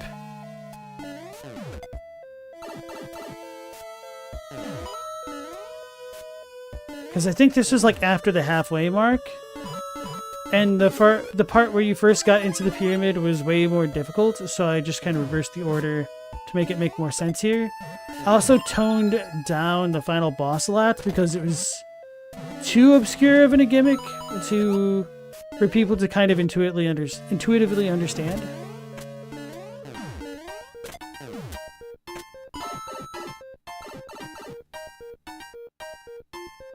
I should have put a checkpoint here, but I don't think I could have made it work within the paradigm of the level. Making you think of Maniac Cop, great film. Never heard of Maniac Cop, but I have heard of Maniac Mansion. So we've not had this mechanic work in the game yet. I mean, it works in the game, but it's not something that I've put in up until this level. So because the Mario stages are segregated into halves, you can have it so that way if you have solid blocks completely block off one half of the map from the other, you can make it so that you can't see the other side of the screen. Or the second screen, I should say. But if you have a soft block, so anything that's not one of these hard wooden blocks or like the normal ground blocks, then you'll be able to see all of the screen without any borders. So if you have something which breaks the hard blocks, the brown ones, not the gray ones, then you can kind of have a reveal happen in the game. So that's why the stage opened up to the left once that big spike ball hit the wall. Oh yeah, I forgot I have a gimmick here.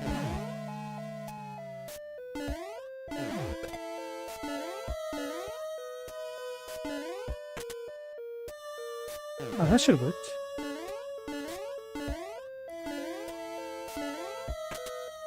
There we go.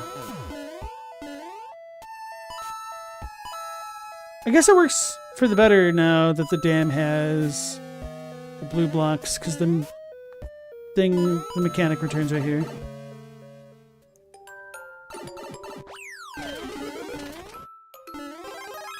Alright, so this is where I'd originally had the pyramid open up into, but I felt like this section was way more difficult than the last one, so I reversed it.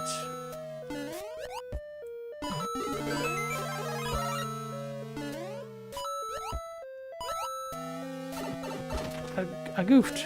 Damage boost.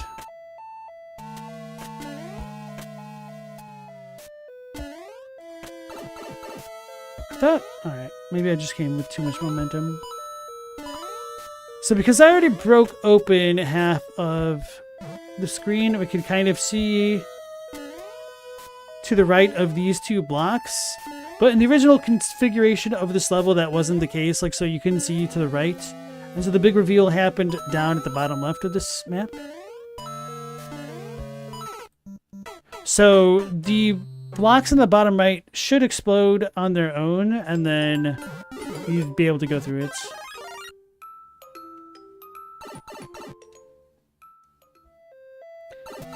Yeah, you said Maniac Cop is great.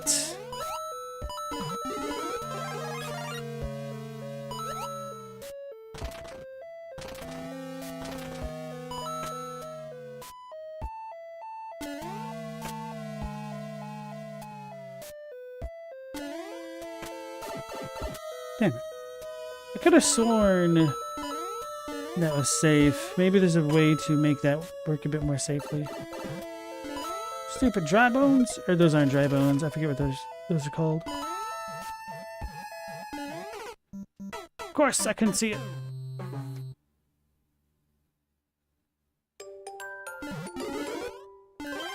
See, that's why this section of the map is a bit more painful and why I reversed it.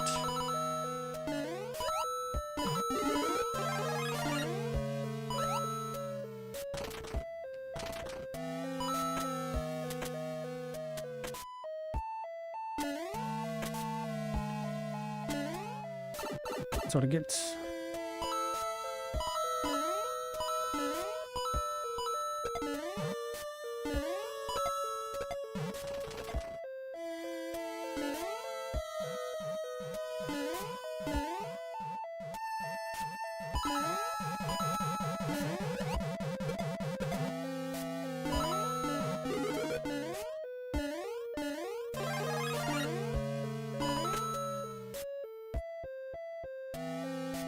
That just is his face. So for this section, I need to hold right? I don't know.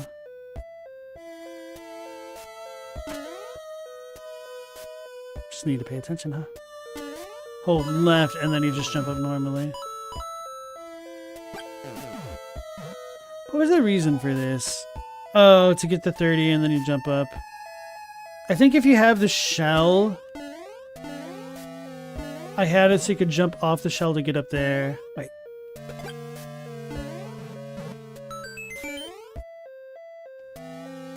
I done goofed.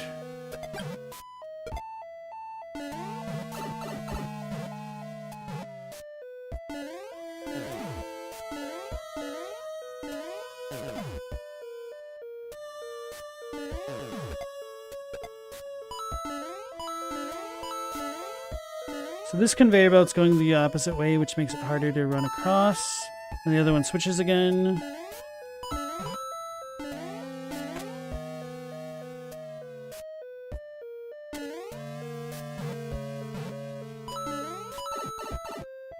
Got myself.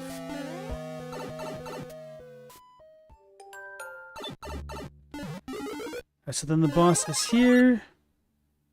Which feels like it's too early to me because I'm more familiar with the other configuration. I don't remember what the gimmick is for this. Oh, right. Okay. So I've got a donut up there, which kind of signifies a vulnerability for Morton. Morton's actually one of the more annoying Koopaling children to fight. So if you're standing on that donut block specifically, you can shoot for free into Morton there.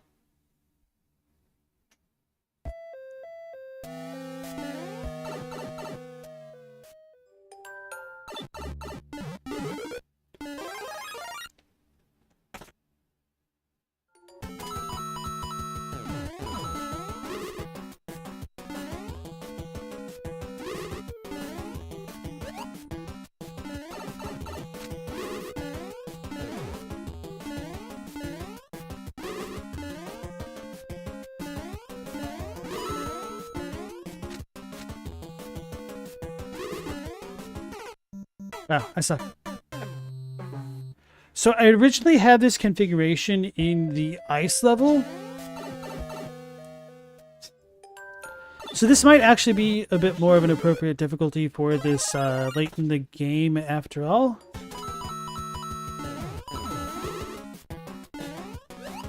It was kind of easy in the ice level despite everything. Things were a little bit different there, but...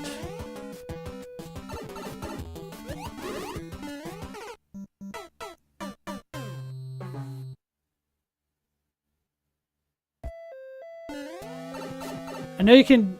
I don't want to call it cheese it, but you can get a really free first hit, I think, if you hold left and then ambush the first Mecha Koopa.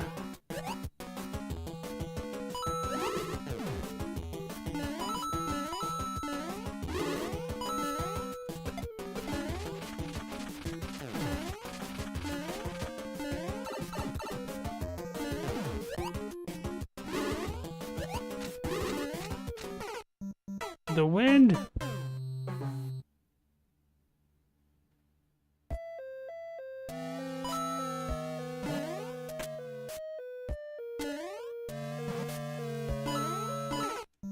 I didn't know that was going to respawn.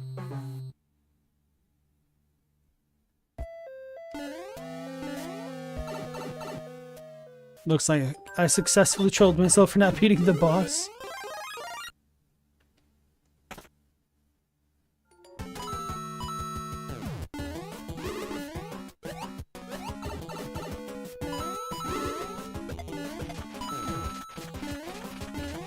Yeah, this is how you're supposed to do it. Well, provided you don't just get carried by the wind.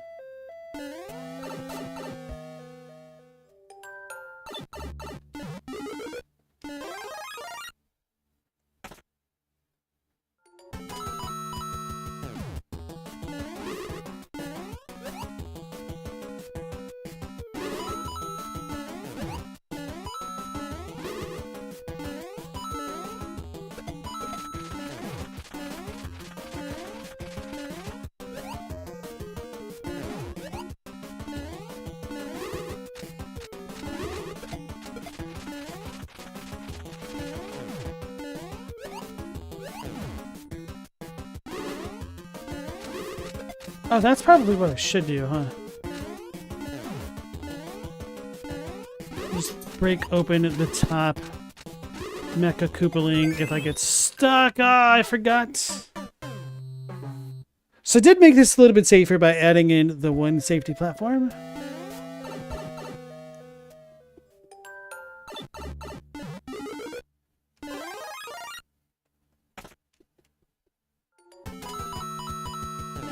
What am I doing?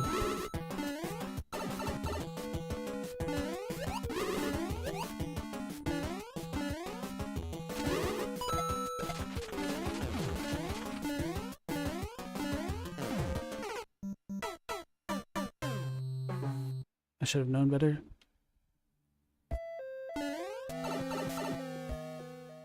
Apparently, I'm trash at my own levels.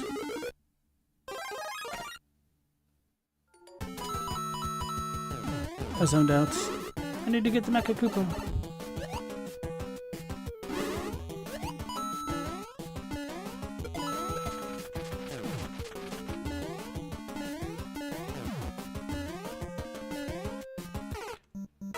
The thing which is throwing me off a little bit, and I didn't realize this actually, was that once the wind dies down, it kind of temporarily blows the other direction.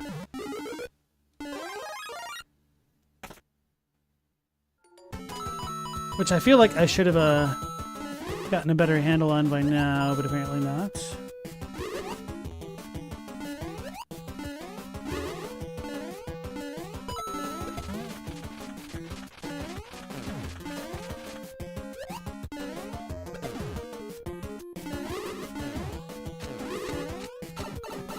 That wind.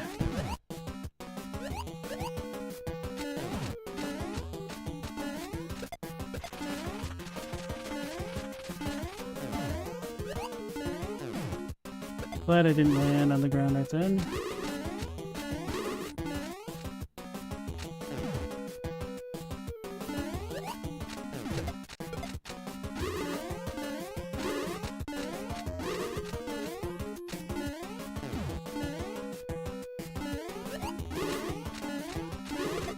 Oof.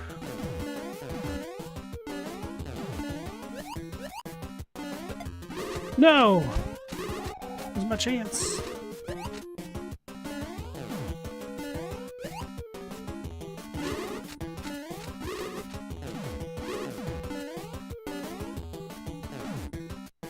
And that wind reversal almost got me.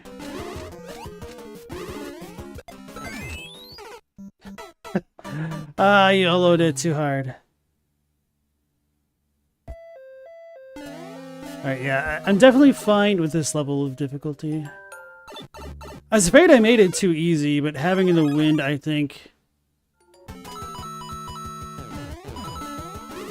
is the appropriate level.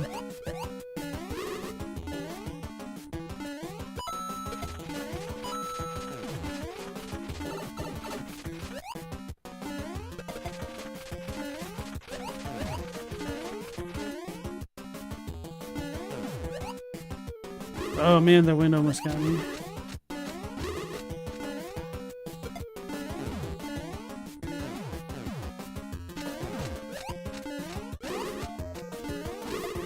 Damn it!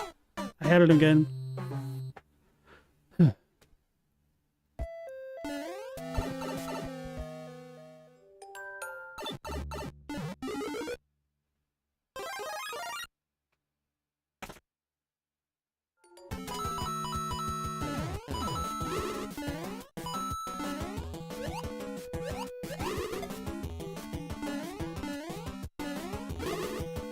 Aha, so that's how I screwed up.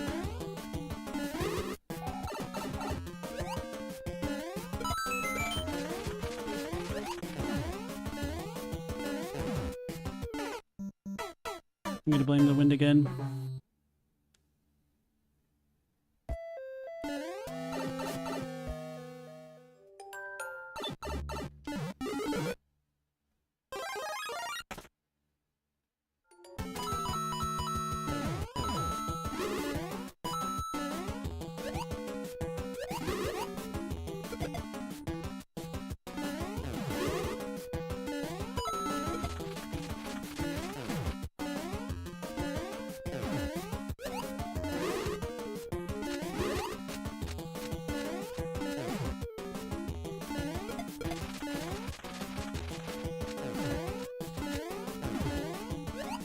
Right, here we go.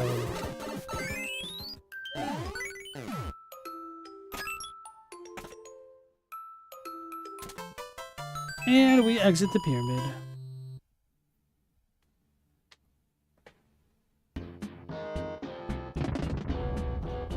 Alright, so Desert World is complete. Next, we have the Underground World.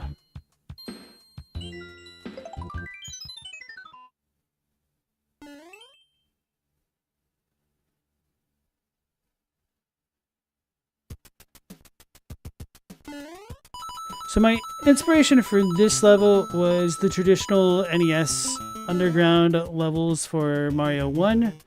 Unfortunately, I can't just have these platforms go up and down quite like they did in the NES one because they have like a limited range normally. So I had to add the tracks, which makes it look a bit uglier, but yeah, I kind of just wanted one set of platforms to go up and another to go down, but oh well. Chadwick, you're just gonna say it, Black Overalls Mario is the best looking Mario?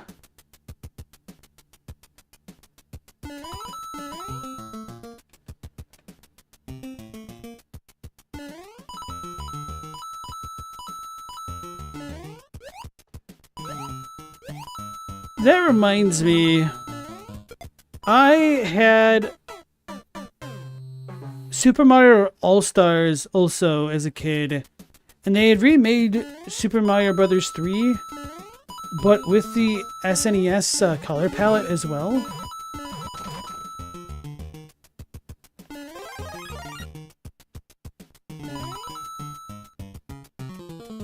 And that is pretty cool.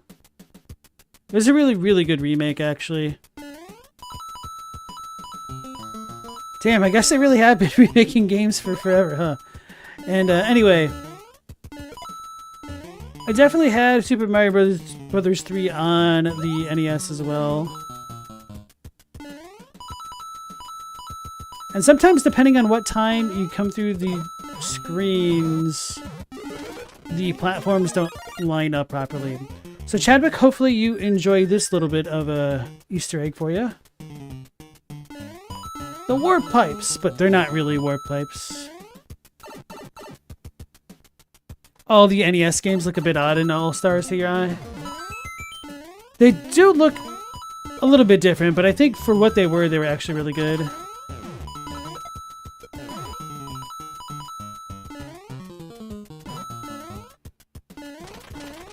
So if you don't have Big Mario, you can't get this.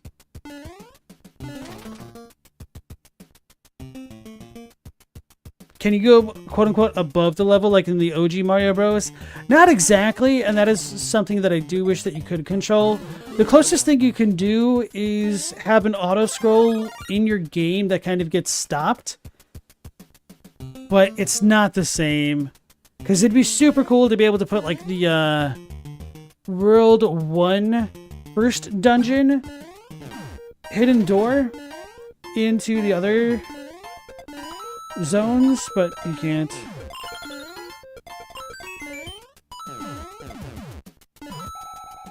So one of the things that I really like about this level when you get to the second half, it's a lot easier, which isn't what I really mean to say, is that I added a bunch of these thwomps off screen, so it feels like the place is caving in as you go through. Chadwick, you're starting to understand, being irritated with the limitations here. It's not so much that I'm irritated as much as it is that I'm disappointed. It's like, oh man, my ideas, they're not just, I want to make them work.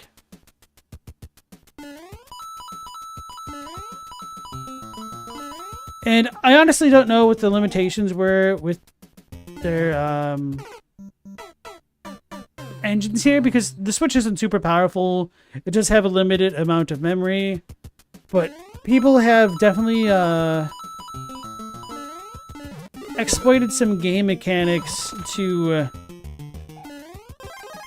make a lot of enemies appear on screen. So I don't know why they chose some numbers as the limits for parts that you can place in a stage. Like, I think you can only have either 4 or 5 sets of doors, which is more than you need for most levels, to be fair. But I feel like for matching the vibe of some of the original dungeons, especially in the later stages of Super Mario Bros. 3, 5 sets of doors actually isn't enough, surprisingly.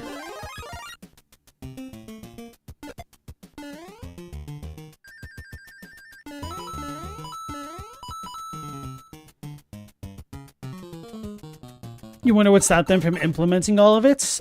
Probably because for every one thing that they have to implement, they have to figure out the physics with how it interacts with everything else. Because it's also not like Super Mario Bros. 3 had like the wrigglers and stuff. But yeah, I don't know. It does feel like a really big missed opportunity, especially with Super Mario Maker 2, that they don't exactly have the same functions as Super Mario Bros. 3 when that stuff was missing in Super Mario Maker 1.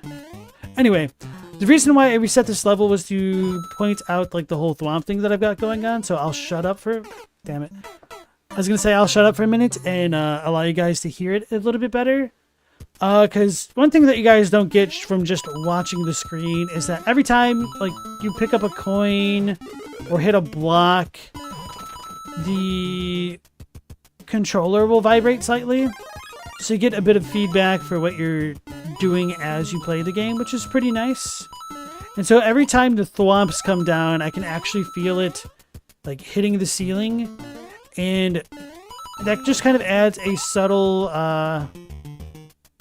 something to the game, which keeps the tension building throughout this second half of the level. So while this level isn't particularly difficult by any means, I do know that some people will panic when they start feeling the thwomps and hearing them come down.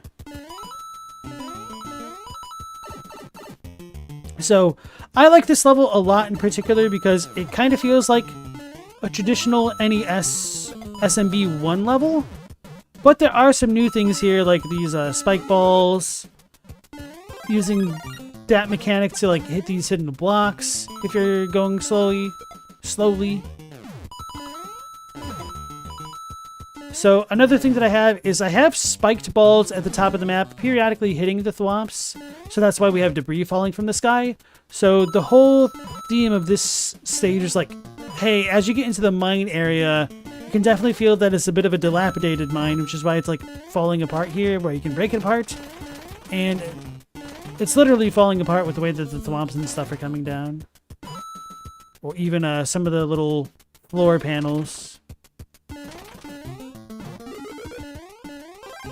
So here's where things start coming down from the sky a little bit more, and I'll shut up so you guys can hear the thwomps.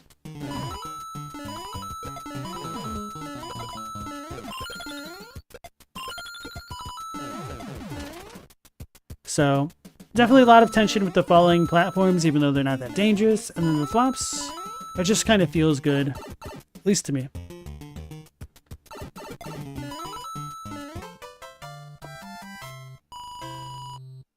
And then I had the little skull at the bottom to be like, hey, you're underground. It's the mines.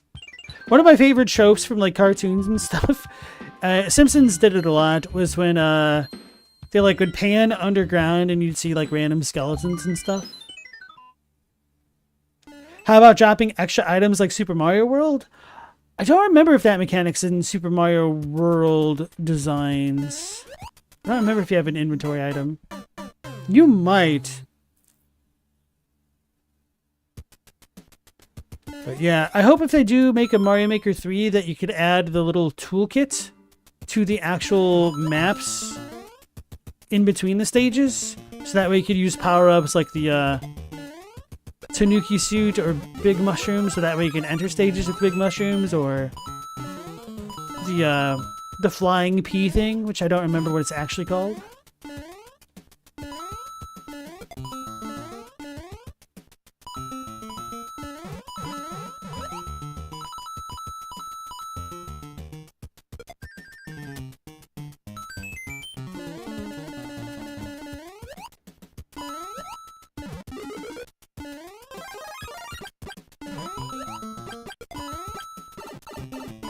Surprised that hit me. Checkpoint over there.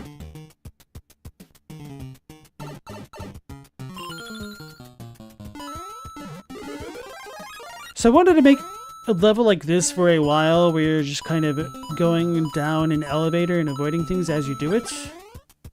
It's one of the things that I like in a lot of beat-em-ups. But it's kind of hard to make that work sometimes in Mario Maker, because sometimes you just go down a little bit quickly. And I saw somebody else make a level with a better implementation of this idea than I had, where they were doing it in the kind of space level, so you're kind of natively slowed down. But I'd already made my space levels, and I feel like for my space levels, it makes more sense to go up than down. Whereas the whole point of the underground is that throughout this level / world, we're going to keep on going deeper and deeper, and the final world will be the lava world. Kind of analogous to the final world of SMB3.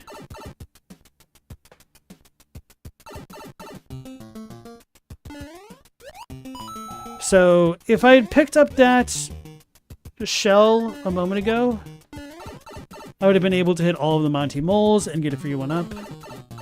That's something that I feel like I should probably incorporate into my levels a little bit more.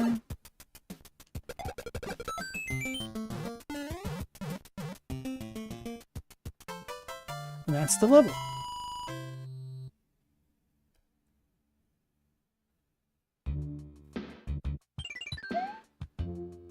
If I was smart / not lazy, I would have this stage up here, so that way it feels like you're going down as you go through it. Anyway.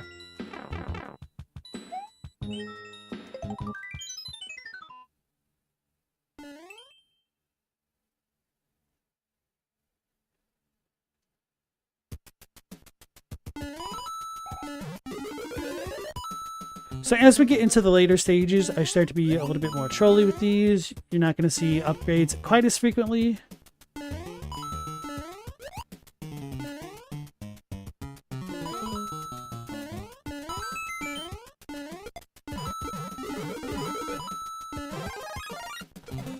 So I use this as a bit of a smoke screen, that this one's a little bit more well maintained with the blocks. So when you get over here, it starts to fall, and you're like, oh no! But then I have that little brick down there to suggest, hey, maybe there's more over here than meets the eye. And this is just some bonus stuff.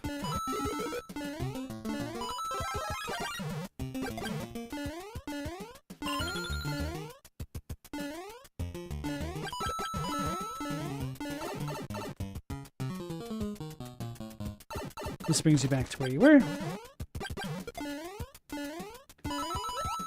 And then same thing with like a moment ago. If you go too far this way, you're going to start dropping down. And it's kind of annoying to get back up from down there, so it behooves the player to keep schmoving.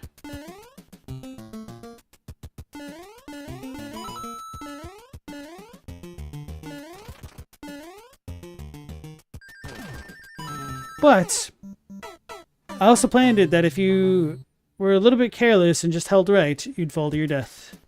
So that's kind of one of the ways that I try to make my stages a bit more interactive if you're just trying to speedrun them. So I actually quite like this stage as a level 2B speedrun, because it's got a lot of little techniques that you need to do rather than just holding right. Like maximizing your time going through that little back left and right is pretty technically intensive. Does them.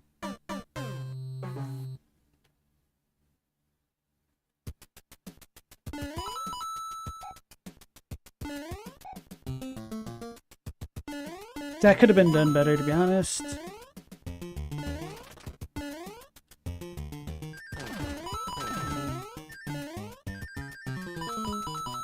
And then here you need to actually hold left a little bit to slow your momentum, otherwise you'll go off into the gap right down there. And this part, you had to like jump twice. Oh yeah, I remember the strat. So you like land, and then you make a little hop to land on that ledge, and then you jump again to avoid the second piranha. From a speedrunning perspective, you don't actually have to do that.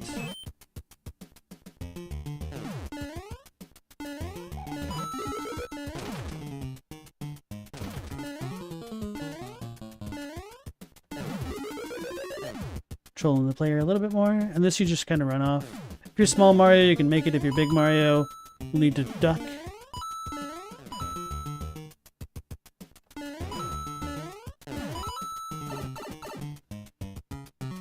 And then those fireballs will slow you down. Should probably reduce that to only needing one swamp thing to break it. Ah. I know you could definitely jump over that and be safe. Global, the OG Mario sound effects are iconic, yeah. I really love the original Underground theme, or the SMB3 one as well.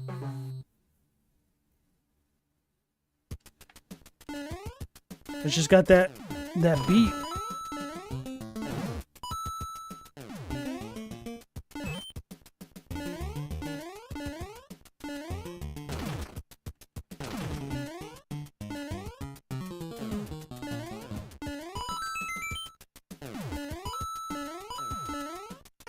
That's my fault. I know you can make it the third one. I was just trying to be greedy.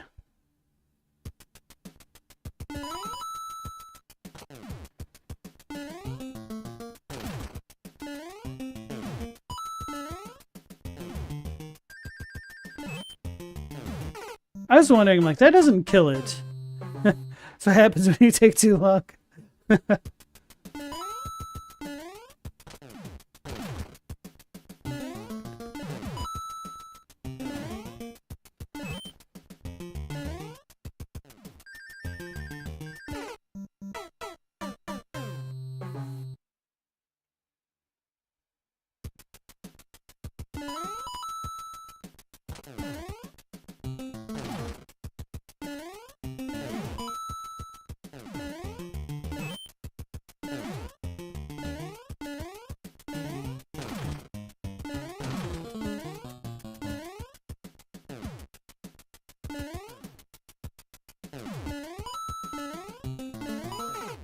But I got slowed down too much.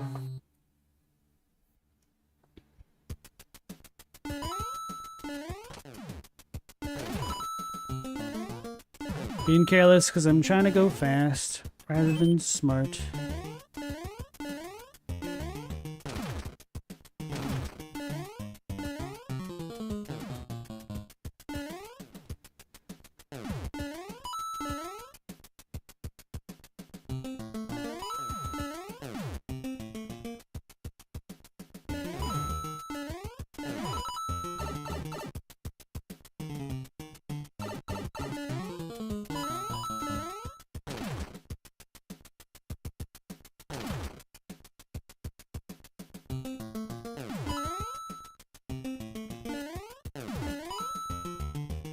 It's gonna get me. Have the big blocks there to slow it down. Oof, almost jumped into those.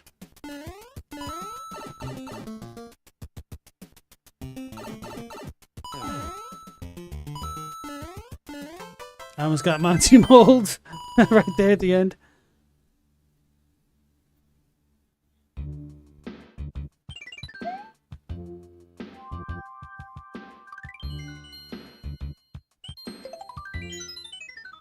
What was this stage? Oh no, I'm almost out of lives.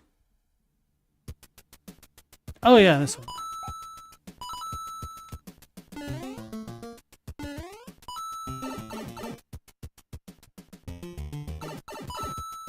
So I put the forest theme around this level on the world map.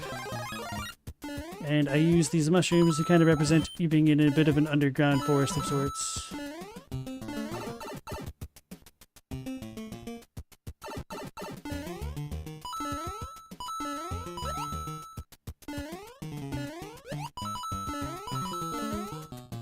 So you're going to be able to get through this normally unless you go down the pipe and flip the on-off switch. I added these little coins to signify when it's safe to jump. You can jump earlier, but that's kind of the easiest way to do it. Don't know how I feel about this section in particular with the claws. Gets a little bit annoying, but oh well.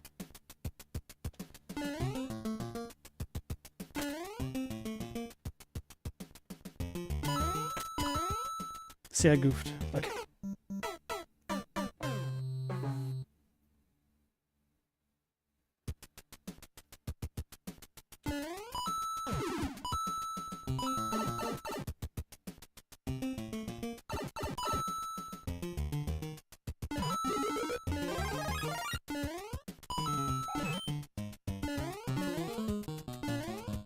I also like the way that you can illusion that you have extra big mushrooms by stacking them on top of each other like that. You don't really get to see a lot of players do that. It's another way to just kind of highlight some of the creativity that can go into making some of these levels. I shamelessly stole that idea from somebody else. I don't remember who first made it. That was kind of an awkward bounce.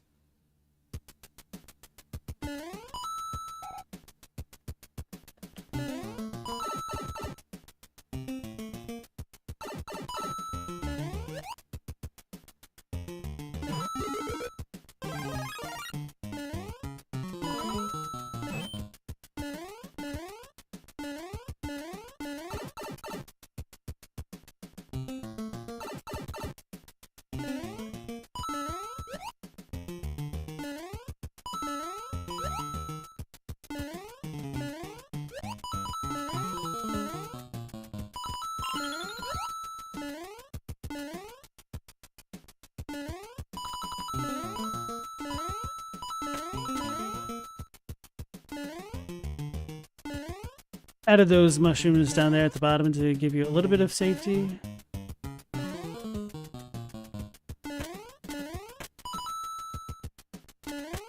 There we go.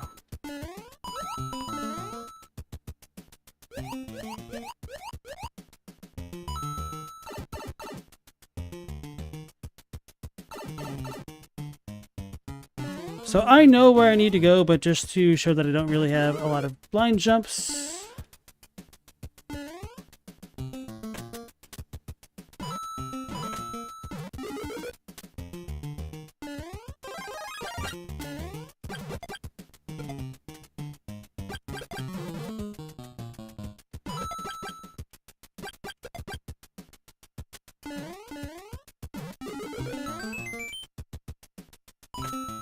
This may require like a little bit of claw tech. If you hold down while you jump, you'll just kind of drop directly down. But you could use that once you get momentum to kind of angle yourself and make that for free. Then you do a baby jump to get there. And this jump looks worse than it is. It's really easy to make that one. The wrist claw jump was the one that I died to earlier.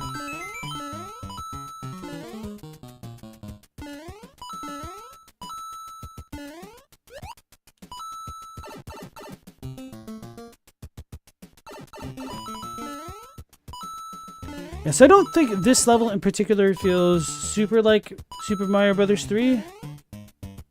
But I think it works well enough as kind of a different type of underground level to stand out and be fine.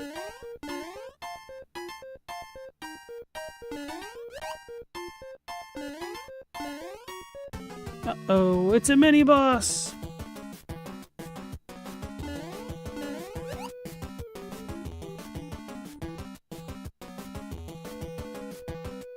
I remember my first time fighting these dudes in Super Mario Bros. 3. I did not know how to deal with them at all. Do I not have a checkpoint there? Okay.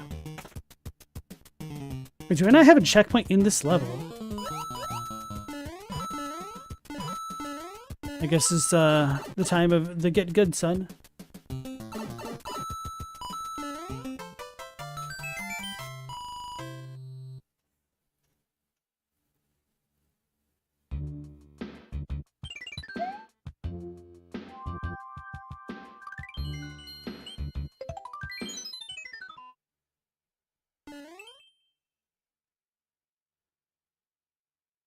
So rather than going with the normal castle style level for this kind of a castle, I elected to make it half normal stage, half ghost house. To keep the continuity of there being traversal underground. Didn't jump high enough.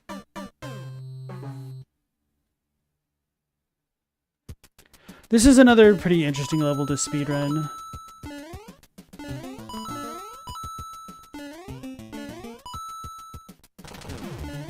Oh yeah, I need to fix this level.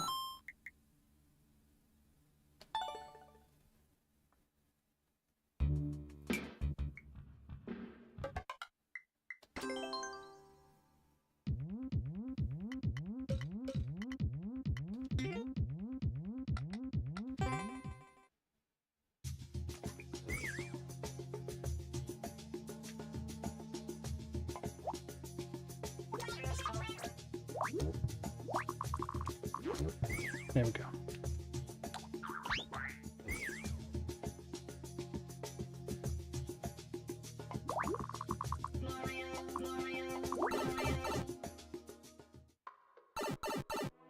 Let's go.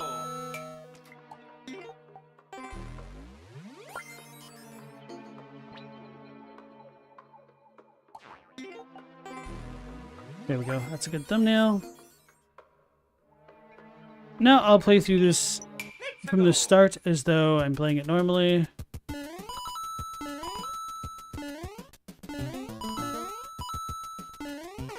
Whoopsies. Let's go.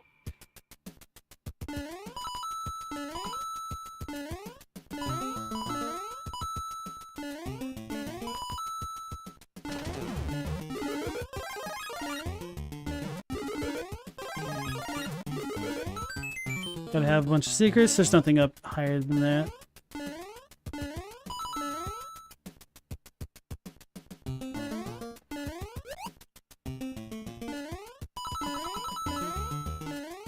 Outside of it, if you go fast enough through this, you can get on those blocks, so speedrunners know, are taken care of. And if you're going slow, that'll make that part a little bit more difficult. This stage is pretty damn trolly that a lot of players aren't going to understand what to do here, which I wouldn't blame them. So normally you go right. A lot of people get freaked out that the floor is going to switch on them at first, but it doesn't.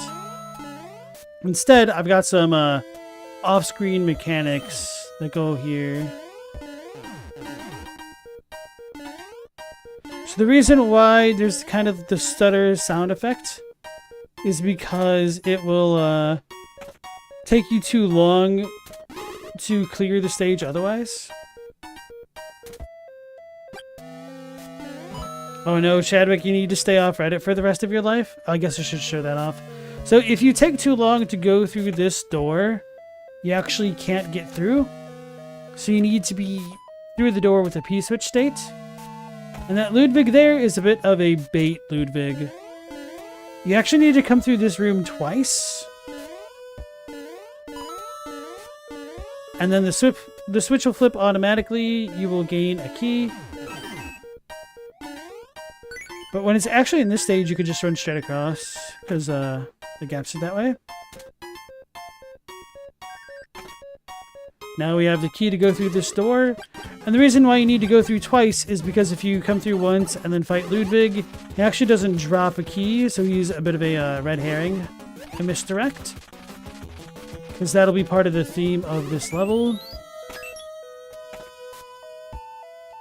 Chadwick, which daily horrors is the Reddit serving you?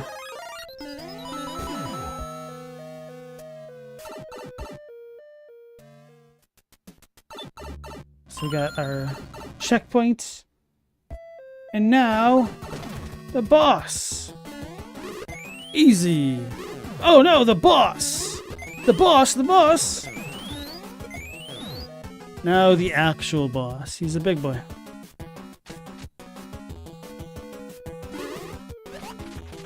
Some people are apparently really bad at fighting Ludwig. I was afraid this was too easy, but then I saw some people really struggle against this boss, and it made me feel a little bit bad. I feel like this is definitely easier than the Roy encounter, or the Morton encounter, the last one, but I don't know. And then I had the final troll.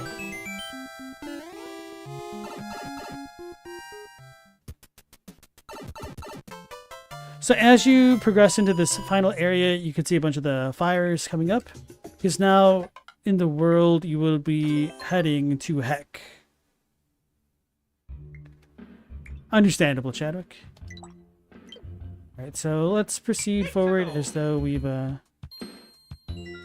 cleared all the worlds, and we get the animation for clearing that castle.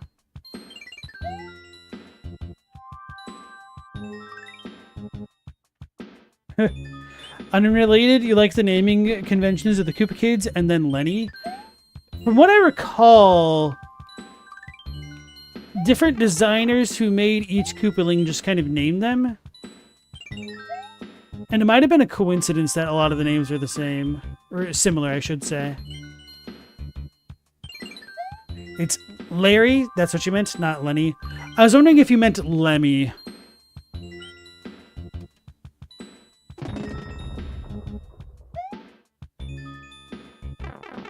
So once you beat that castle, you get shot out of a cannon into Heck.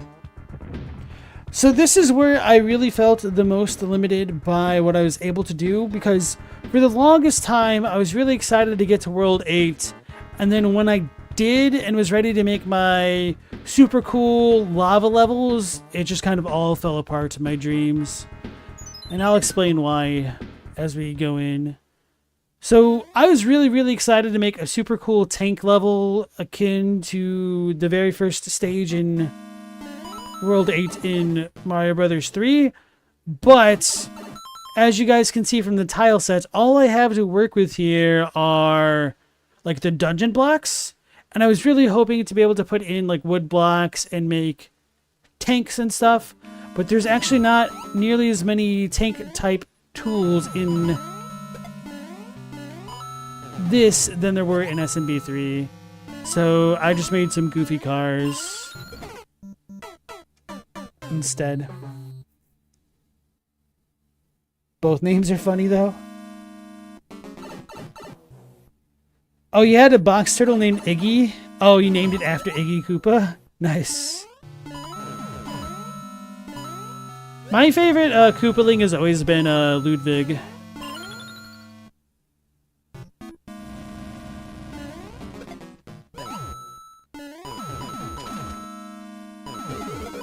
Bit of a troll that I fell for.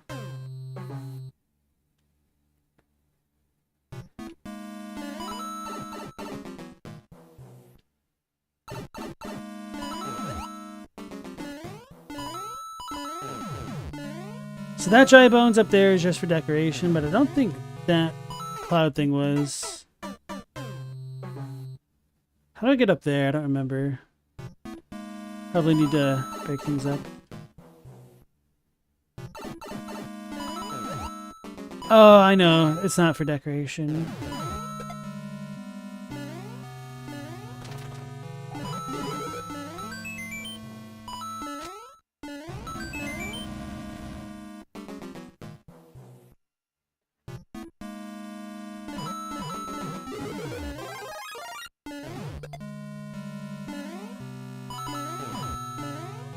So yeah, I was hoping like having a paratroopers would help make it seem as though, I don't know, these guys are ready to go to war, I guess, but it really sucks that I can't use like the Airship theme song as well. All I have is this whole dungeon tile set, but having an airship just feels really out of place in this world when I'm in the lava levels, essentially. So I was really bummed when I got to this stage, because I was literally looking the most forward to designing this stage in particular. And it's just nothing like I actually wanted it to be.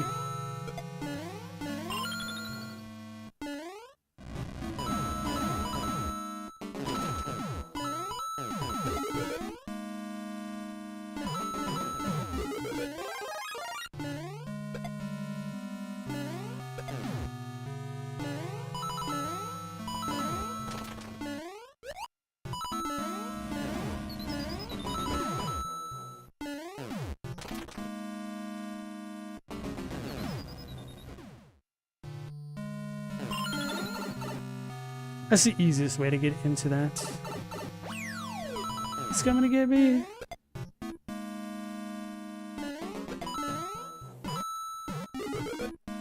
Oh no, it's speeding up.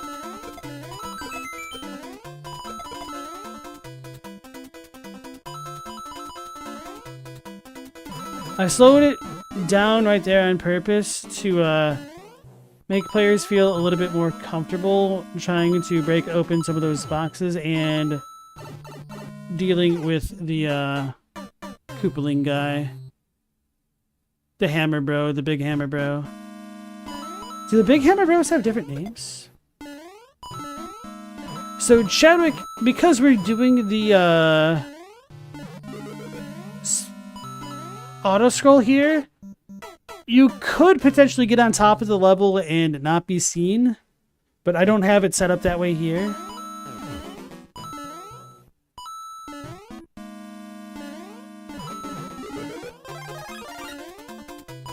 Actually, maybe I could at the very beginning. I can make that work.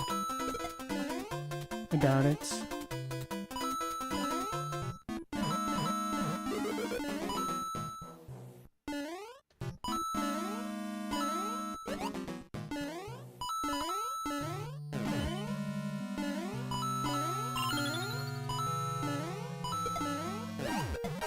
No, I was trying to pick that up. Oh yeah, we have the big chain shop there. Oh, he just smegs off. Huh. If you spawn here. He chases if you come down the pipe, which is pretty cool.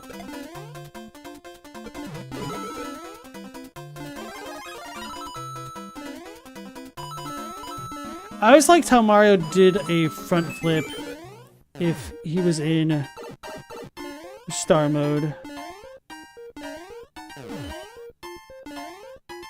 How did I do that? Chadwick, you like the Seeker bullet bills? You rather like all the new mechanical changes to the enemies. Yeah, so that's kind of what I meant, where you have simultaneously more and less options as you play the game. Because you have access to things that you didn't have access to before, which is cool. But like I said, couldn't make my dream tank lava level. So I did the second best thing in the next level. Oh. I shelled him. I was trying to bounce off of him.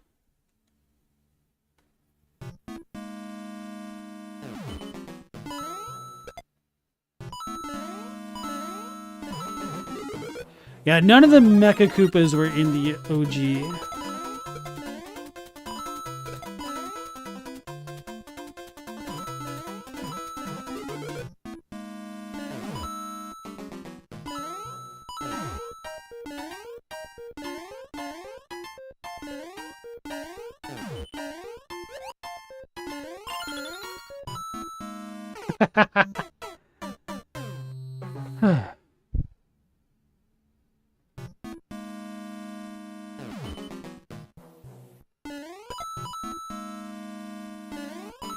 Wait.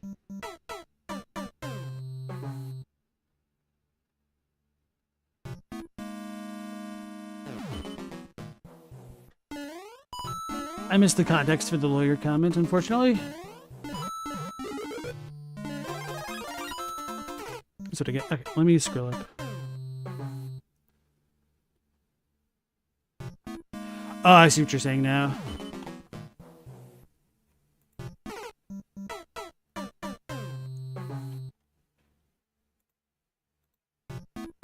Good thing I don't have limited lives or anything.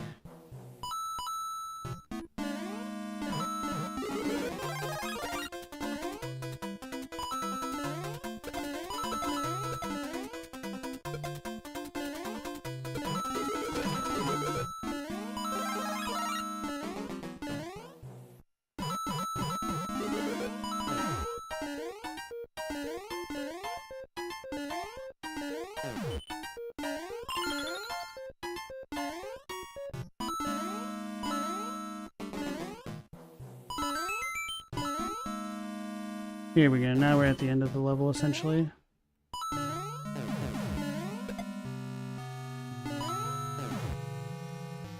$50.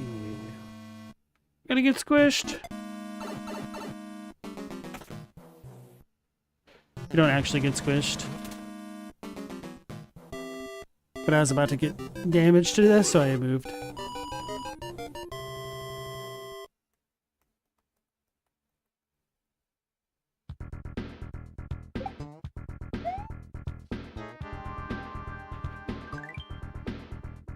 Alright, so since I couldn't make a true tank traversal level, I tried to do my second best with the pirate ship level.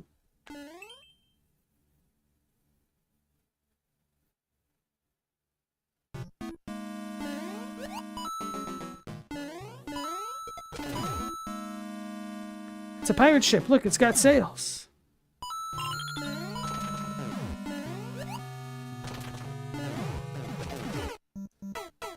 Hope I jumped into that.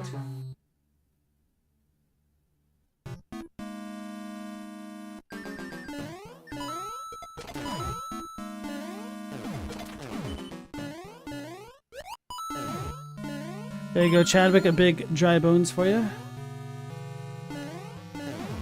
So I had to do some shenanigans to kill the chain chomp, which spawns on top of the chain chomp thing, so it looks like at the top of a crow's nest. But I like the aesthetics for stuff like that. It's markedly resistant wood. It's been treated.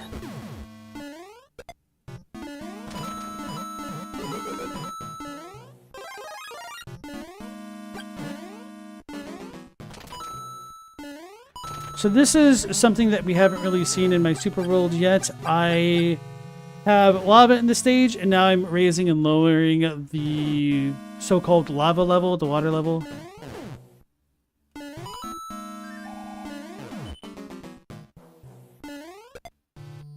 And I have things timed in such a way where you kind of want to keep moving. But this part isn't too bad. I think the other level's probably more difficult. What did I need to do here? I don't think I just jump right. Or maybe I do. Oh, I know. We have a pipe down there. Good thing I know how to play my own level, right?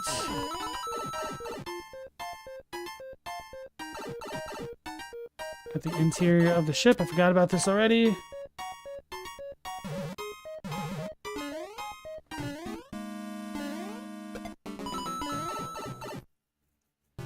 So this is a bit of a different mechanic for you, Chadwick. If you get a dry bone shell, you can use it to coast on lava like a little canoe.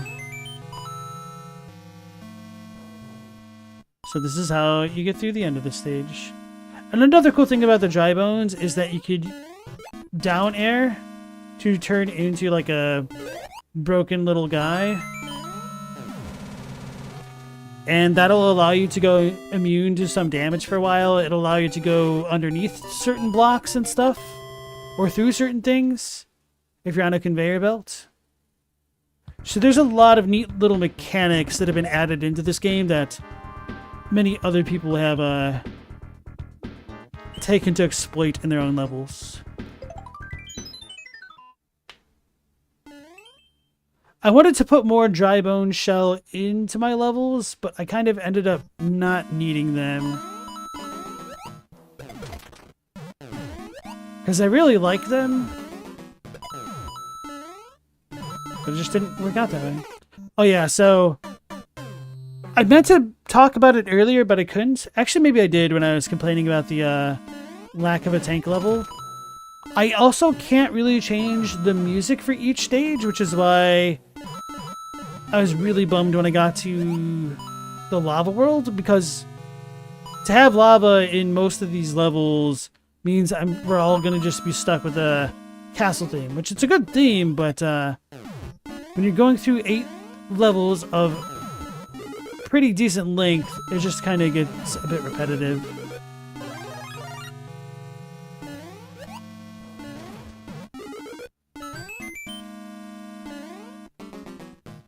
So, as you guys can see, like the theme of this level in particular is kind of like a pipe worldy type thing, like a factory or something. Maybe not a factory. Maybe this is where we get the lava pumped from.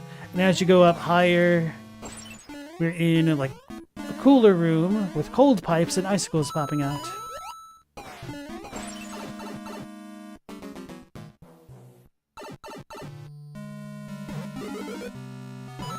It's a Goomba.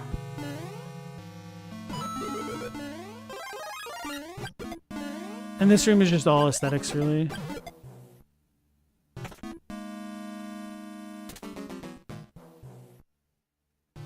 This is where they store the pasta sauce before they pump it down to the first floor where they heat it up? Exactly.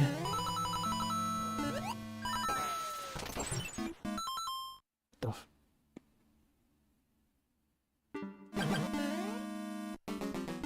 dog's being a Goomba while he's sleeping. Ironic that I'm actually playing Mario when I call my dog a Goomba.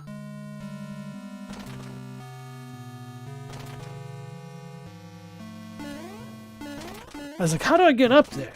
I forgot about my own little strat.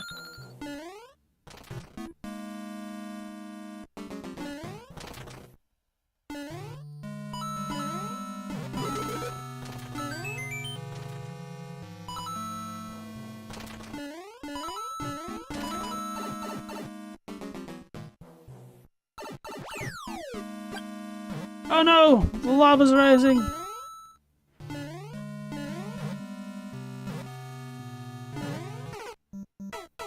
I got pasta sauce on my overalls. Mamma mia.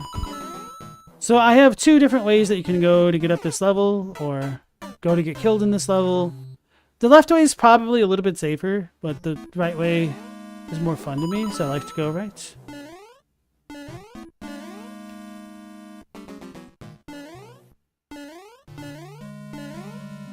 There you go. there.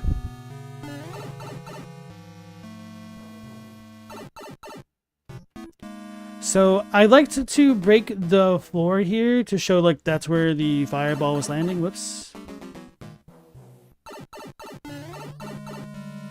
So I quite like how the aesthetics of this level ended up working out, because I didn't really know what I was wanting to make when I first started this level.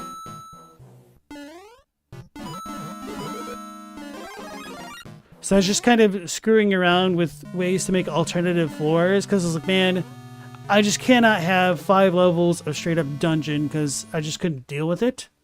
So then I was using the hard blocks, the orange ones over here. And then I was also working with the pipes when I kind of stumbled upon something that I quite liked, actually. Like these little contraptions here.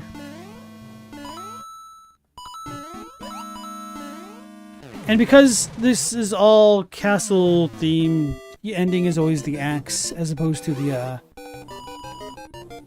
square that has the star, the mushroom, and the one-up and whatnot.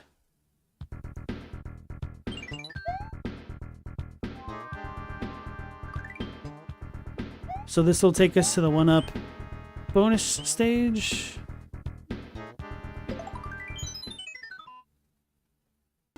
But we don't need that. Let's go into 8-4.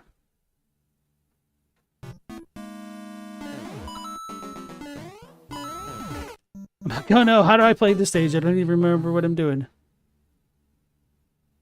No idea though.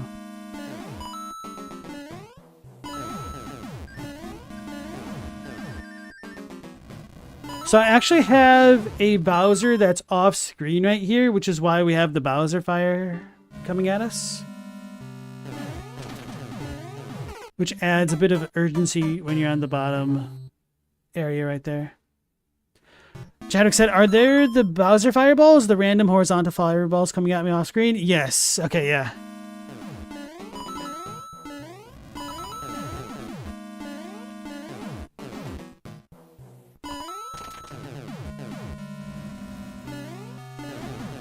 So the faster you go, typically the safer you are in the Mario games.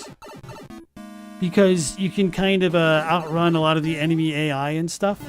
So players or level creators have to be really particular with what they're doing to keep quick, experienced players on the back foot. So for this, I've got like a little bit of a maze structure, which is fun.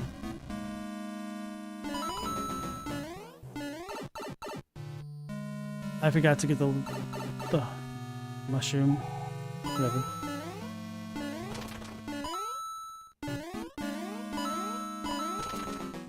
Because the bottom route was safe the last time, I made sure it was not safe coming into this room. You just run, you might regret it, because you're avoiding the fire bars. He's gonna get me! He got me.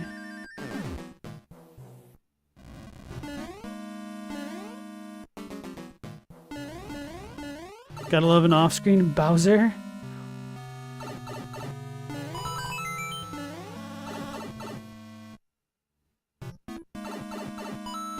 Bowser is canonically not pasta sauce proof, that is correct. I just got lasered in the face.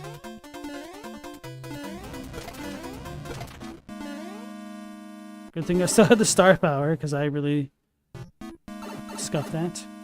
So, in that last room, you actually want to keep as much star power as possible to make this room a lot more manageable. This is going to be painful. But I already screwed up.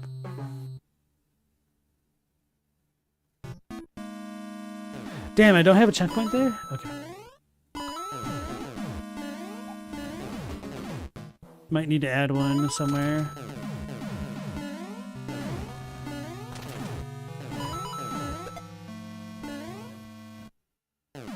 I think this is a fake one, yeah.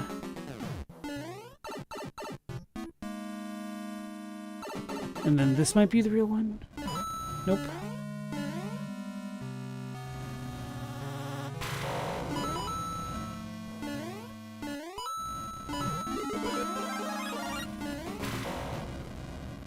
Slow the player with some fires.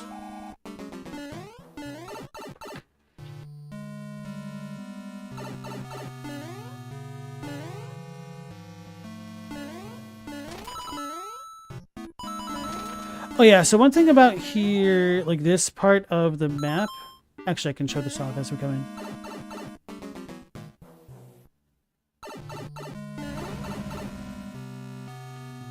One subtle way that I'm trying to make players go to the bottom, which is a dead end, is by making the top and middle options seem a little bit more unappealing by having the dry bones there and the fire bars in screen. So with having this dry bones be further back, it incentivizes players to go that way.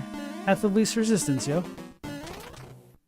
So that's some kind of like psychological level designy stuff that you can do when making your levels to artificially slow things down for certain subsects of the player base.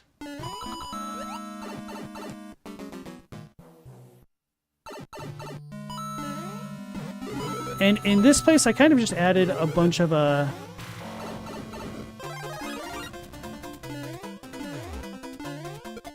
damn it. I added a bunch of what am I even trying to say? Oh yeah, a bunch of rooms to make it feel more like a labyrinthine castle.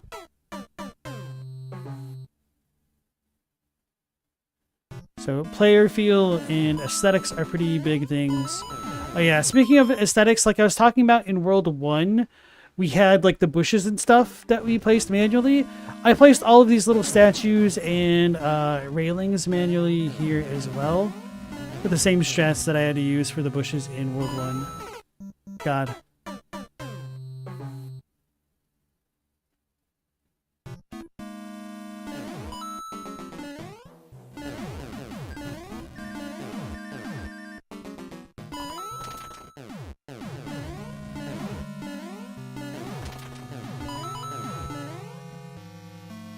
So a lot of this stuff doesn't really hit you or pose a ton of danger on that first screen.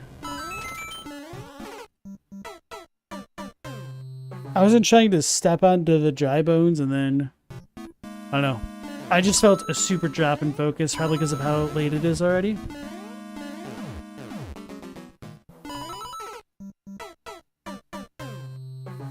The bushes like George and Barbara, something like that.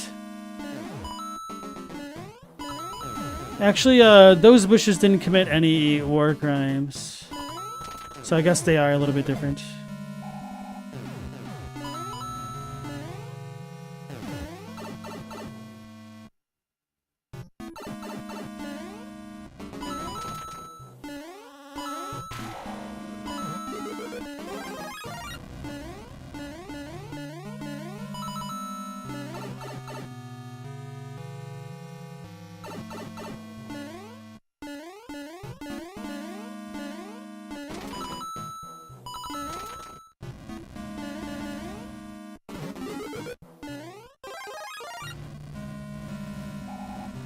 Reminder to self.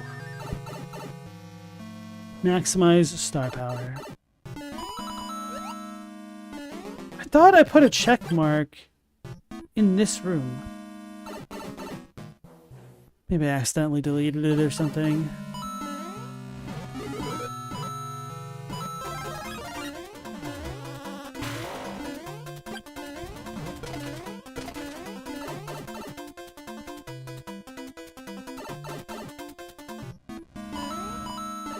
Oh, I should have been fine. I goofed up. So that cannon can squish you if you're not paying attention. I'd originally had the pipe a little bit higher in that room, so you had to do like a full running jump to get to it, but it was kind of annoying, so I just got rid of it.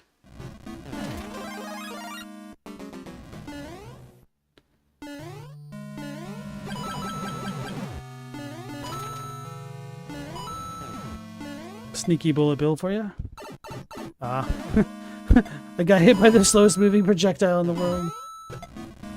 You can get up there if you time your bomb jumps properly. Alas.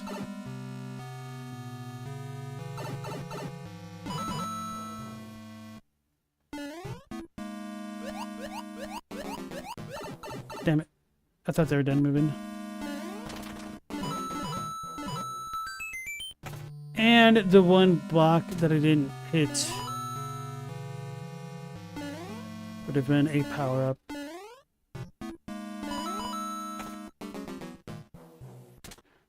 There's really no checkpoints in here right now. That's funny. This is gonna suck.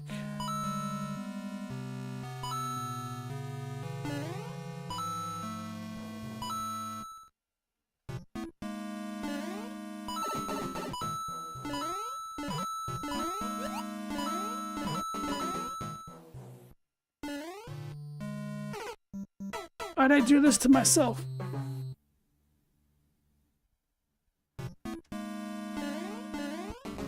I guess we do have that one there.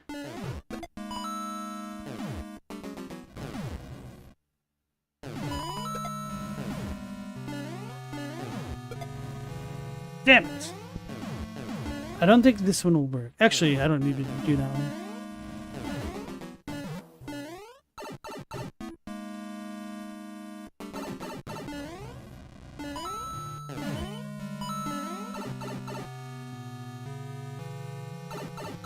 Hey Mortis, welcome back in. You guys things are going well? Nah, my focus is shot. I should have already beaten my own world that I designed and created a long time ago. Why am I so bad? Nah, but things aren't bad. How you doing tonight?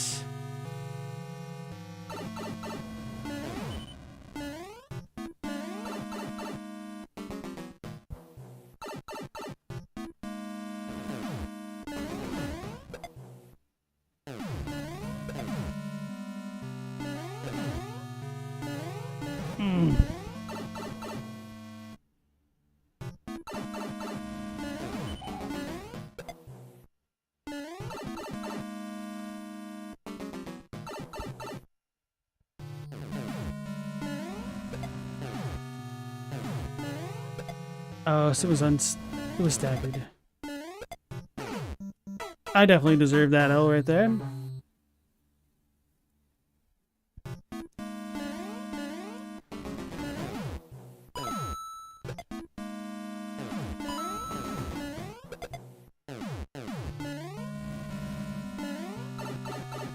Now I'm all nervous of pogoing off the bullets.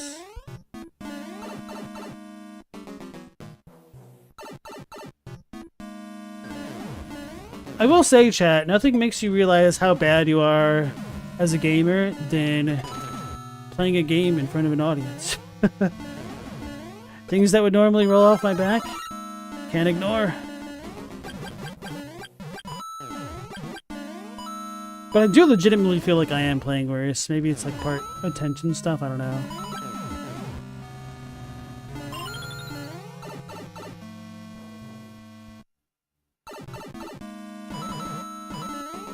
Okay, so no.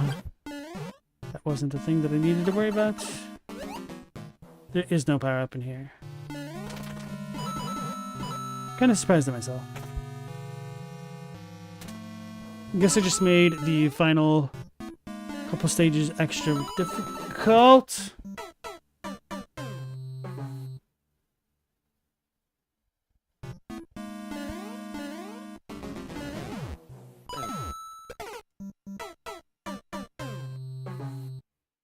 Right, I just need to lock in for like 10 minutes and then we're good.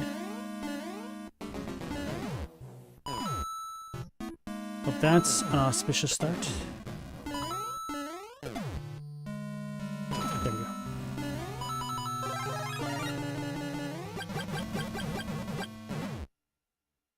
The old Let's Play curse.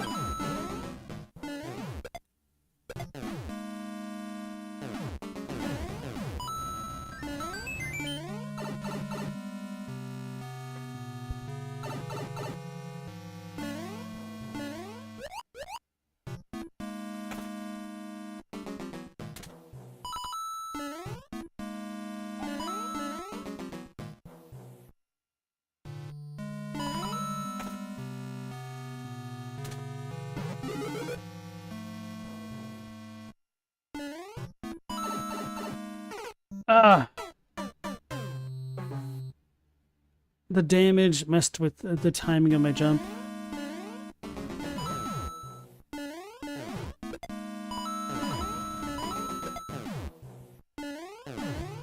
I'm gonna die if I grab that.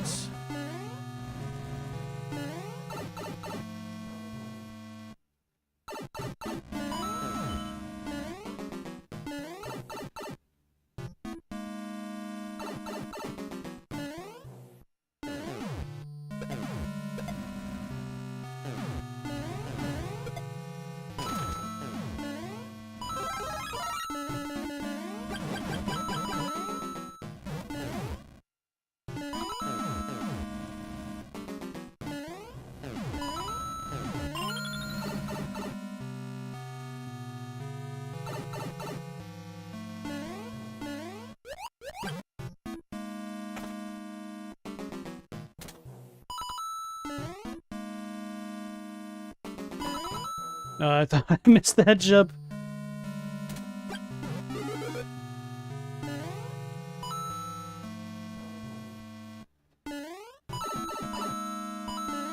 Damage boosted, because you're bad.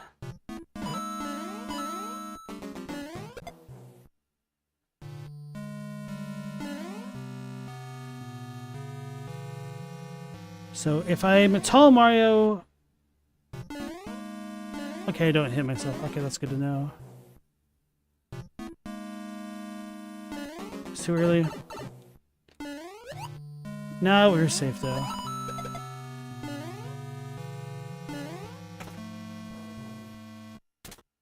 Can I control the rate of fireball fountains? Sort of. Like, the higher you place them, the longer it kind of takes for them to respawn because they travel more. But other than that, not exactly.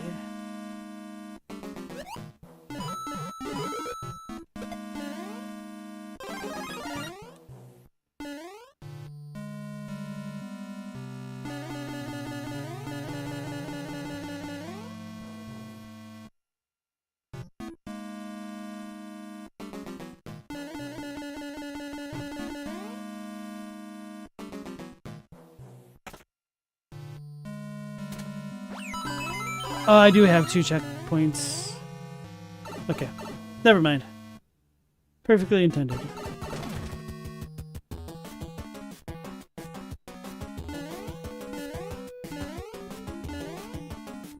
Oh yeah, this is an actual boss battle. These dudes are pretty tough. The way that it's set up.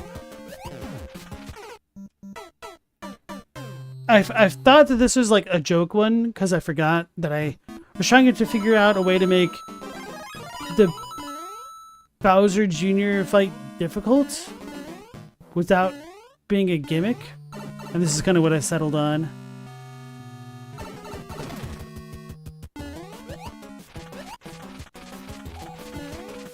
So I got pretty used to fighting 2 of these at once.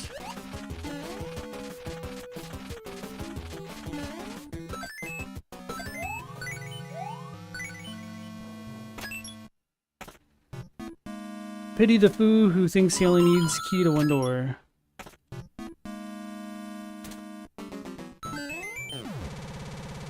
Godskin duo a little bit, yeah. Got a fat one and a skinny one.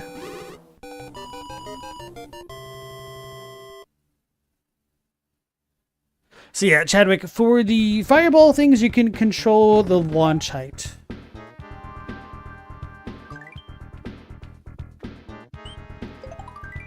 And you'll see a bit more of that in this stage, the fated finale. 17. It's a good number. The lava is rising.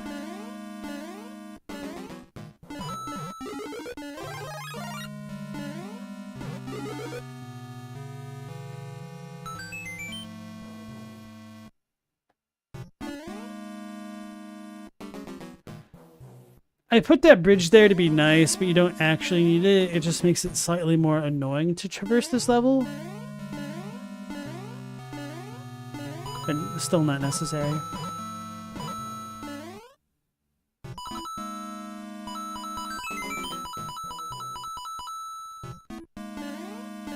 I wish I could put like the final castle spooky theme in the game. Oh, I already screwed up. Alright. So that fireball went up super high because I placed it to be pretty high. Same thing with that one there. And because of the varying heights of these things, they get staggered a bit differently. So at the top left where I just got that mushroom, if I had my mushroom to begin with, I would have gotten a feather and I would have been able to break these blocks to get a tiny bit of a shortcut, but not really.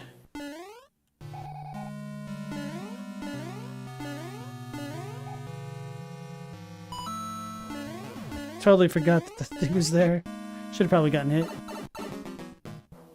So if you're not paying attention, you might get caught here.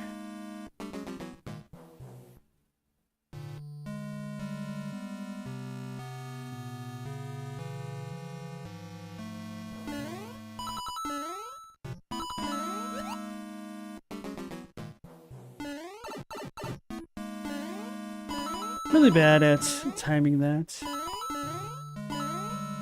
And spacing it. So this is the shortcut. Like, it's not a big one, but it's something.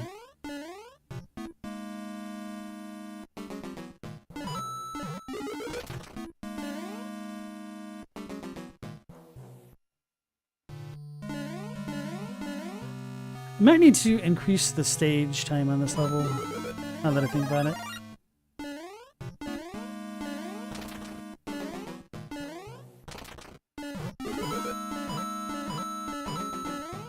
Controlling the player a little bit. Now, I quite like how this section of the level worked out. Gotta wait for the lava to go down, and then you gotta sprint it! And then it's coming back up right as you go through the pipe. You've got a little bit of leeway there, but not a crazy amount. Hey, checkpoint.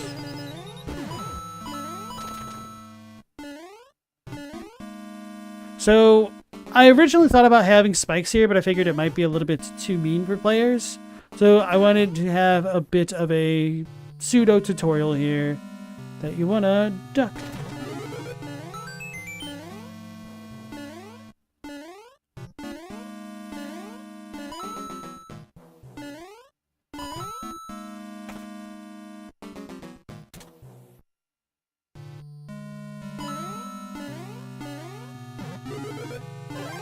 What's the meanest level I've ever seen? Oh. Kaizo levels? I couldn't tell you a specific one. I can show you one that's really ridiculously mean that a friend had made. Alright, so I have a couple of real fake doors here. So this door right down there goes to this one here. And the way you're supposed to go is pretty janky and mean, but it was actually still in line with what you'd see in SMB3. These invisible blocks. And had I been trying to show things off or like going faster, I would have hit these blocks. So invisible blocks are still a bit of a recurring theme because we saw some before we went through. So I quite like what I did here. Ooh, and a door. So if you were just kind of booking it through here, you might miss that in favor of this.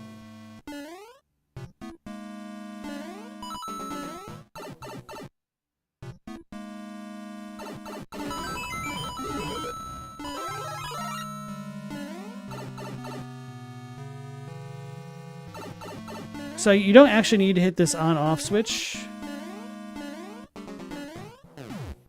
It's just, this part is just a troll for the players. You're supposed to come through here.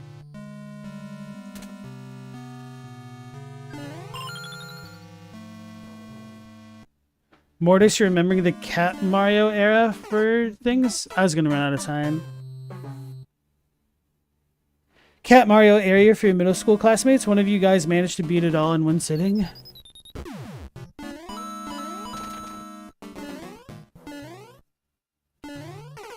Uh-oh. Hello, go.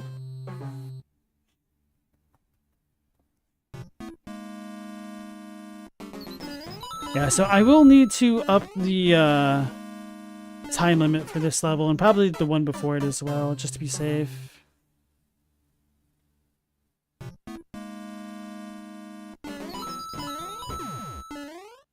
I think the last castle might actually be more difficult in some ways than this one, now that I think about it. Maybe not. Damn it. Well, I gotta be patient.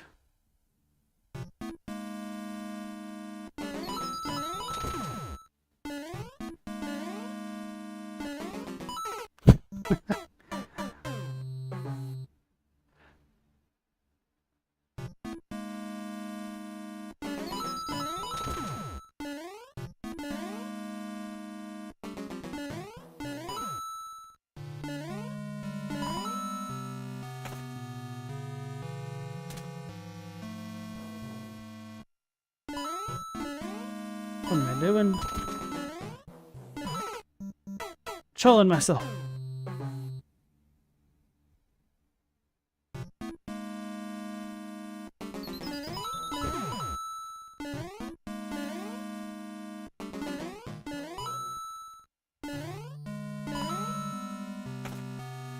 All these platform memories are coming back for you?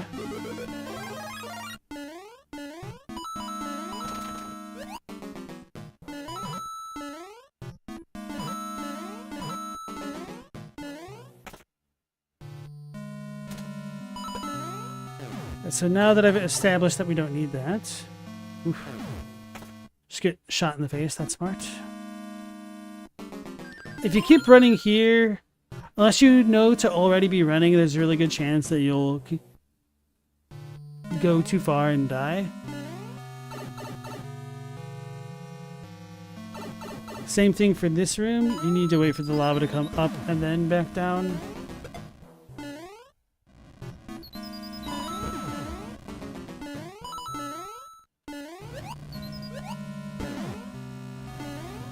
Didn't really know what to put here. I feel like this part of the castle's a little bit weak, but oh well. I didn't want to continue to have something super crazy because the last rooms were a little bit gimmicky. And then this one can be somewhat gimmicky. Because if you're tall, you can hit these blocks and get hurt. And then you need to wait for the second revolution of that thing to come out. Scary.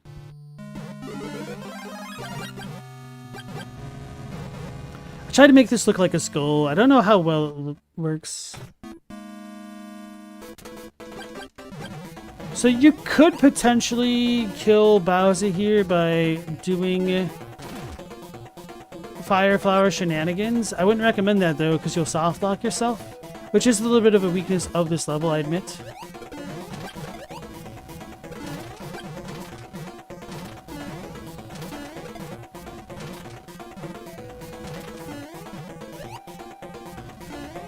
Do the jump. There we go.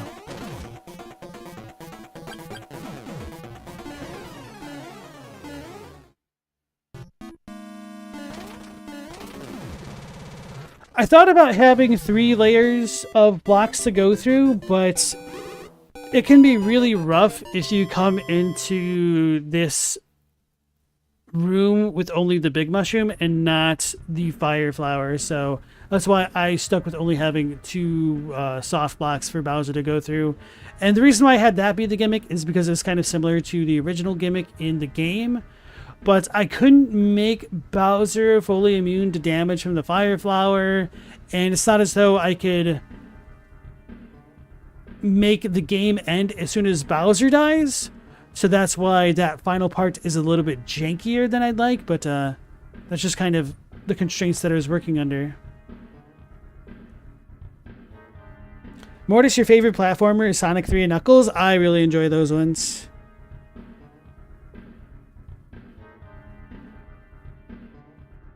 So yeah, that is kind of my Super Mario World and a lot of the tips, tricks, and things that I learned throughout making all of these levels. I still need to clear check a couple things because I had to rework some stuff, and there's some stuff that I need to touch up, like that final level right there. I need to increase the timer. So within the next couple days, everything should be uploaded, I hope. And then if you guys want to play this for whatever reason, you can. And I'm going to make a video or 2 or maybe even 3 on Mario Maker stuff, because I think there's a lot of neat things that it can kind of teach you about level design and player psychology and stuff. So thanks everybody for joining in through the world adventure here. I had fun playing, even though I was super terrible tonight. No real excuses. So, don't I have downloaded courses, or is that course bot?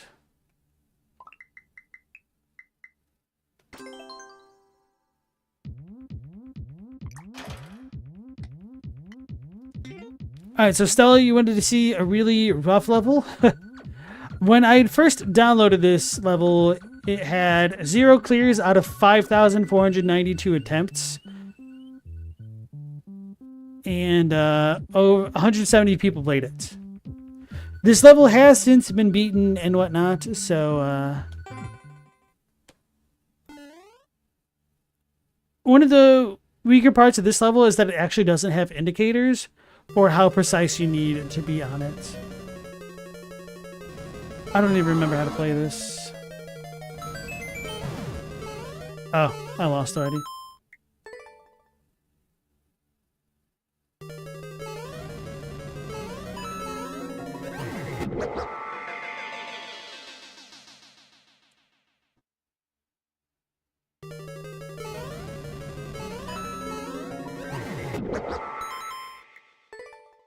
So one of the annoying things about Mario Maker 2 is that it's actually faster to stop and start over than it is to do other things, than like let the death animation play. Which one had the godforsaken hang slider? Sonic to Game Gear? I never played the Game Gear ones. I always wanted a Game Gear. And I was so upset that I didn't get one for Christmas one year. But I think in the long run, it was okay, because the Game Gear is kind of a piece of junk and went through so many batteries.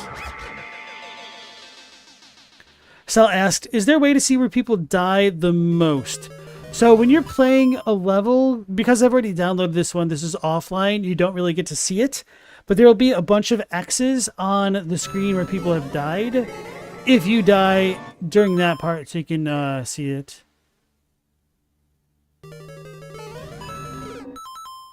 I think I remember the strat here. You need to jump and then jump. I didn't have enough momentum.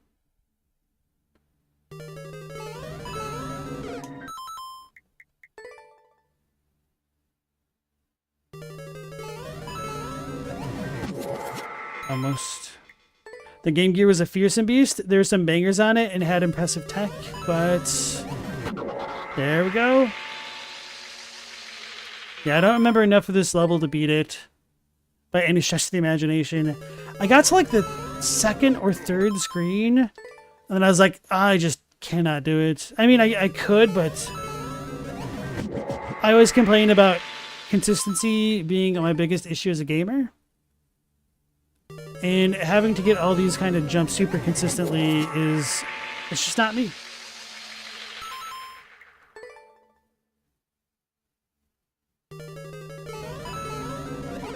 Yeah, it's too forward. It's fun when Mario decides to have one extra long death animation, though. I mean, the death animation is always the same. It just takes forever. Oh, I guess it can take longer if you fall from higher up sometimes. Or maybe if you have momentum. I killed my own momentum there. That was my fault. I will say, though, that, like, let me think about how I want to phrase this.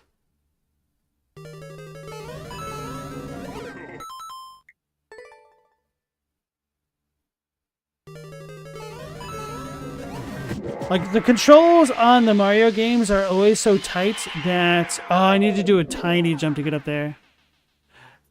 That you pretty much always know it's your fault or the level designer trolling you a bit. So I cannot hold B on that one at all.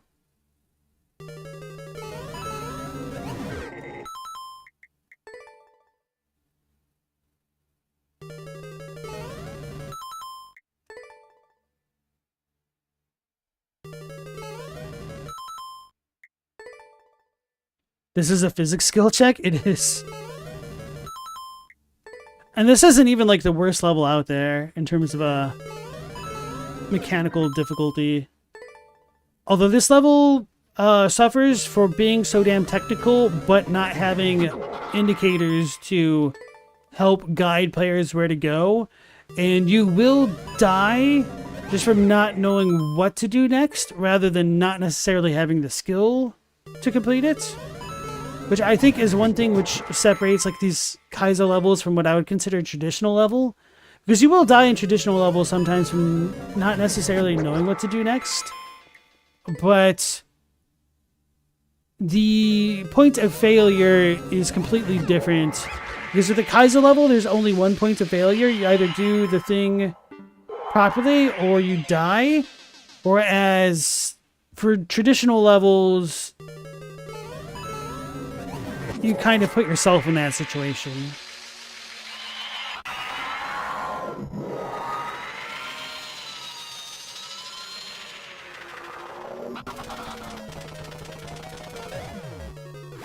And then I jump up there and jump up there with the iframes. Okay.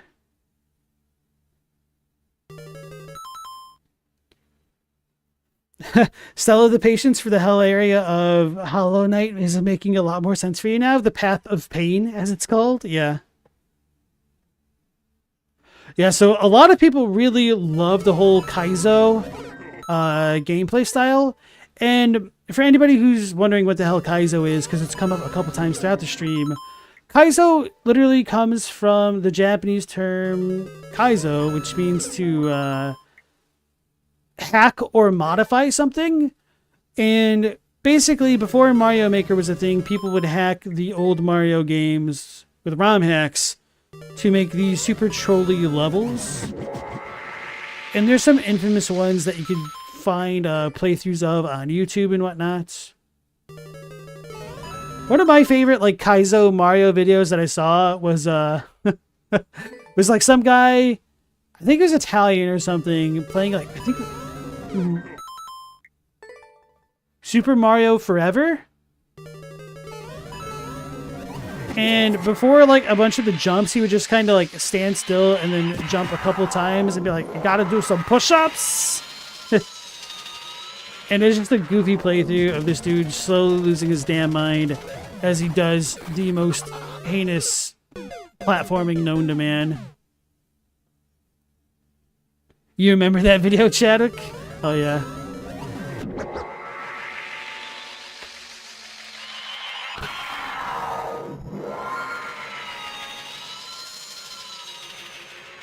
So for me, I'm not a fan of Kaizo levels or troll levels.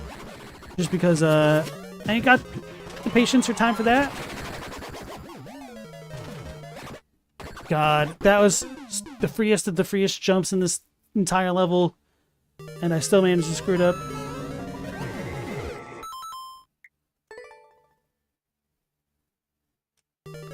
That first Impossible Mario video where every screen is just a rug pull? I don't think I've seen that.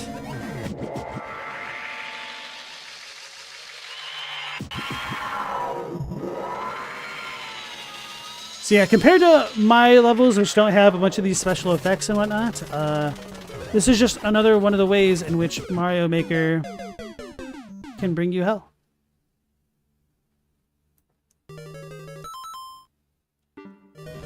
Let's go ahead and exit the course, and then maybe do a little bit of a super expert, just to show Stella what pain is.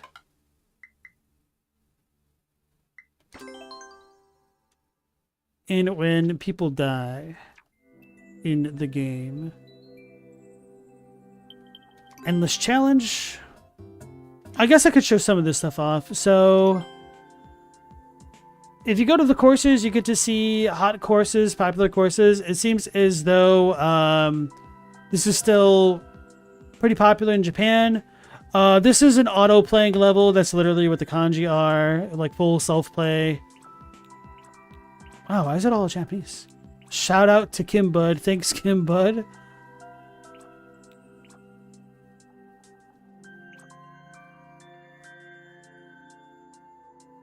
Alright. I guess if they say so.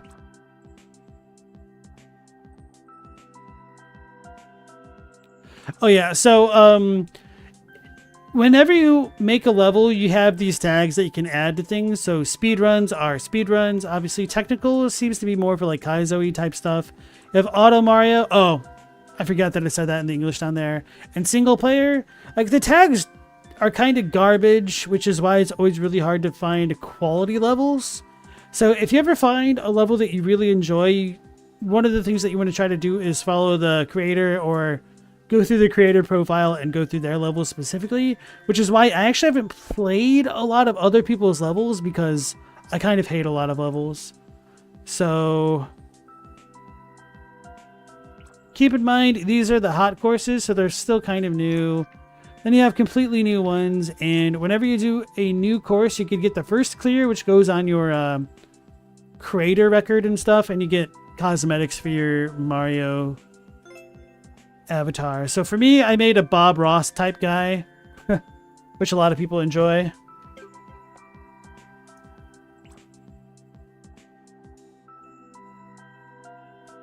Yeah, Mortis is a youngin', Stella. He's not a minor, but he's on the younger side for the chord.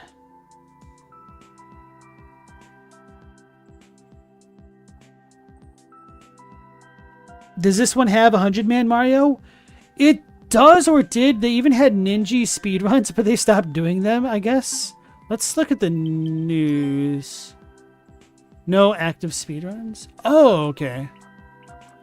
So yeah, when they first came out with the Ninja speedruns, they had a lot of people playing them, and then they just kind of fell off, I guess. Or I guess they only made a certain amount of them. Oh yeah, I remember doing this. Oh yeah, I even beat it. Okay. The very first one. 1.5 mil, 1.2 mil, 1 mil, 1.2. 700k, 500k.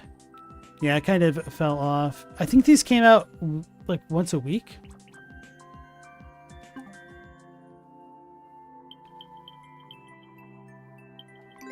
Oops. And so these are the leaderboards. You can view your friend list. Okay, didn't know that. Don't care. I don't care. Just shut up.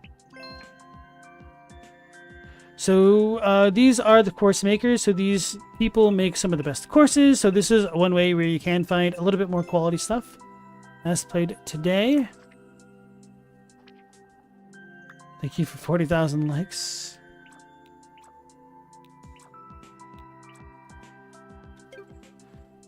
Alright, so in addition to that, players versus players. Oh god, versus is so terrible on this because there's so much damn lag. So these players be clearing stuff. There's also, I think, leaderboards for clearing the most levels for the first time, clearing the most levels the fastest, etc. But that's not too important. Let's go back to the hot courses. I guess we could show the detailed search just to show like how not great this is. So if you want to search, you can look through game styles, which this is nice. I don't mind that. But the course themes is also okay if you like a specific theme. Difficulty, date uploaded, number of plays, regions, tags. So these are all the tags that you can put on the levels, but this isn't that great in the variety of things because there isn't like a setting for troll for like Kaizo. I guess you could say technical is, but you can only use 2 tags, which is also a bit of a bummer. So we'll do the auto level just to show you guys what people like to make. And then after this, I will do a super expert endless run and die on the first level and skip and get angry. So I'm not going to press anything.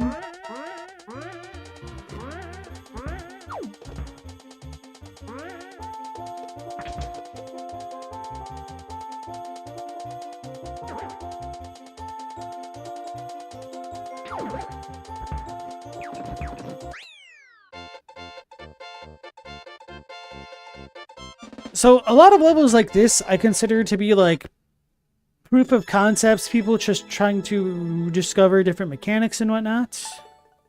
You could boo levels if you dislike them, you could like them if you like them. Let's go for popular ones. I'm sure we'll probably have some music of some sort.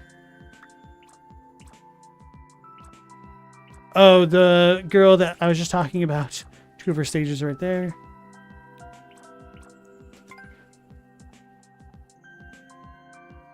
This is a shooter? I was thinking... Okay, music speedrun.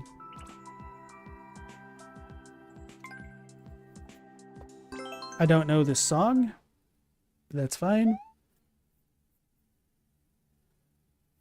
I was like, Mushroom Mario? I don't know.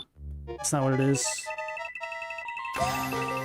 So I'm actually controlling my character now. We have these indicators with the coins. You just typically want to hit those. And follow it. And from the mechanics of hitting certain music blocks, that's how people make music stages.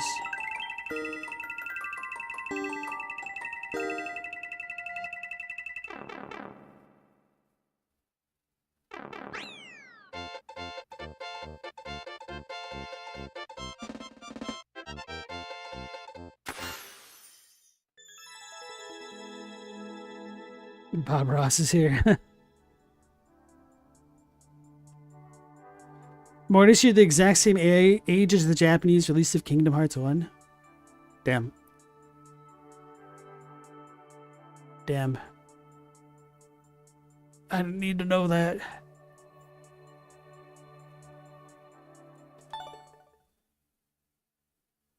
Mortis, you do like the music genre in this game? There's some really crazy stuff that people make. That one was okay. Shooting Star. Like the Night? I don't know. Anti-stress sword. Mario goes to the cinema. Alright, let's see if we can have musical ones. Actually...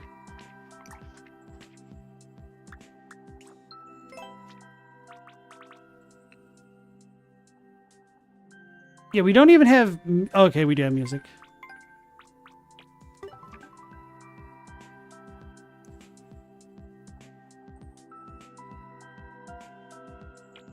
Let's see if we have a song that we would know.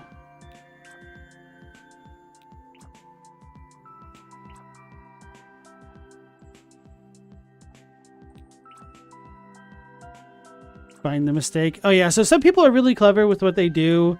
So they have 2 boxes which look the same, and if you look for differences, you could progress like pseudo puzzles.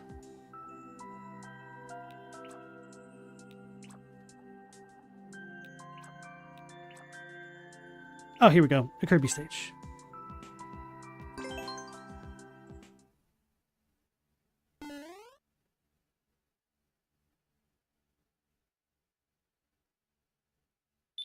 We were talking about the turbo graphics yesterday on stream.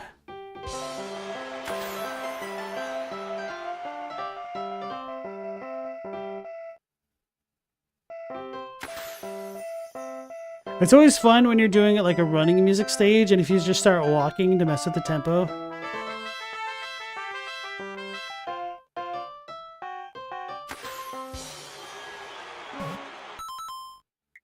Alright, I'll play it properly.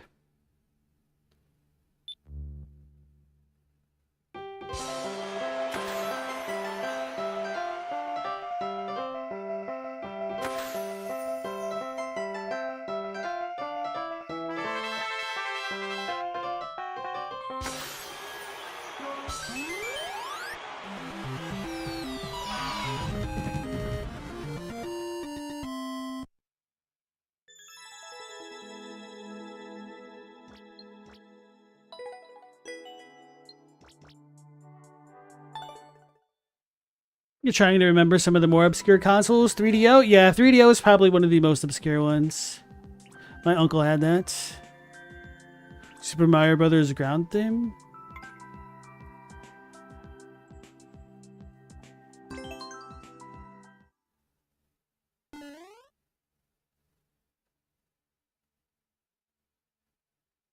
Oh no, you got actually had E.T. on the Atari, Chadwick?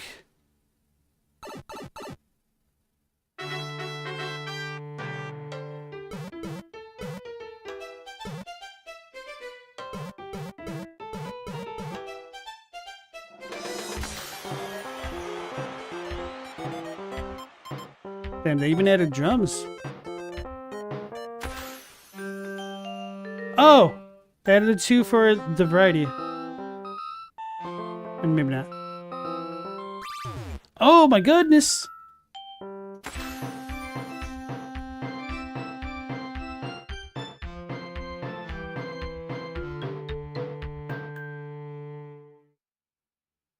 That was crazy. To even have it go in reverse because you don't have the space.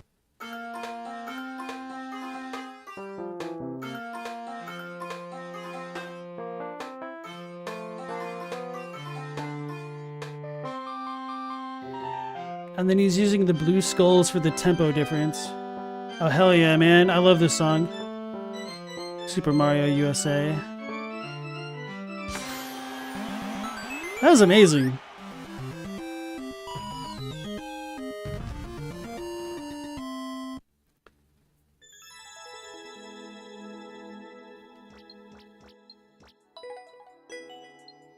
Oh no, I didn't get the world record. I'm 3 seconds slow. That's fine.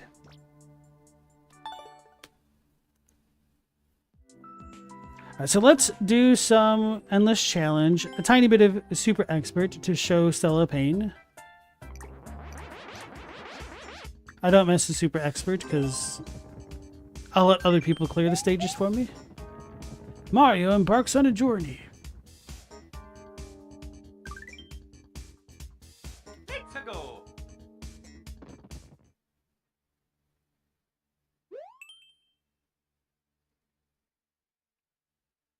I wasn't paying attention at the title.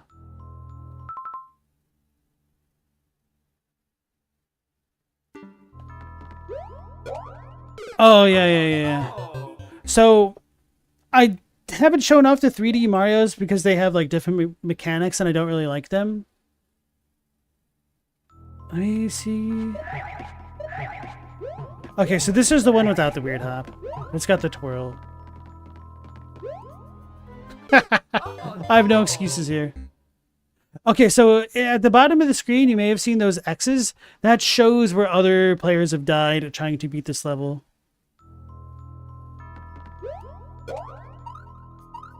Okay, so I don't need to... Oh, no. Wait, what the hell?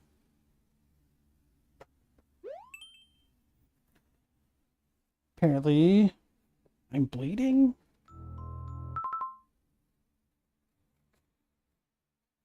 Opened up a mosquito bite on my leg, I guess.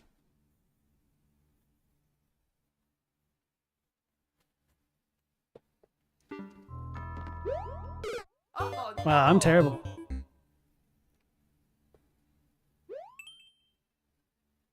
Mortis, your favorite Mario was the GBA port of Mario Brothers 3? I don't remember if I had that one. Oh, no. I did have something on...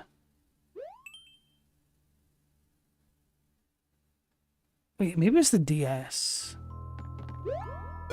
No. It wouldn't have been the DS. It was the GBA. Oh, no.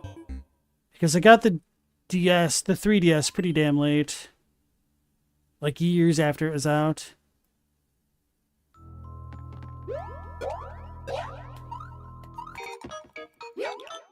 Oh, no. Okay, so I probably want to see where those indicators are. So this is a me problem.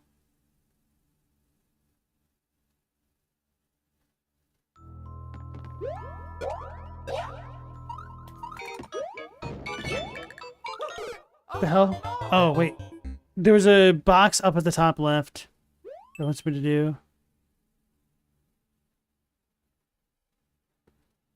If we practice, we could beat it.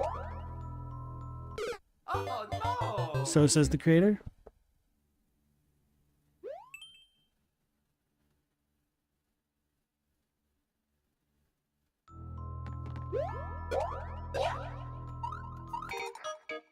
Oh no!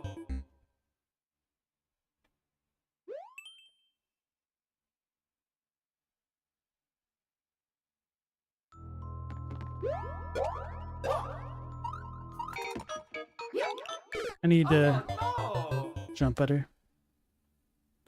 Oh, so I probably have to jump on the spring to the top someplace.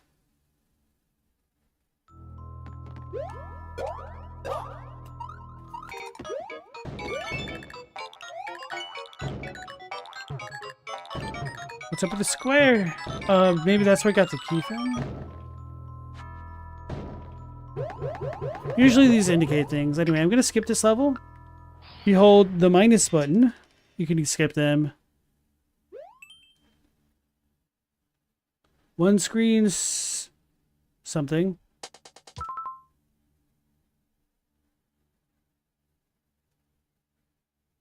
I don't know. Sragimem? Trashmem?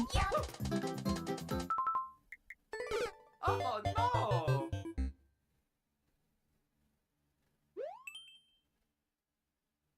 Oh, map.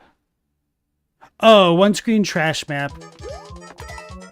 Oh no! Oh, I need to do a POW jump. That makes sense.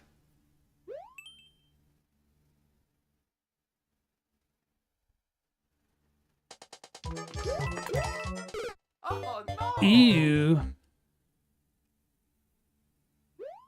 The Mario movie from '93 is the best Mario visuals ever.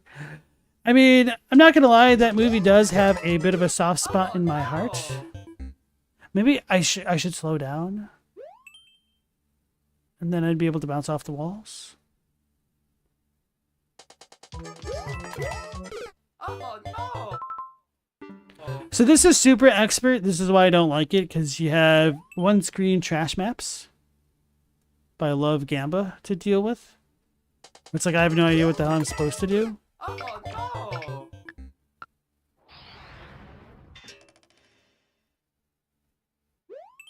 Mothcrab, that is one hell of a case of mistaken identity.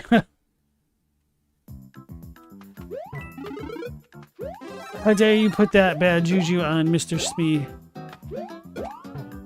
This is a little bit nerve-wracking that we've got a super expert level. Wait. Do I need to learn this? 1173?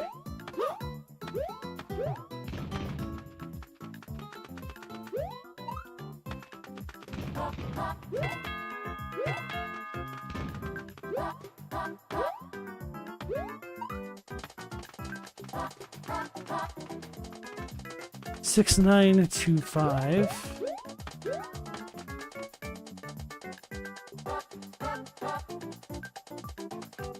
We only had 4. 7.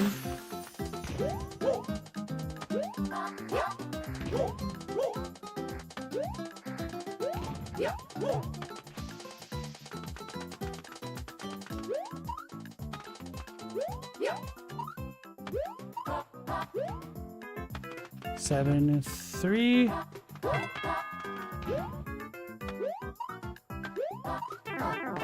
Uh-oh. 6925. 6. Where the hell's 9?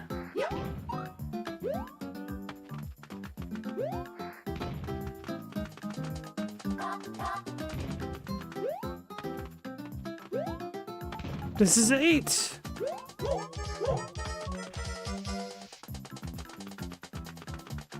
Morty said, oh god, this level makes you do math.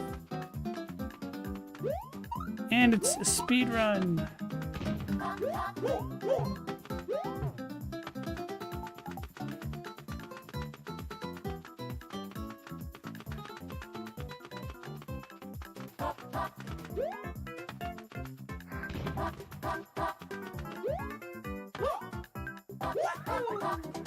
Ah, that's how you're supposed to jump.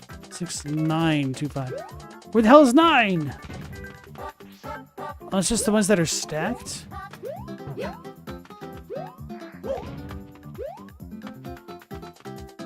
Oh,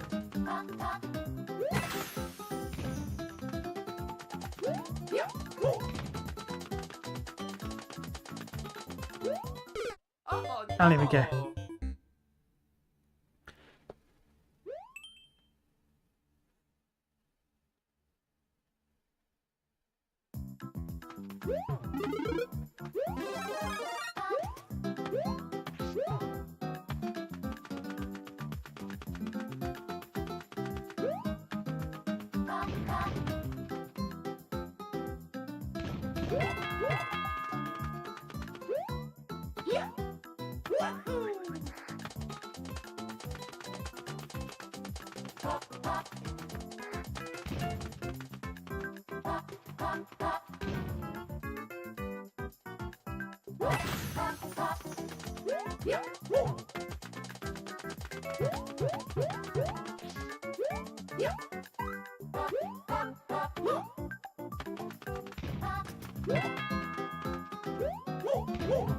Let's do one at a time. 1173.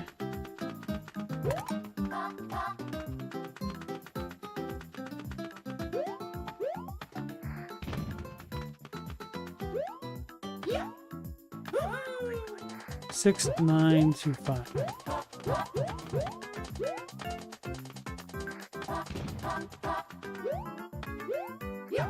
I have no idea where the hell 9 is supposed to be. Oh, no.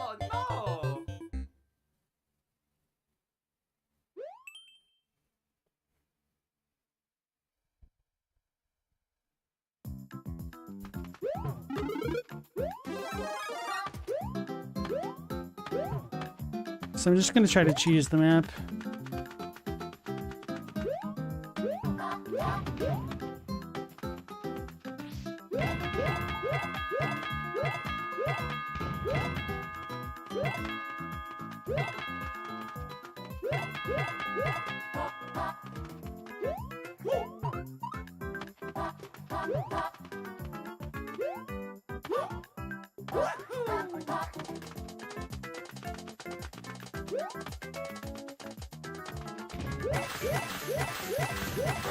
Six. Okay. I misunderstood.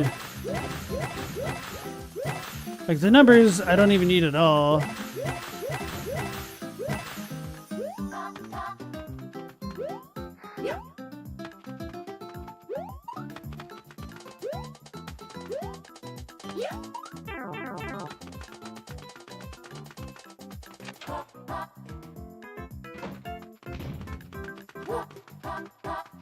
What does it mean, up arrow? I think I just need to take this back to where the P-switch was blocking me.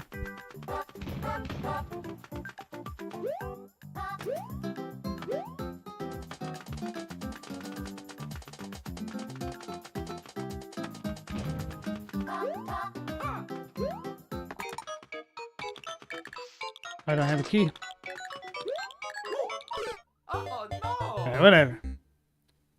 I'll skip it just to move on. Maybe I did need to go up someplace.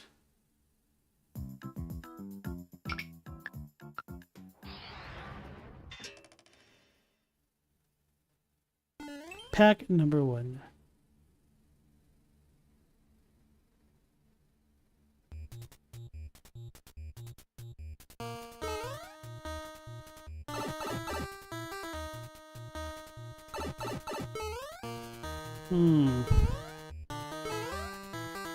Number 1.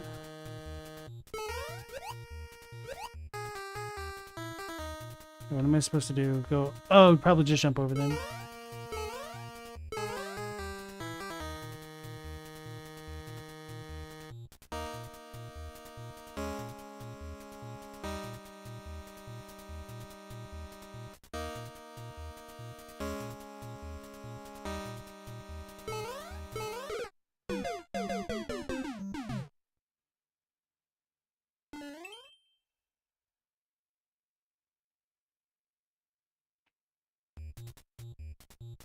The first Mario Brothers movie was an absolute acid trip of a movie.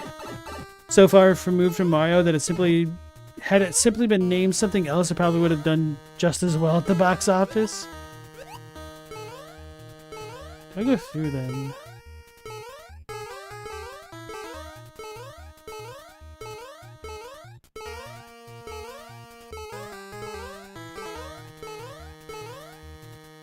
Hello, girl. Coming here to distract me. Oops.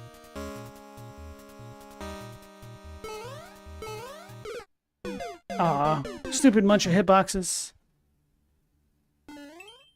I'll give this level one more attempt, then I'll go on to the next one, and then probably end there. I mean, it could also show off like expert levels and easy ones.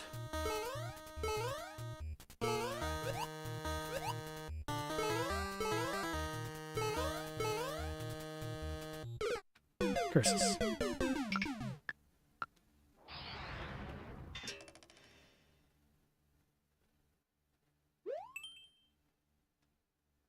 First speedrun.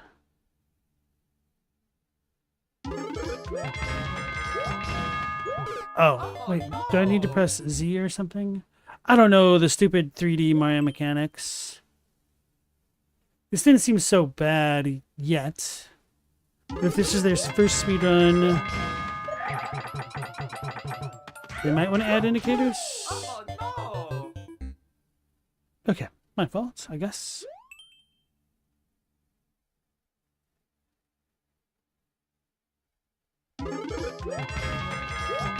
I've not seen the Minecraft movie nor the new Mario one. But Mortis, you think the Minecraft movie is the same drug ship level as the original Mario? I don't think so. I mean, I guess I don't know enough about Minecraft Oh no! to feel a certain kind of way.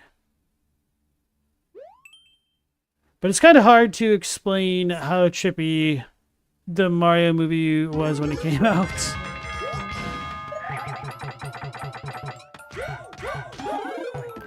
Oh So, no! do I keep jumping? You said almost. Granted, since Minecraft doesn't really have a story or anything, it wouldn't really surprise me. I didn't use the right jump. Without horns, literally all you know about the Minecraft movie is that he says chicken jockey. That's essentially my understanding of the movie as well. And why he says chicken jockey? No idea. Why people go crazy about a chicken jockey or chicken jockeys? Also no idea. Alright, so I suck at Super Expert. Didn't beat any levels. I also don't really care to. So let's just compare Super Expert to Expert. When you go through here, Let's go! maybe I'll increase my high score. Kraken. Reach the goal as Frog Mario. It's a speedrun. I'm going to win.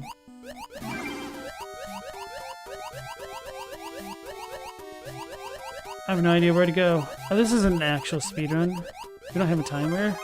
I probably just failed. I didn't even think about it.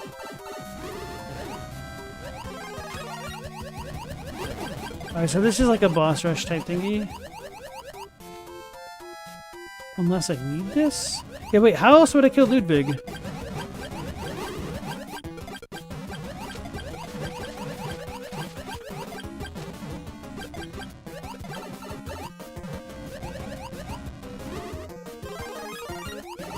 Oh, I suck. Alright, I ripped.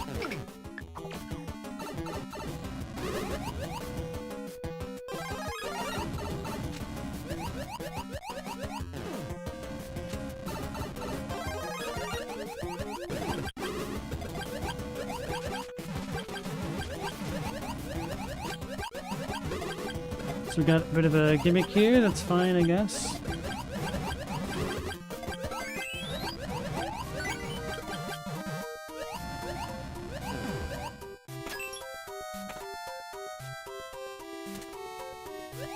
Well.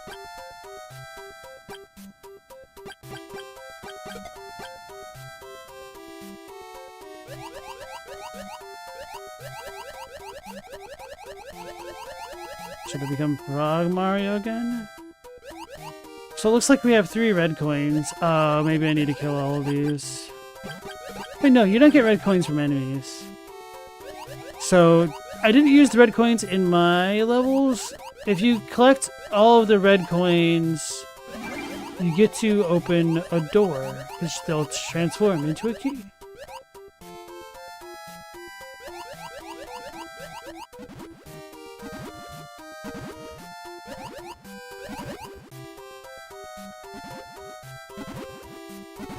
I think I might have screwed this up.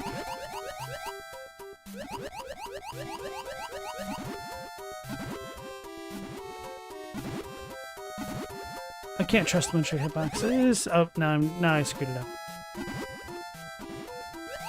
Can't blame the bunch of hitbox on that.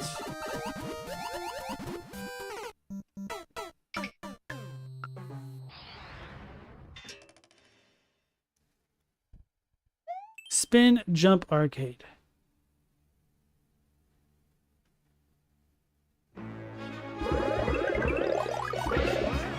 I never got to watch the Mega Man cartoon as regularly as I would have liked. How do I do? Just stand still? Nope, I have to Z. Can you pogo off those? No. Oh yeah, that is something that I do wish that you could do in Mario Maker, is add in saws that you can pogo off of like you were able to do in Super Mario World. Or even if that was just a mechanic in Super Mario World in Mario Maker 2, that'd be fine. Anyway, like, even though that wasn't the best representation, you can see that the expert levels are a little bit more manageable. They're on the more difficult side, but super expert is like some levels that are virtually bona fide impossible or close to it, or just god-awful garbage that nobody wants to beat.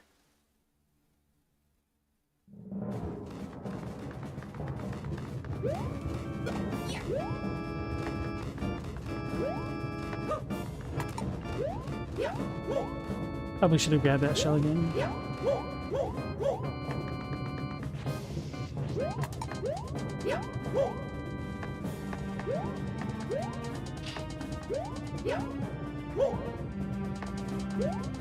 I don't know 3D world mechanics to save me life.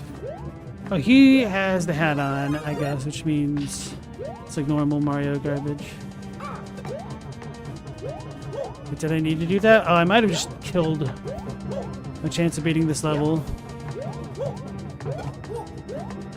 Yeah, I needed to explode that bomb. I goofed, unless I can reset the enemy.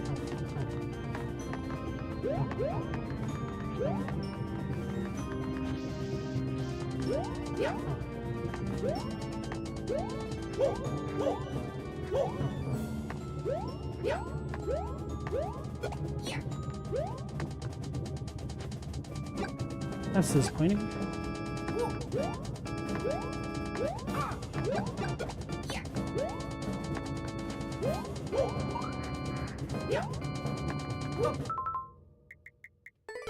Oh no!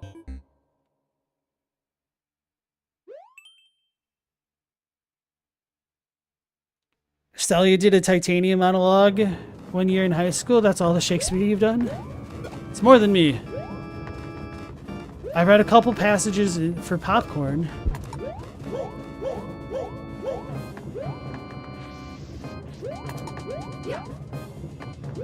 So I guess we're about the same level.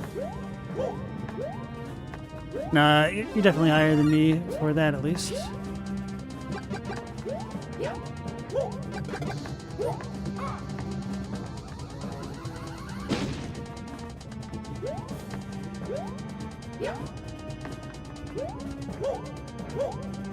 I need the shell for the next area? Oh, I need the shell for that. With the power block.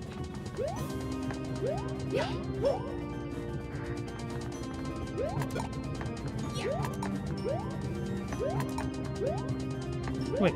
Oh, so I have to do it from up top.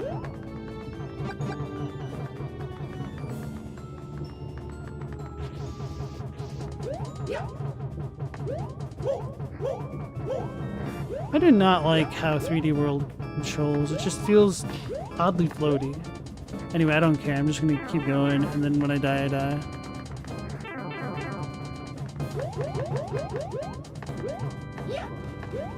What the hell is that? Oh, that's the spiky boy. Okay.